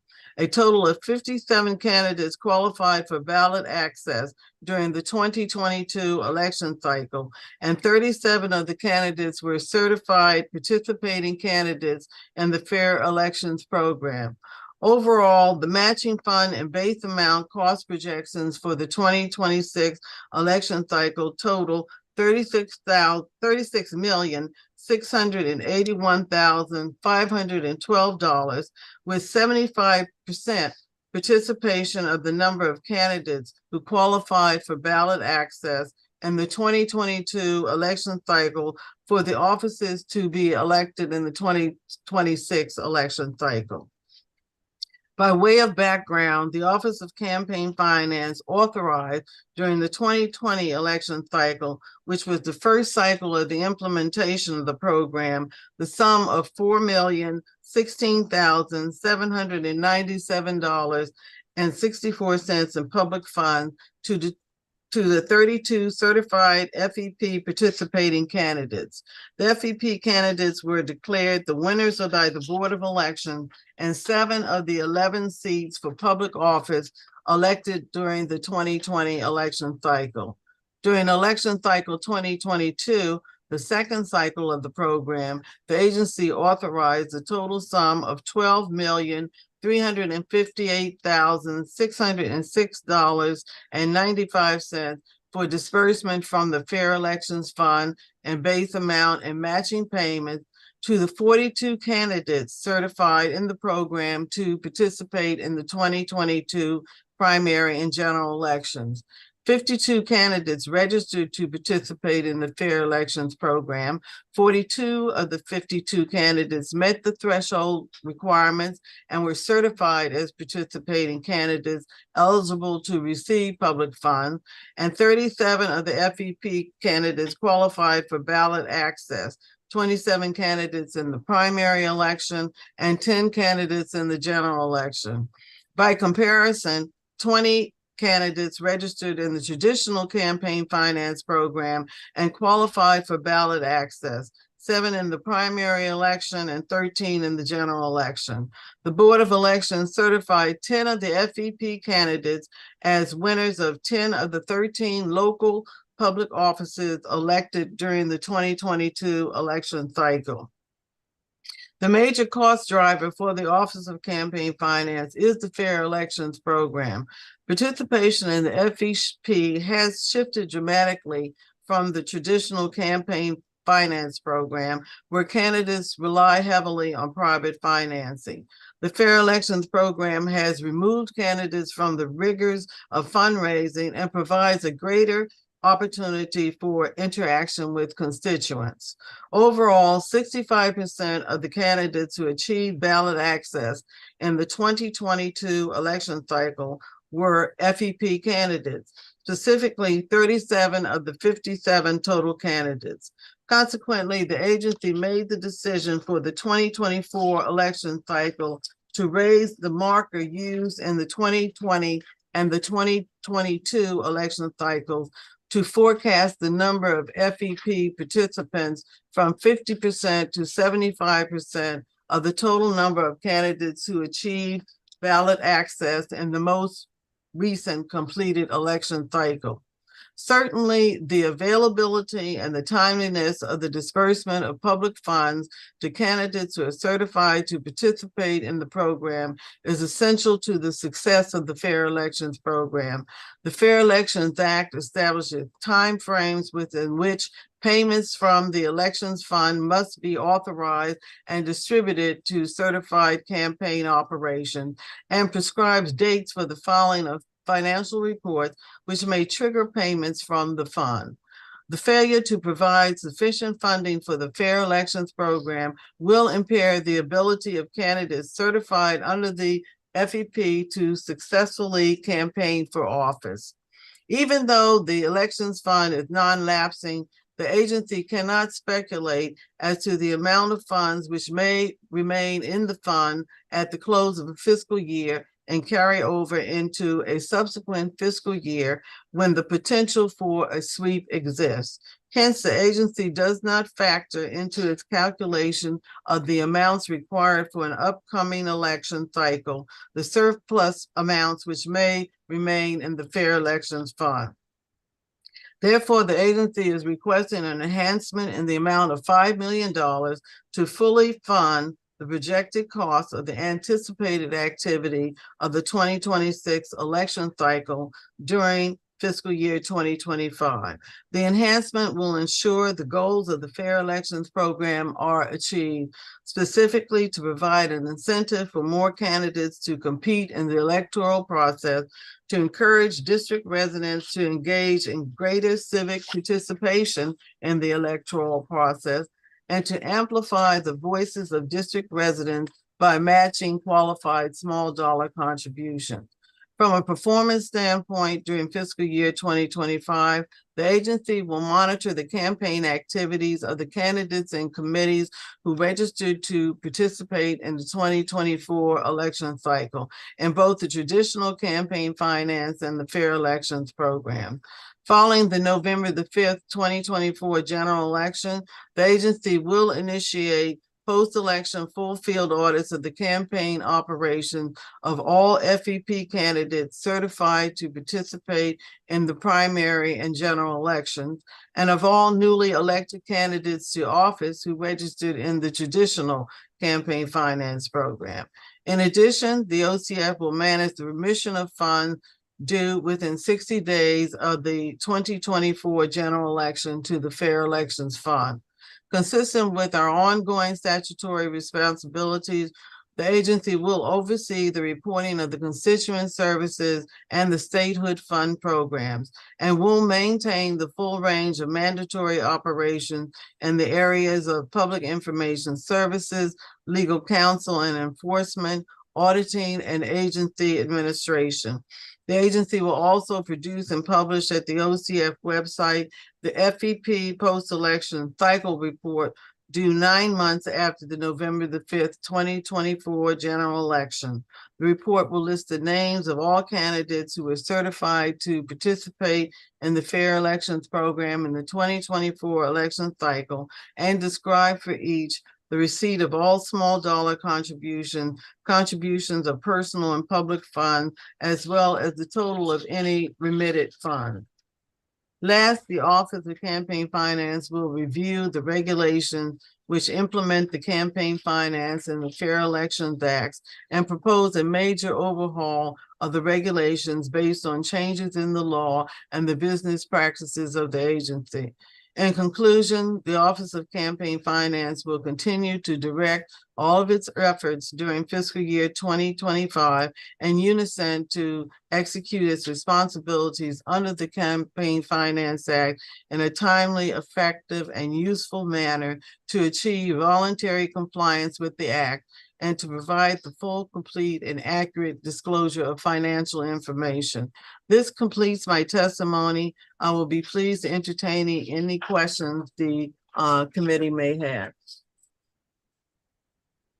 Thank you very much, Ms. Montgomery, for that a very robust testimony. And I had not anticipated and that we would, as we look at fair elections law, that we would need a real infusion. We were hoping that it would not grow so fast and therefore require remittance or at least consideration during this current election cycle. But we are where we are. It's a very popular program, right? Yes, it is. And, you know, as I said, the participation in the program has shifted dramatically from the traditional program. And at this point, based on the 2022 election cycle, there was 65% participation in the Fair Election program. All right, and it looks like it's going up every election cycle, so probably in 2024, we are going to see maybe 80% participation, if not more.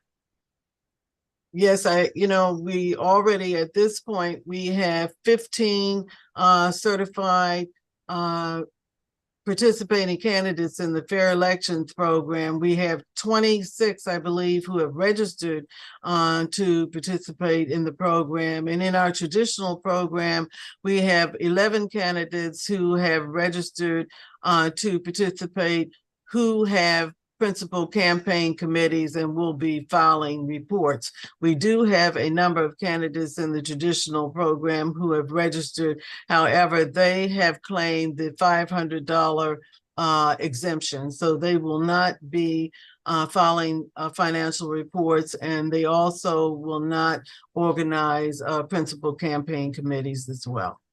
All right, and so those who have filed the $500 or less reports, I would assume then that they would not be counted when you do the math, the equation to determine what we need to think as we move to the next election cycle.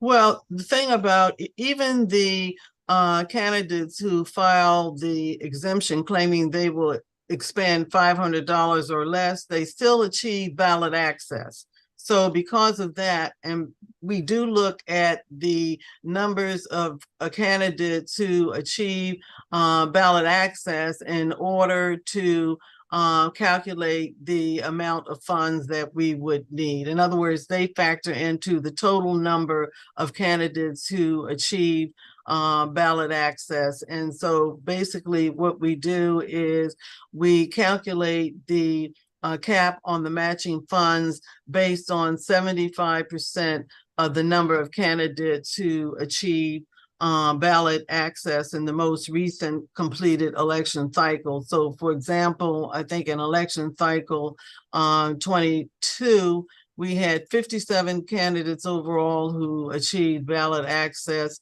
and we 75% of that number would be 37. So our the projections for election cycle 2026 were based on the number at 75% who achieved ballot access. And so we have determined that at least, again, 37 of the 57 will participate in the Fair Elections program during the 2026 election cycle.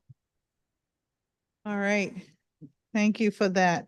I just have a few questions as it relates to your testimony. Let me find that. It's not organized the way I. Okay. Let's see if I can find. So crazy.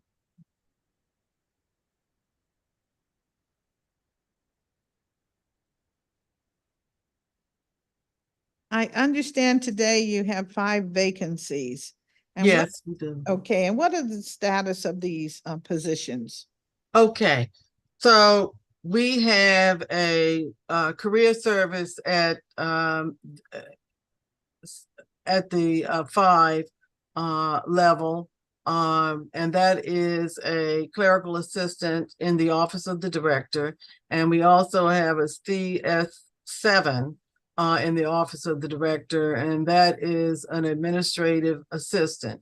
Both of those positions, the vacancy announcements have been posted, and so they're actively in the recruitment process. The period has not closed yet for the posting. We also have 3 auditor positions which are vacant. We have 2 of the positions are at the CS11 level, and 1 is at the CS9 level. One of the auditors at the CS11 level, the vacancy announcement has been posted and is closed, and I believe that the applications have been forwarded to us. So we're in the process of reviewing those, and we'll be scheduling those applicants for interviews. And with the CS9 level auditor, we're in the process of reviewing that position description in order to update it. But we do intend to post the second CS11 auditor position as soon as we finish with the interview process for the one that is currently before us with the applications. All right, and so then your intention is to have these individuals, these positions filled by September 30th, 2024? Definitely, yes. All right, okay.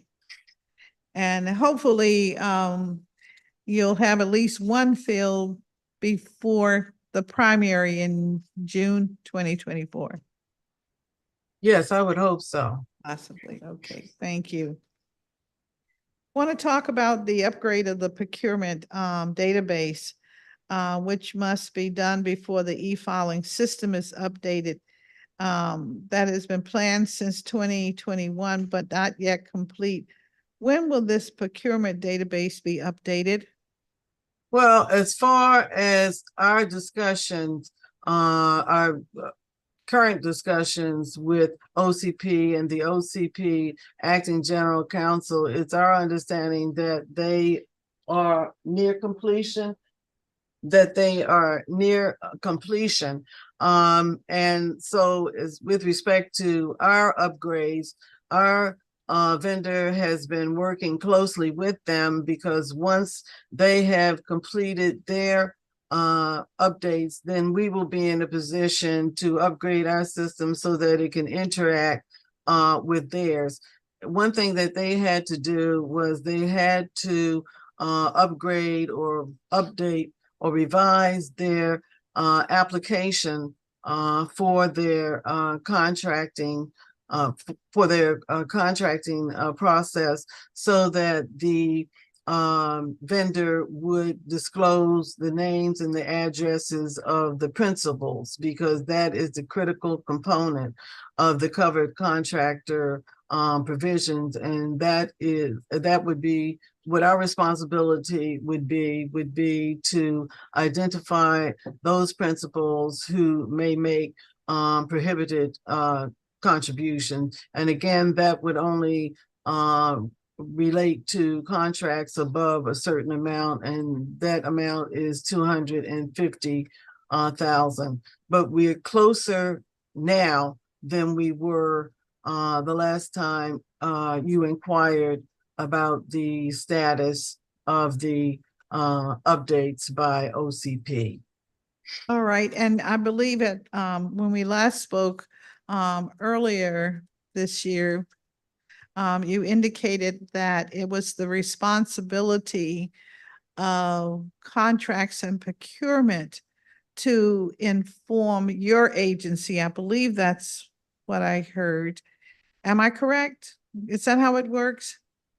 Okay, with the covered contractor provisions, OCP is required by the statute to collect the information in terms of the identity of the principals and their addresses. And then it is the responsibility of the OCF to identify, through the interaction of the database, those contributors in our database who may be principals who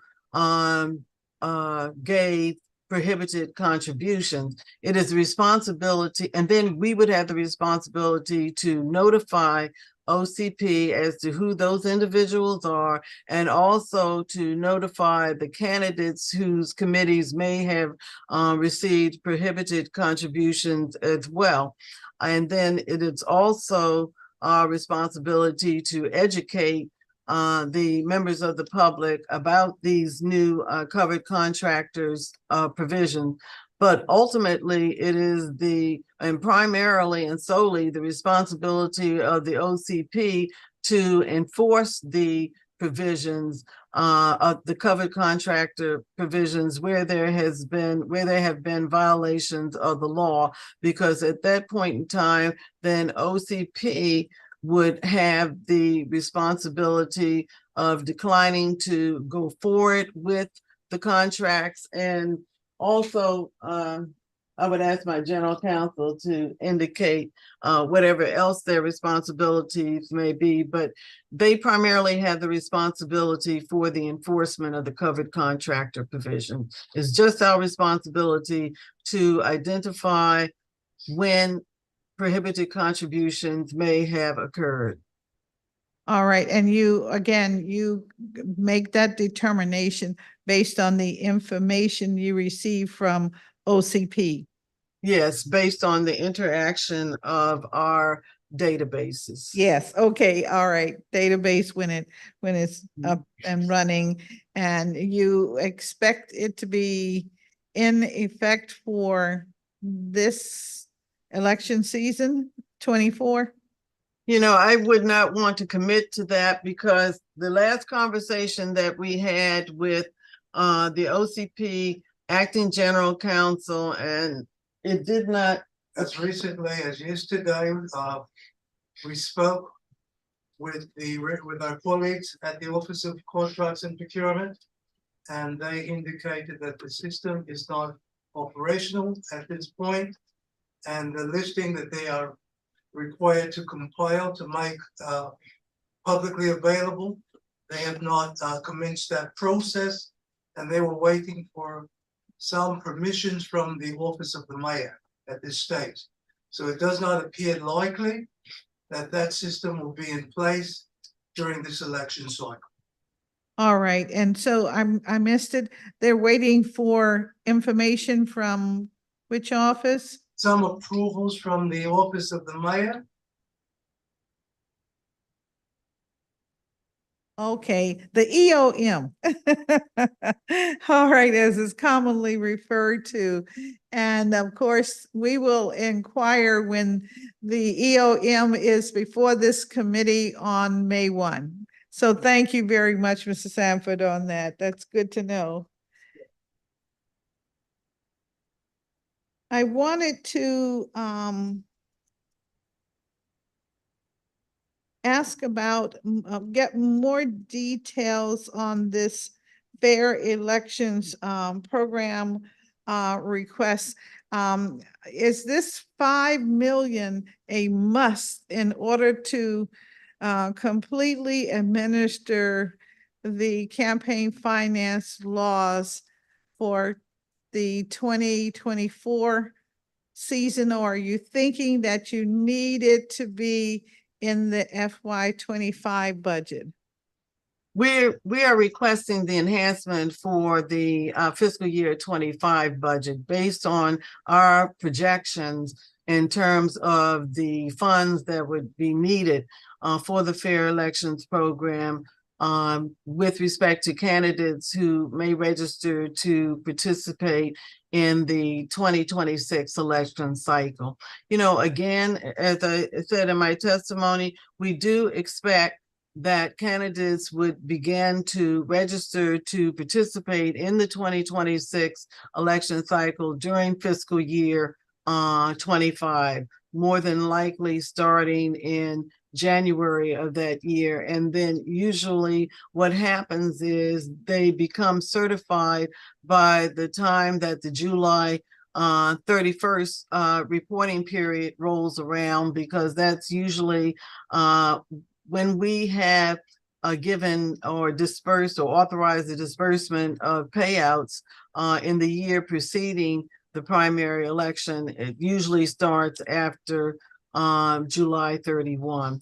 And so, you know, again, I would say that our projections basically assume that all of the candidates that we anticipate participating in the fair elections program, that they will achieve the matching, they will achieve the cap, and also that they will be entitled to the base amounts, and that has really provided a cushion for us.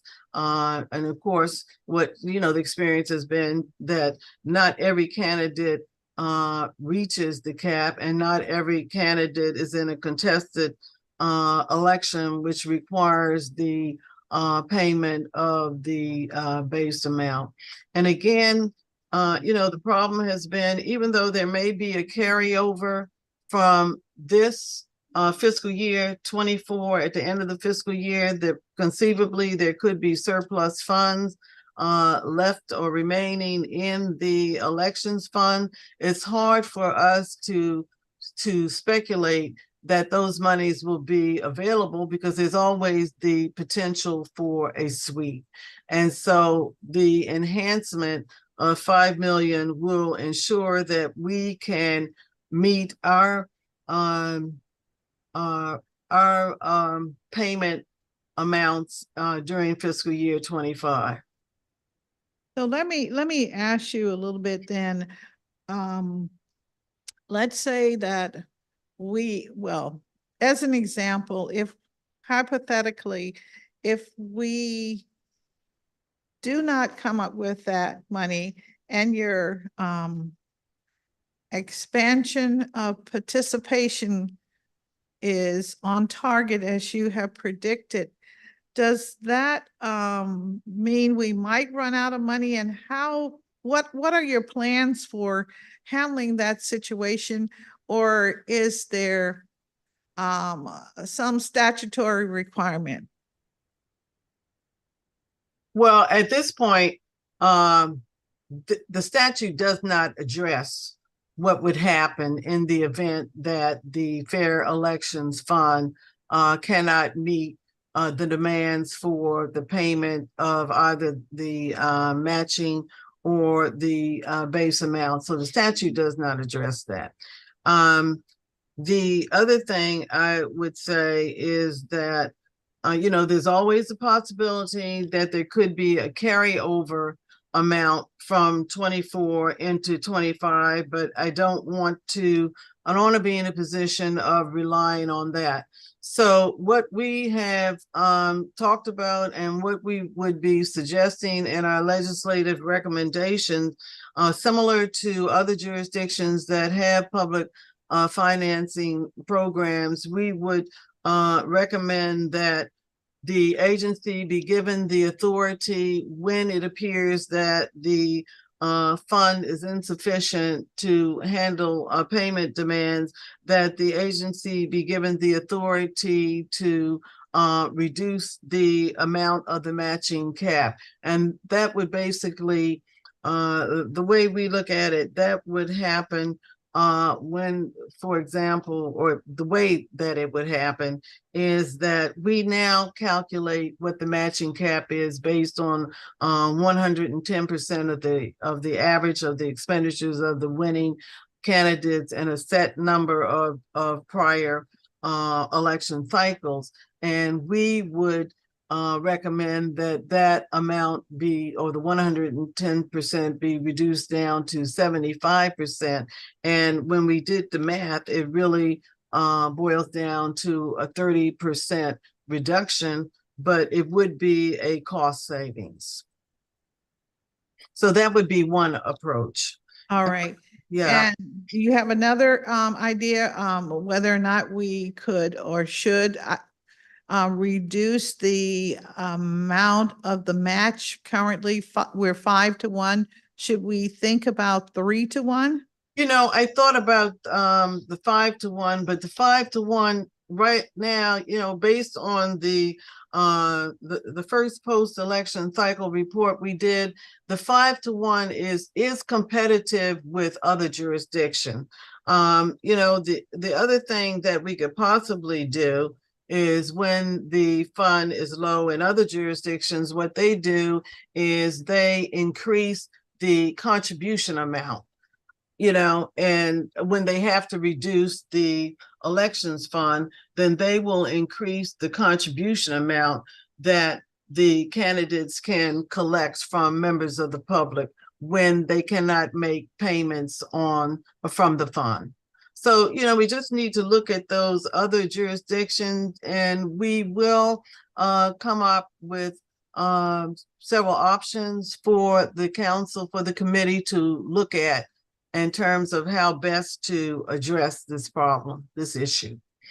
Well, I really appreciate that, because as we think about the budgets in the next few years, the cycles, the flatness or just barely keeping up with inflation may very well continue. So we just want to make sure that this program that's very popular has some ideas of how it might continue. So thank you very much for that information. Okay.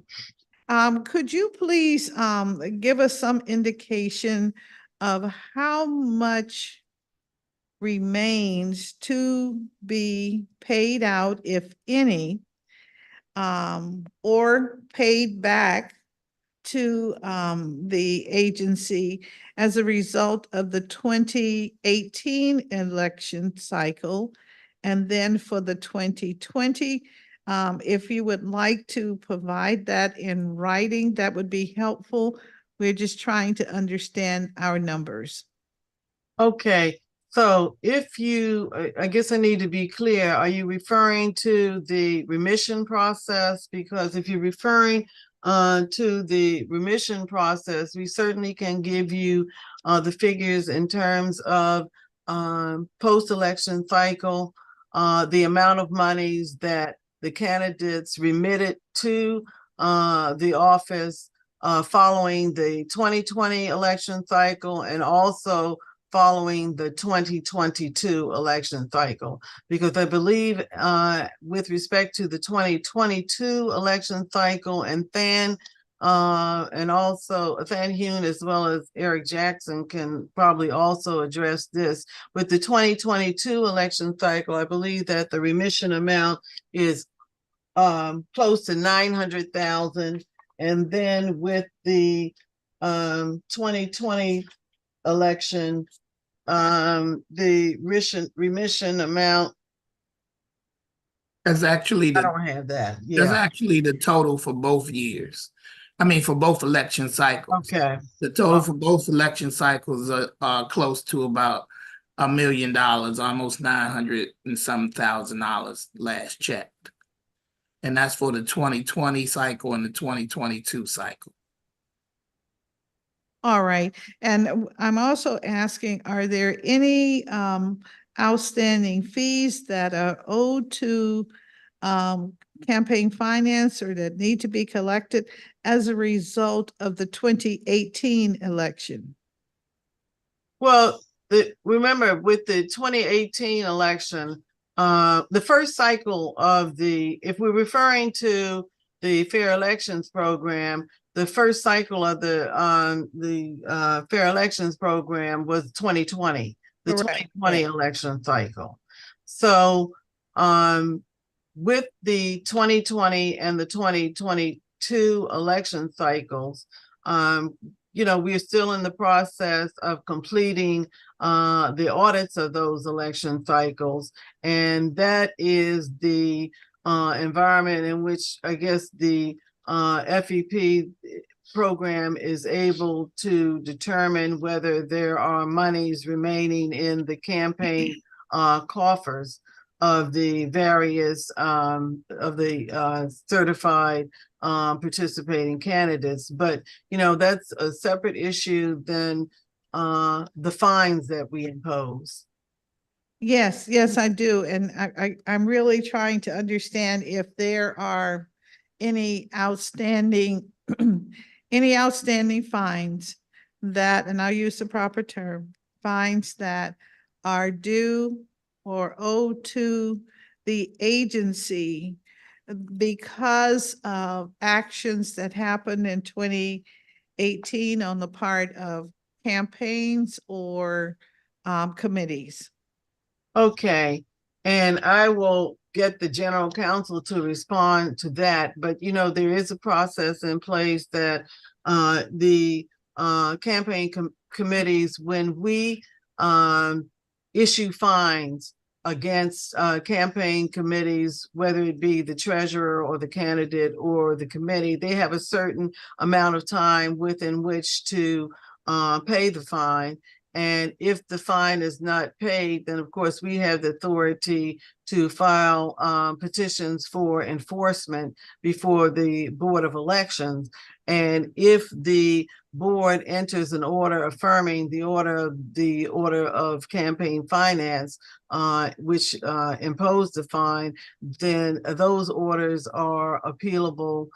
Then the board has the authority to take those matters to the Superior Court of the District of Columbia for enforcement. But in terms of the amounts of fines that may be outstanding at this juncture, I would refer that to Bill. I will provide that information. As directors indicated, the petition for enforcement process results in judgments against the committees and in some cases the candidates.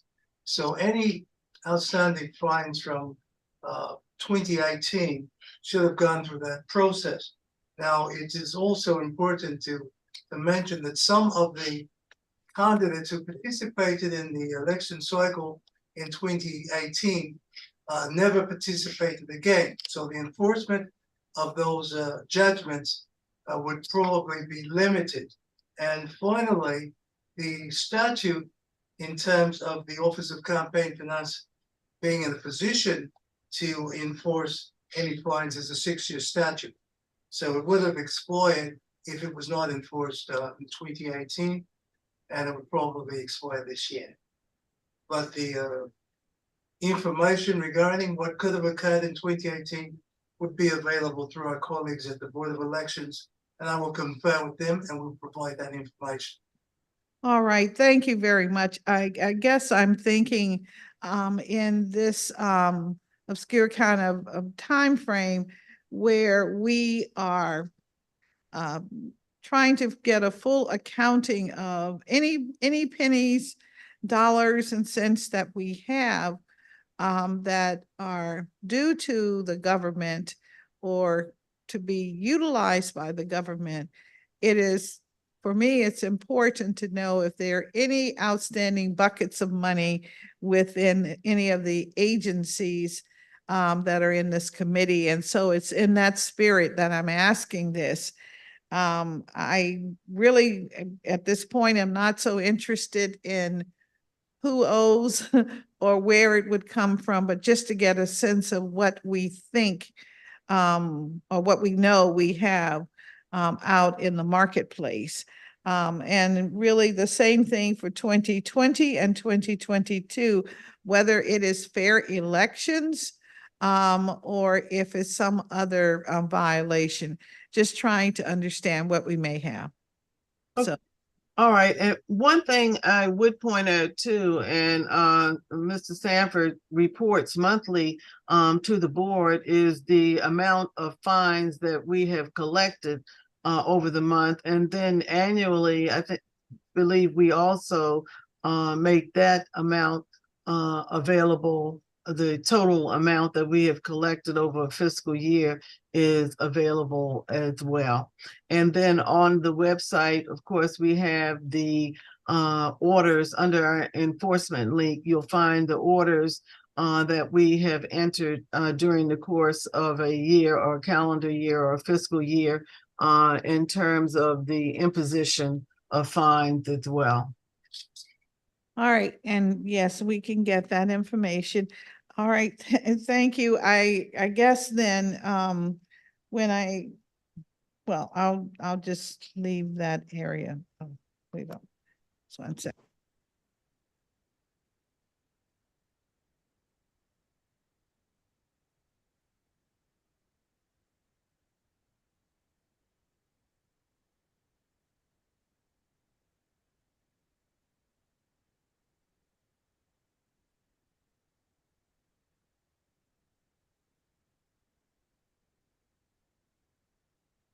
All right, well, thank you about that. We may have to send an inquiry and Ms. Montgomery, we are aware that the Office of Campaign Finance was in law wants to have its own board. Has your office abandoned that opportunity and continue to find it advantageous to just be a part of the Board of Elections? Well, we certainly, the law actually is in place, but the law really, I guess at this point, is dependent on the mayor's appointment of members to the Campaign Finance Board. So the Office of Campaign Finance has continued to operate under the Board of Elections. And, in terms of that placement of the Office of Campaign Finance with the Board of Elections, it was our position that it made sense because the Office of Campaign Finance, of course, is responsible for the campaign operations of candidates, and then the Board of Elections is responsible for the conduct of the elections of the candidates who are required to register with this office and whose campaign operations we monitor. So, the operations of the agencies are interrelated. But in any event, the law was amended, and it now requires a campaign finance board, but it's not in place. Yes, ma'am. Thank you. I just needed that on the record as we look more closely at the laws and how they really are implemented. So when does your contract with DataNet end? Or are you a part of that? Yes. Okay.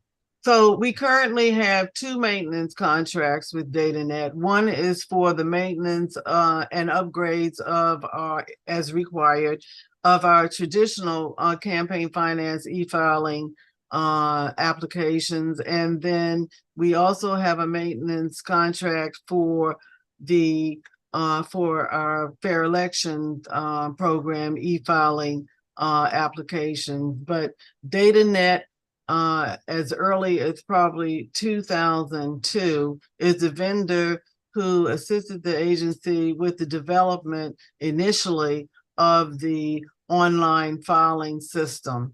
And they have been there with us through the upgrades, and they also were with us in terms of the design and the development of the e-filing applications for the fair elections program as well. All right. And so they are a valuable partner, I would say. Yes, they are, because it has been to our, it has been to our benefit that to have a vendor who is well aware and has a history with us and knows the campaign finance law and is able to meet our needs and know what we need in terms of the programs that we administer. And I will say, unlike the Board of Elections, DataNet does not host our servers. Our servers are with Octo, the Office of the Chief Technology Office, and also the Octo has our website as well. Octo is responsible for the maintenance of our website, and it's responsible for the security and protection of our servers as well. DataNet is responsible for our e-filing, the maintenance of our e-filing applications. Thank you. I would also point out that with our applications, that it is a login password system with both of our systems, whether it's the traditional and the FEP program, and it also for the users, and also it is a login password system for our employees also who access the system. And Octo runs quarterly scans to determine if there's any vulnerability with our system. And I would ask Wesley if he needs to add anything to that. Wesley Williams. You need to add anything to that, Wes? No, not really. I mean, there's no sensitive information housed on our e-filing system, no bank account numbers, no social security numbers, nothing of that nature. All right, well, thank you very much for that. Are there any plans to open these contracts for competitive bidding in the future? Well, with the maintenance contracts, and also with the contracts that we have had for upgrades of our system, we really, I don't believe, have had anyone really when the contracts were offered competitively, we have not had anyone to bid on the contracts, to be honest with you. And so with the maintenance contracts, I don't believe that OCP has required that we competitively offer maintenance contracts. All right.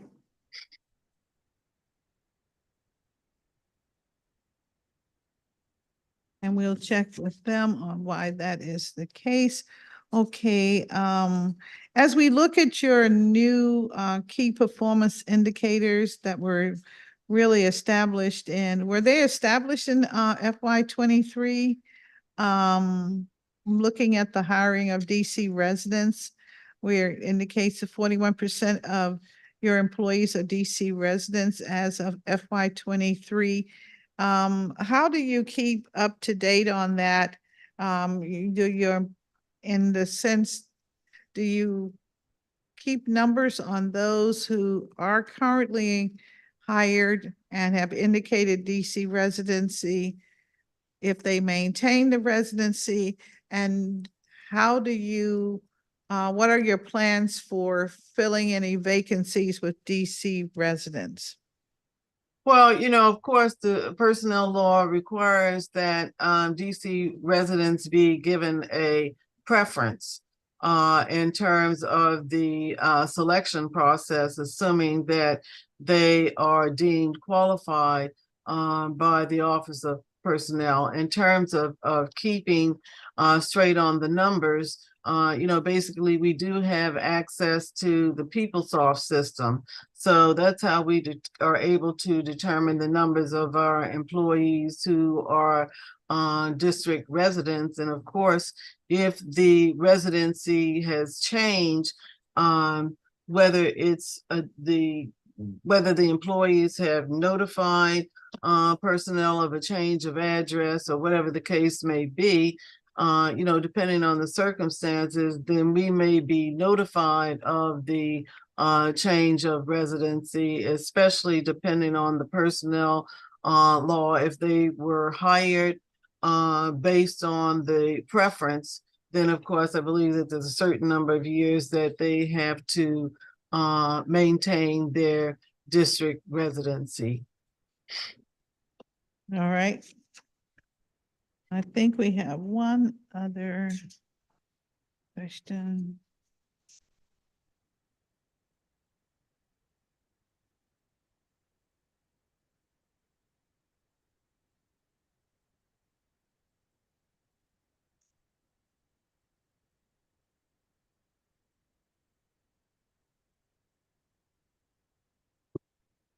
Ms. Montgomery, we thank you. We've completed our series of official questions, and we appreciate your time and attendance with us today. Thank you so very much.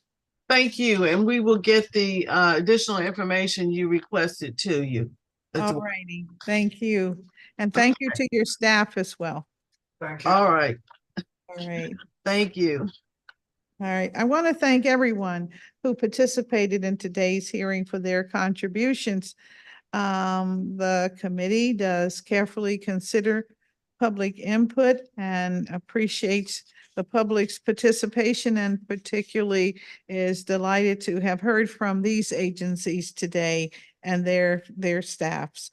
Again, I want to encourage everyone, the public, to submit written copies of their testimony for inclusion in the official hearing record.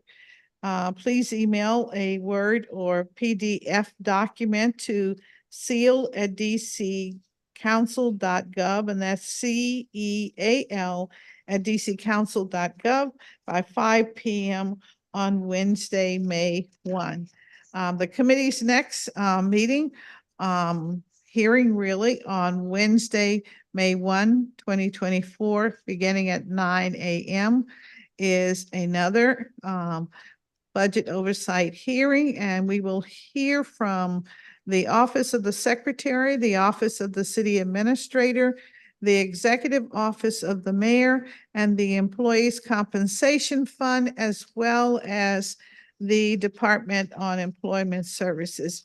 With that, at the time is now 4:21 p.m. on April 26, 2024, and this meeting is adjourned. Thank you, and thanks to my team, my staff. Thank you.